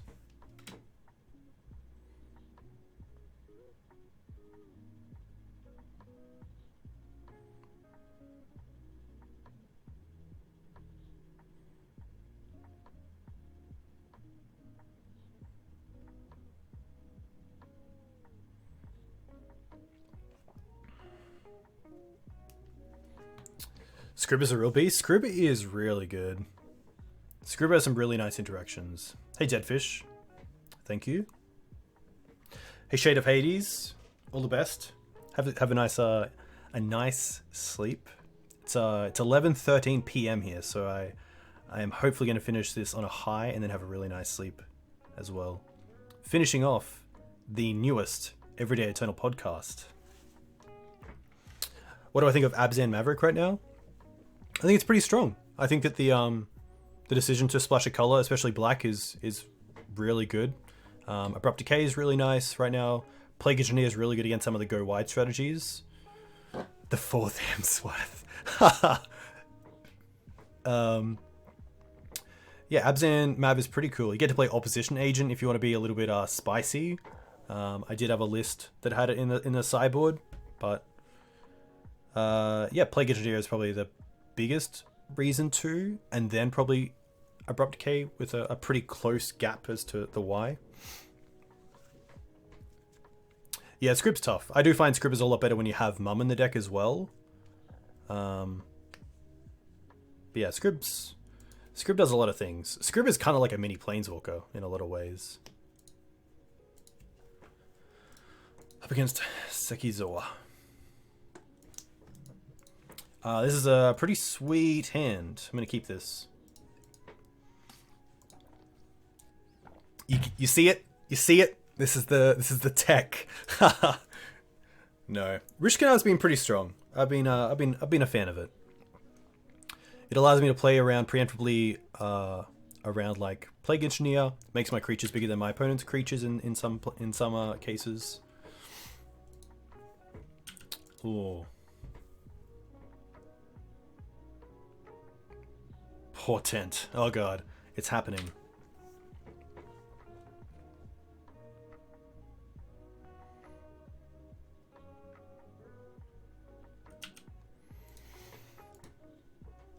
Oh, Noble's actually a sweet draw. I'm gonna go for a Savannah. I could go for a basic, but I'm not gonna play around like a main deck back to basics.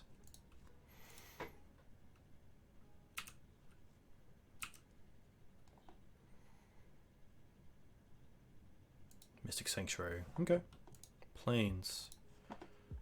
Alright, let's go for Thalia first.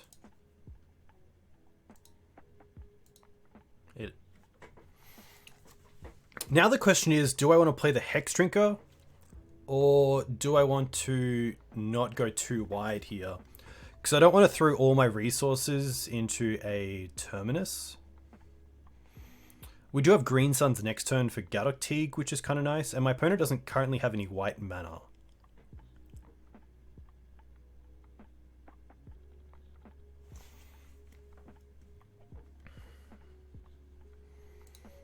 I'm going to say it's okay to play Hex. I don't think Thalia just by herself is good enough.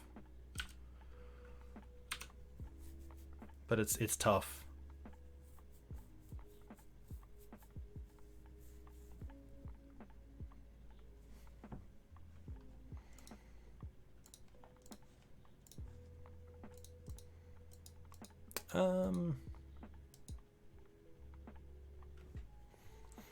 Usually 1 or 2. Yeah. So the big question here is, do they have like Brainstorm for untap and Terminus? We do have the Green Suns to kind of get around it, but it's pretty tough if they have like Brainstorm Force Terminus. I'm just going to attack for 3 here. I guess trading the Hex isn't too bad with the Snapcaster Mage. I mean, I do have the swords if they do have something, and I do change my mind in the next couple of turns, but here I'm pretty happy just to Green Sun's Fatigue. Kind of acts like a mum.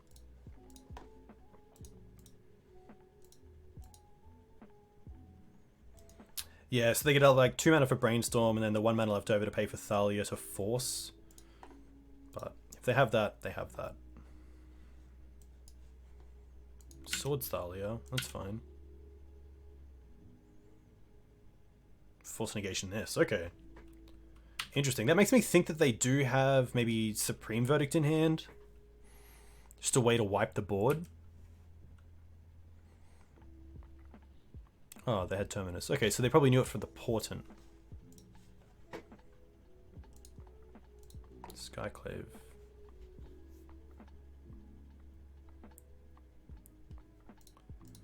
Interesting. So I can play this as a 3/3?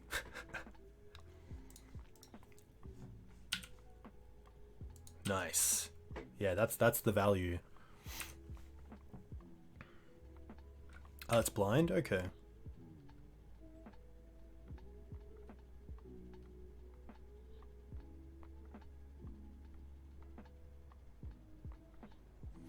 Snap swords. Sure. A fetch land would be kind of cool, because then I can just hold up a Triad Arbor.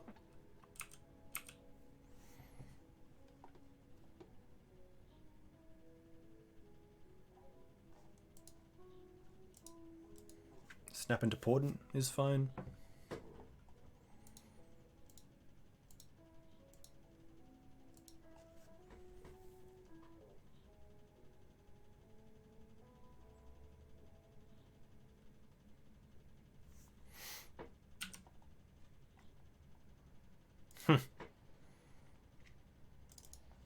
I'm just going to play Jit and pass. I could take out the Mystic Sanctuary, but I kind of like holding up fetch land for Dryad Arbor.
Ponder's okay. Hopefully a shuffle.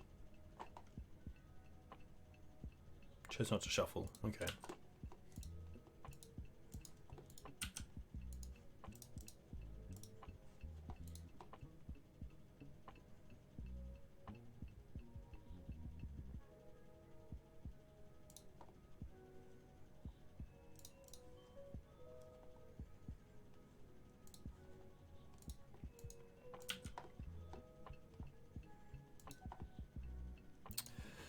Teeg's pretty interesting.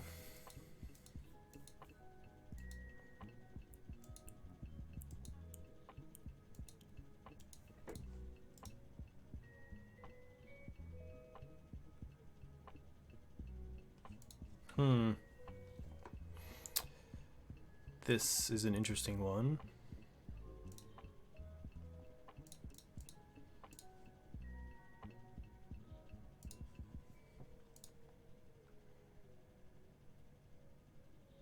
If they swords here, I can float mana and then go and get another land. Okay. Yeah, I definitely like not overcommitting to the board either.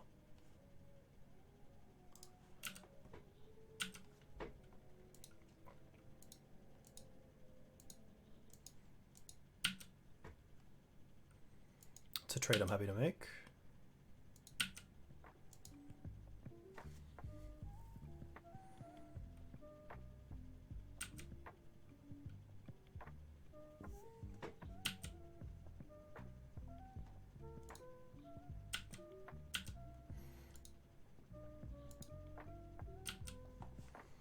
Honda is going to be fine.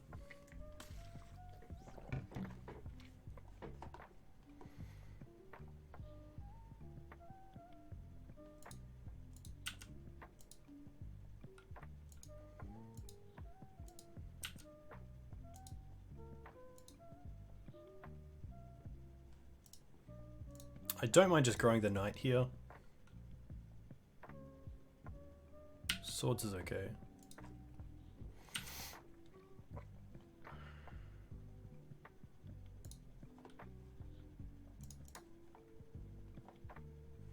Go for Savannah because then I can draw into just any land to cast the Skyclave Apparition.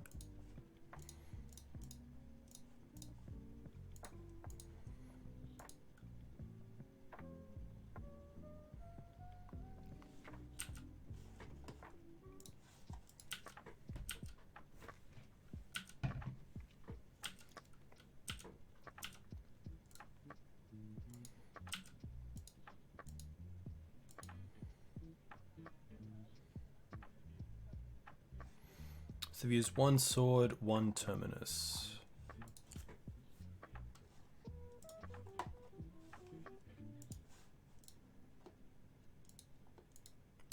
Back to basics is pretty good.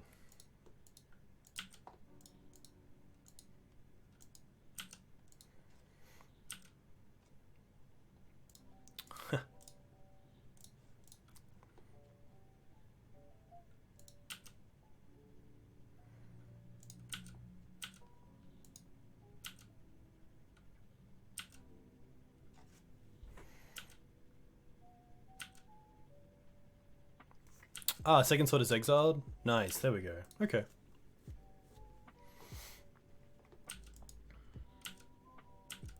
Getting a second white. Maybe they have Council's Judgment. But surely they have another Plains. Interesting to fetch the Tundra if they have back to basics.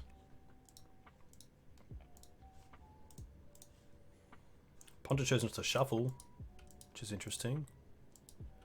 I guess they could have like Teferi bounce, Gaddock Teeg, Judgment.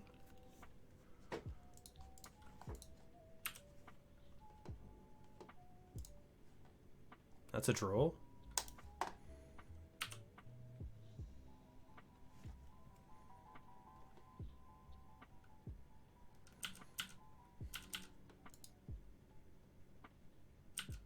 Oh, nothing. Okay. Knight. Oh, both our planes are in the bin. That's a little bit rough. Shark Typhoon, okay.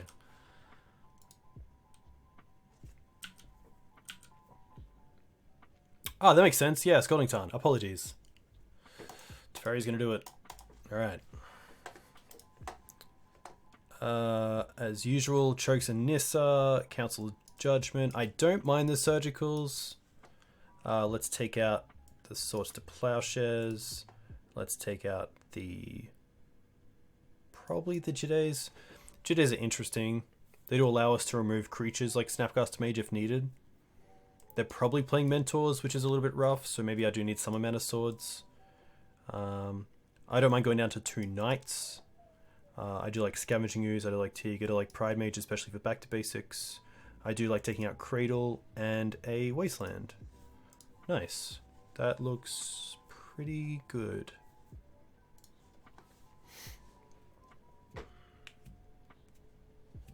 Surgical's a little bit meh. I don't think this is a great matchup for Surgical, but I think that I need all the help that I can get. I do like Chalice, but just because of... yeah. I'm not too sure what I would cut. I take out Cradle because this is a matchup where I don't see myself going wide. And if I do, I'm probably going to get hit pretty hard by a board wipe. So Cradle a lot of the time isn't really tapping for much. Yikes. I guess we keep and we bottom the Skyclave and keep the Council's Judgment.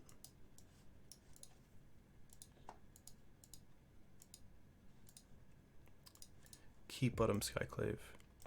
Yeah, Chalice is interesting because we can play it around. We can play around it a little bit with like Green Suns for our Noble Hierarchs and stuff. But if we're taking out Swords to Plowshares, then you can turn off a lot of their cantrips and removal, which is nice.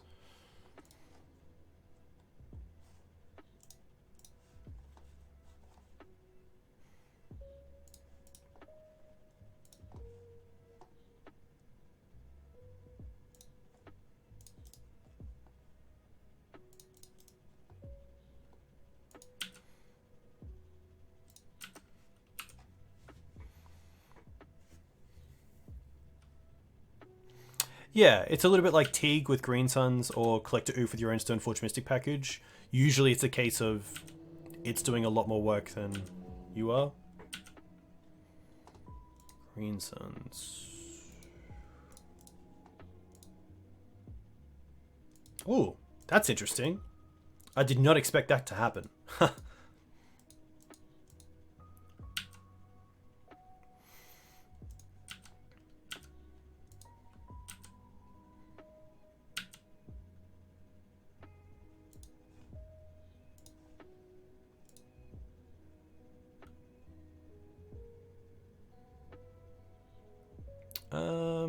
I'm going to keep the Green Suns. I kind of want a Green Suns for Teeg.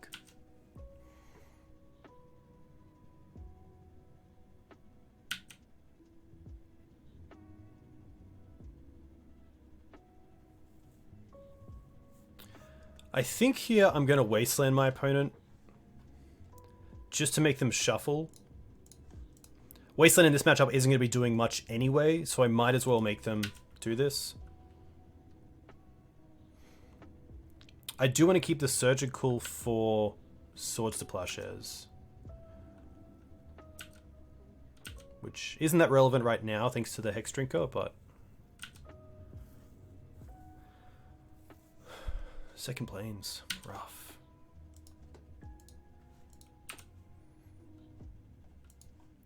Plains is pretty nice because now we can Green Suns for Gaddock Teeg.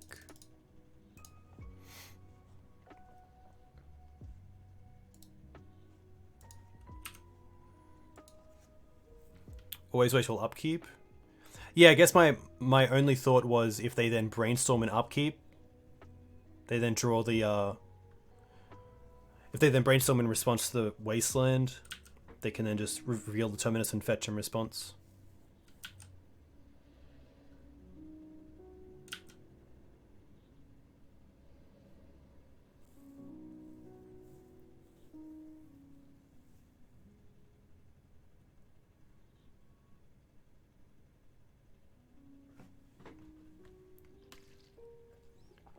Swords is okay. And I think here in their turn, I'm happy just to try to take out these Swords to Plowshares. See their hand as well. Force, Jace, Predict, Shark Typhoon, Snap, Hero. Okay. And then how do they board? Disenchant, Ensnaring Bridge. They play Entreat, which is interesting. Gideon's cool. Double back to basics. They don't have another land in hand.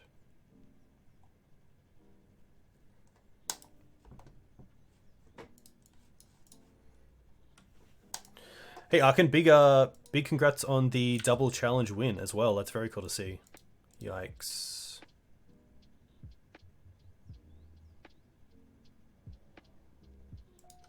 I don't want to show the Wasteland yet in case they draw a fetch and they fetch for a jewel.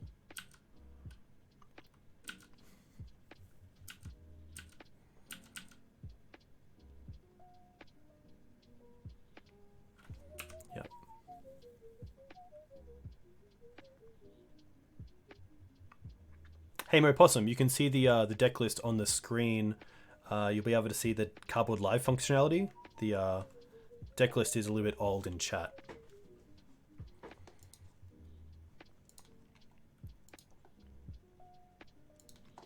I know they have Force, which is the worst part.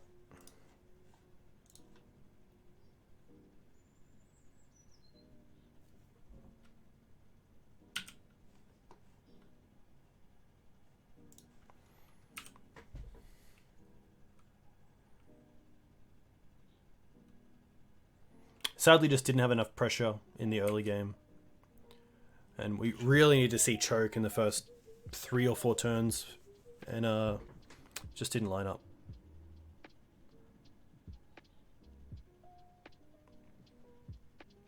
Yes, it is a little bit different. I might even just do that now.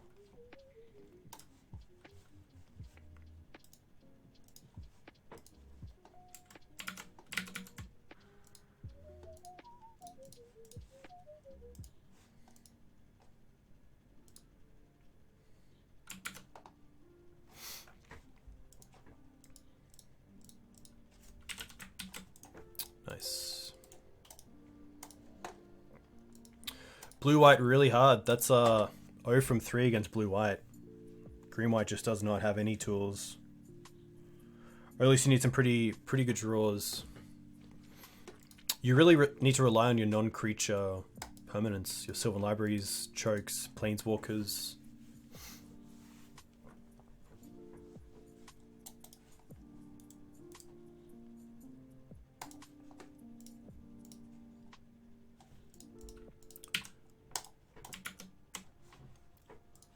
Nice. I will update the deck list now.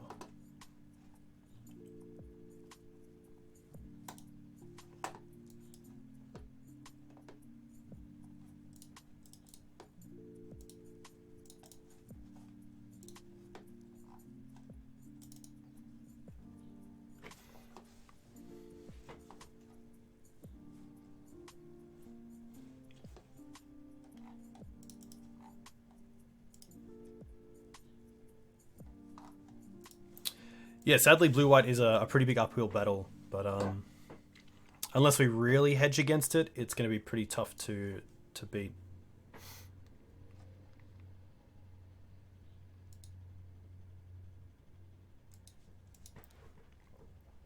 Up against Cleo.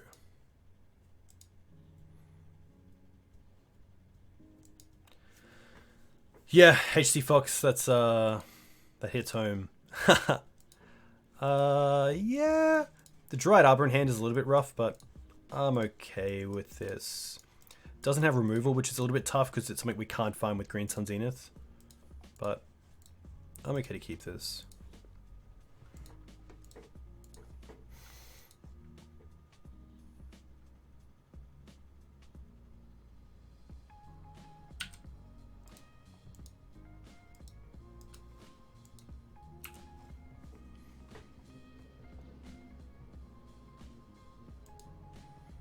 Underground Sea.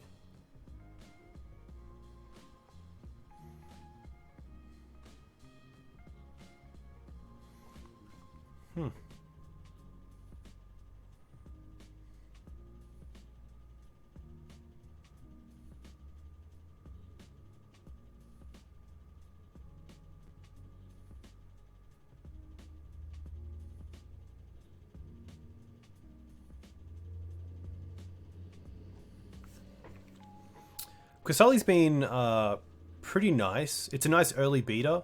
And the Exalted has added up a few times, which is pretty cool. It's tough to not have Night of Autumn.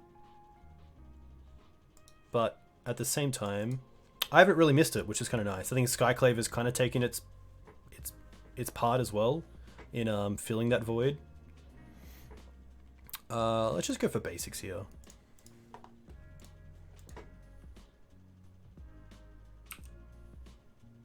Can you assume my opponent's on combo or Bug Delver?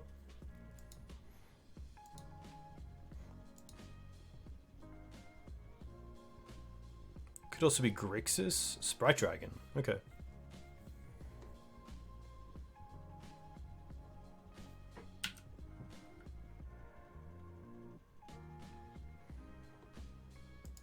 Thalia is really nice here. Outside of them having Plague Engineer main deck, that's a really nice draw.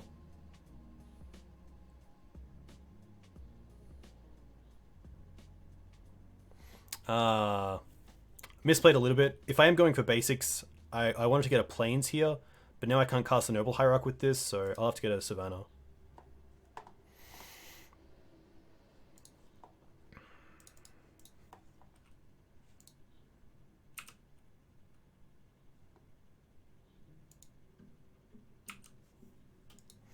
Hopefully Plagues are in the side for a deck that's running main deck Sprite Dragon. I assume they're wanting to go pretty quick in game 1, so I don't think they'll be playing a 3-drop like Plague.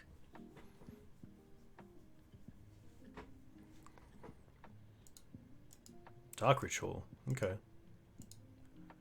Interesting. Thoughtseize. Sure.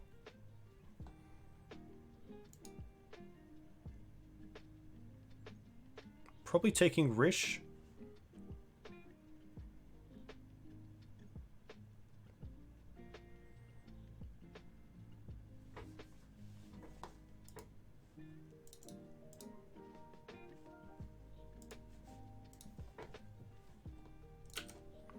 Alright. Knight's pretty good. So let's attack first. They can't force anyway, which is nice, so I'm just going to play the Knight here as a 4/4.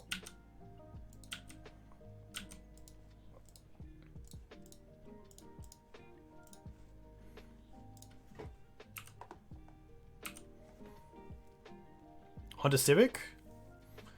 Could be. Dark Ritual is really interesting. I can only assume that it's for the dragons. Hey Chris Ewan, thank you very much. They're getting aggressive, so we do have a... Ooh, track is really nice. Alright, let's start with Tracker. Now let's sack this.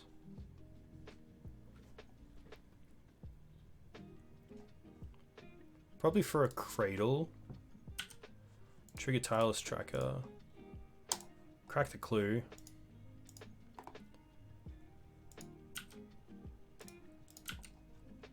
Jitte. Haha! Nice.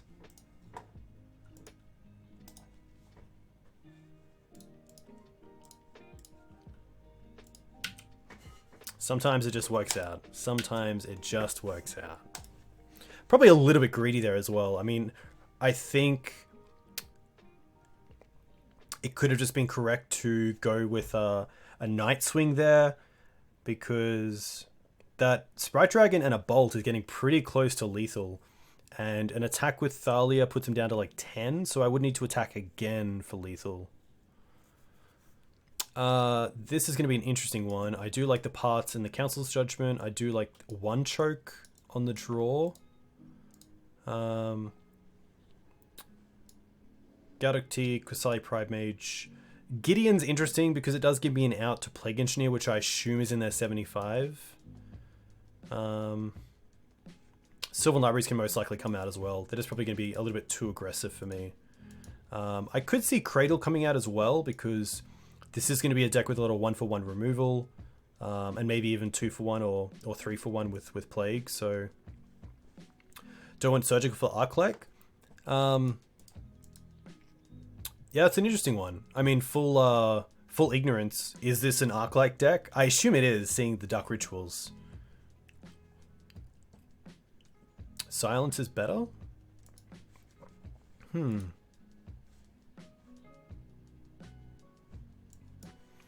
might drop the Tracker, just because of the amount of removal they'll probably have for it. Yeah, Silence is kind of nice, because it also stops their ability to go wide with like Ponders at the very end, with Sprite Dragons. Okay, this will be interesting. This hand is nice, but the Dried Arbor is just keeping it from being where it's at. And even then, it's not the greatest. I don't have actual white mana outside of Noble Hierarch. Interesting hand.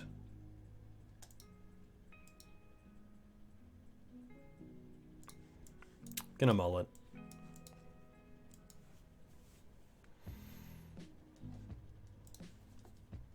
And we have the Dried Arbor again.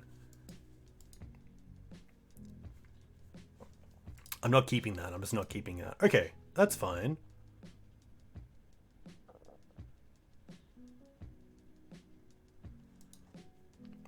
Mainly because of Dark Ritual, I think is what people have on their radar. I want to keep Savannah. I think this is what I want to keep. Oh, did I drop the Wasteland? I didn't mean to drop the Wasteland.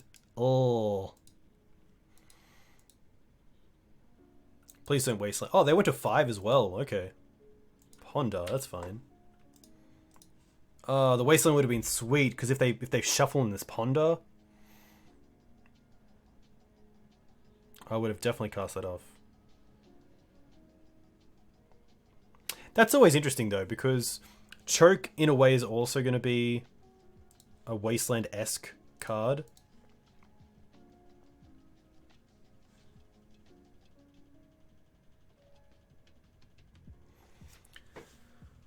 For mana considerations, it's better to go for Savannah into Dried Arbor. And then I can have a second Savannah Aura Plains off the Windswept Heath for the Skyclave.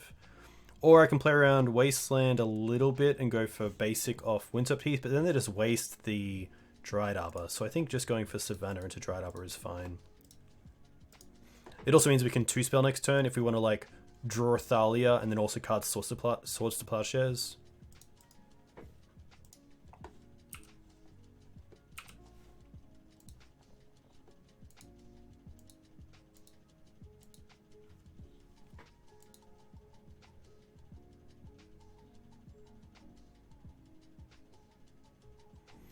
Five cards, one is a Underground Sea.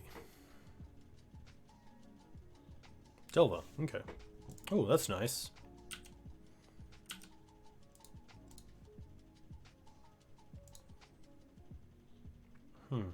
I'm just going to fetch now for a basic.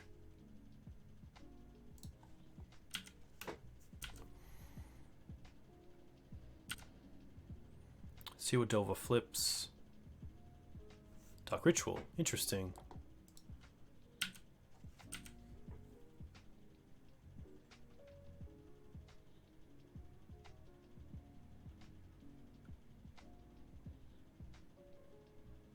Sprite Dragon, sure.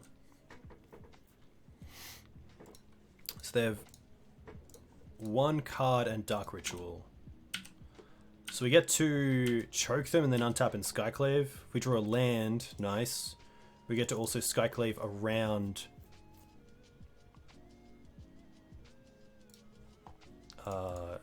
Days, which is kind of cool.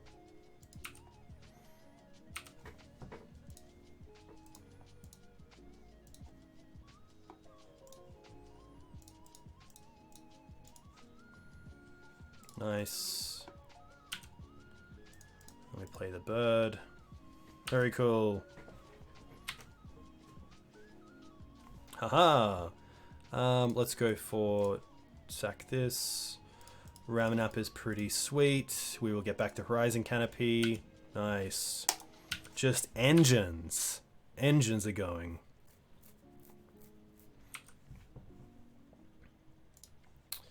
Alright, let's do it again. Draw a card. Yeah. Nice. So, a bit of a recovery from the first league, which is nice to finish 4-1. Do feel very, very open against the blue-white control decks. That is a must.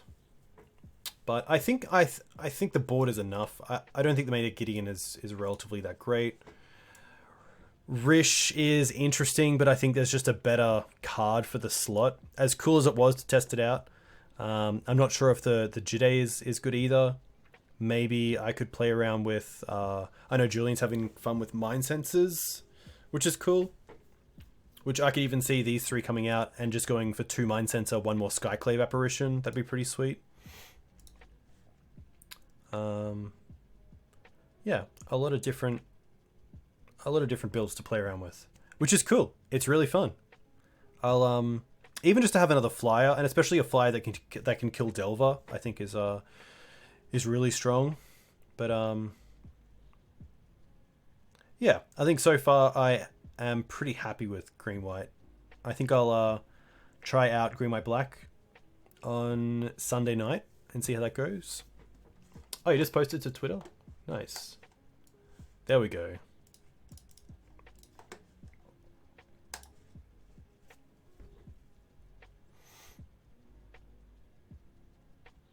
Yeah, this is nice and slick.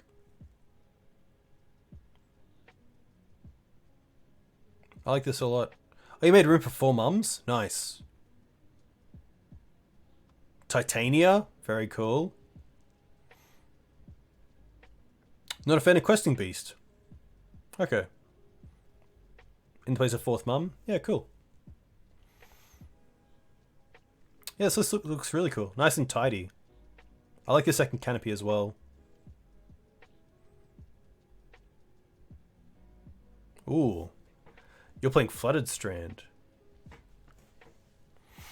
I assume you prefer a fetch land that goes for a basic plains rather than being able to get Dried Arbor, like a Misty.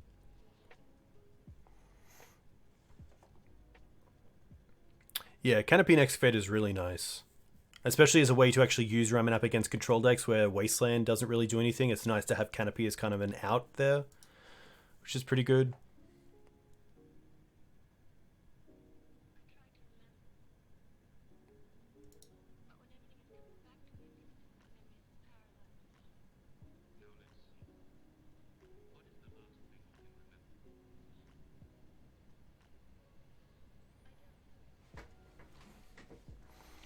I guess a Flooded Strand can still get Savannah, which is cool. Alright, it is 11:48. I'm going to say goodbye. A huge thank you to everyone who came in and watched. Of course, if you want to find my content, you can find it at YouTube here. You can also find me on Twitter and at the Green Sun Zenith. Yeah, I'll be back on probably Saturday or Sunday night with this. So to saying you are more than welcome. A huge thank you for hanging out. I'm going to see quickly who else is playing as well.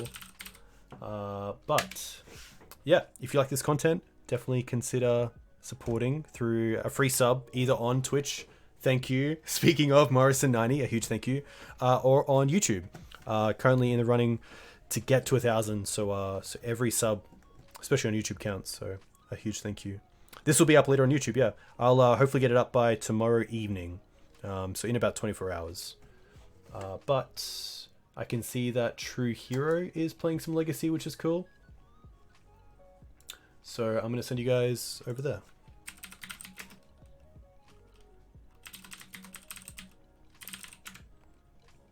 Nice. A huge thank you once again. Enjoy your weeks, enjoy your weekends, stay safe, and I will hopefully see you in a few days' time back here with Maverick. Cheers.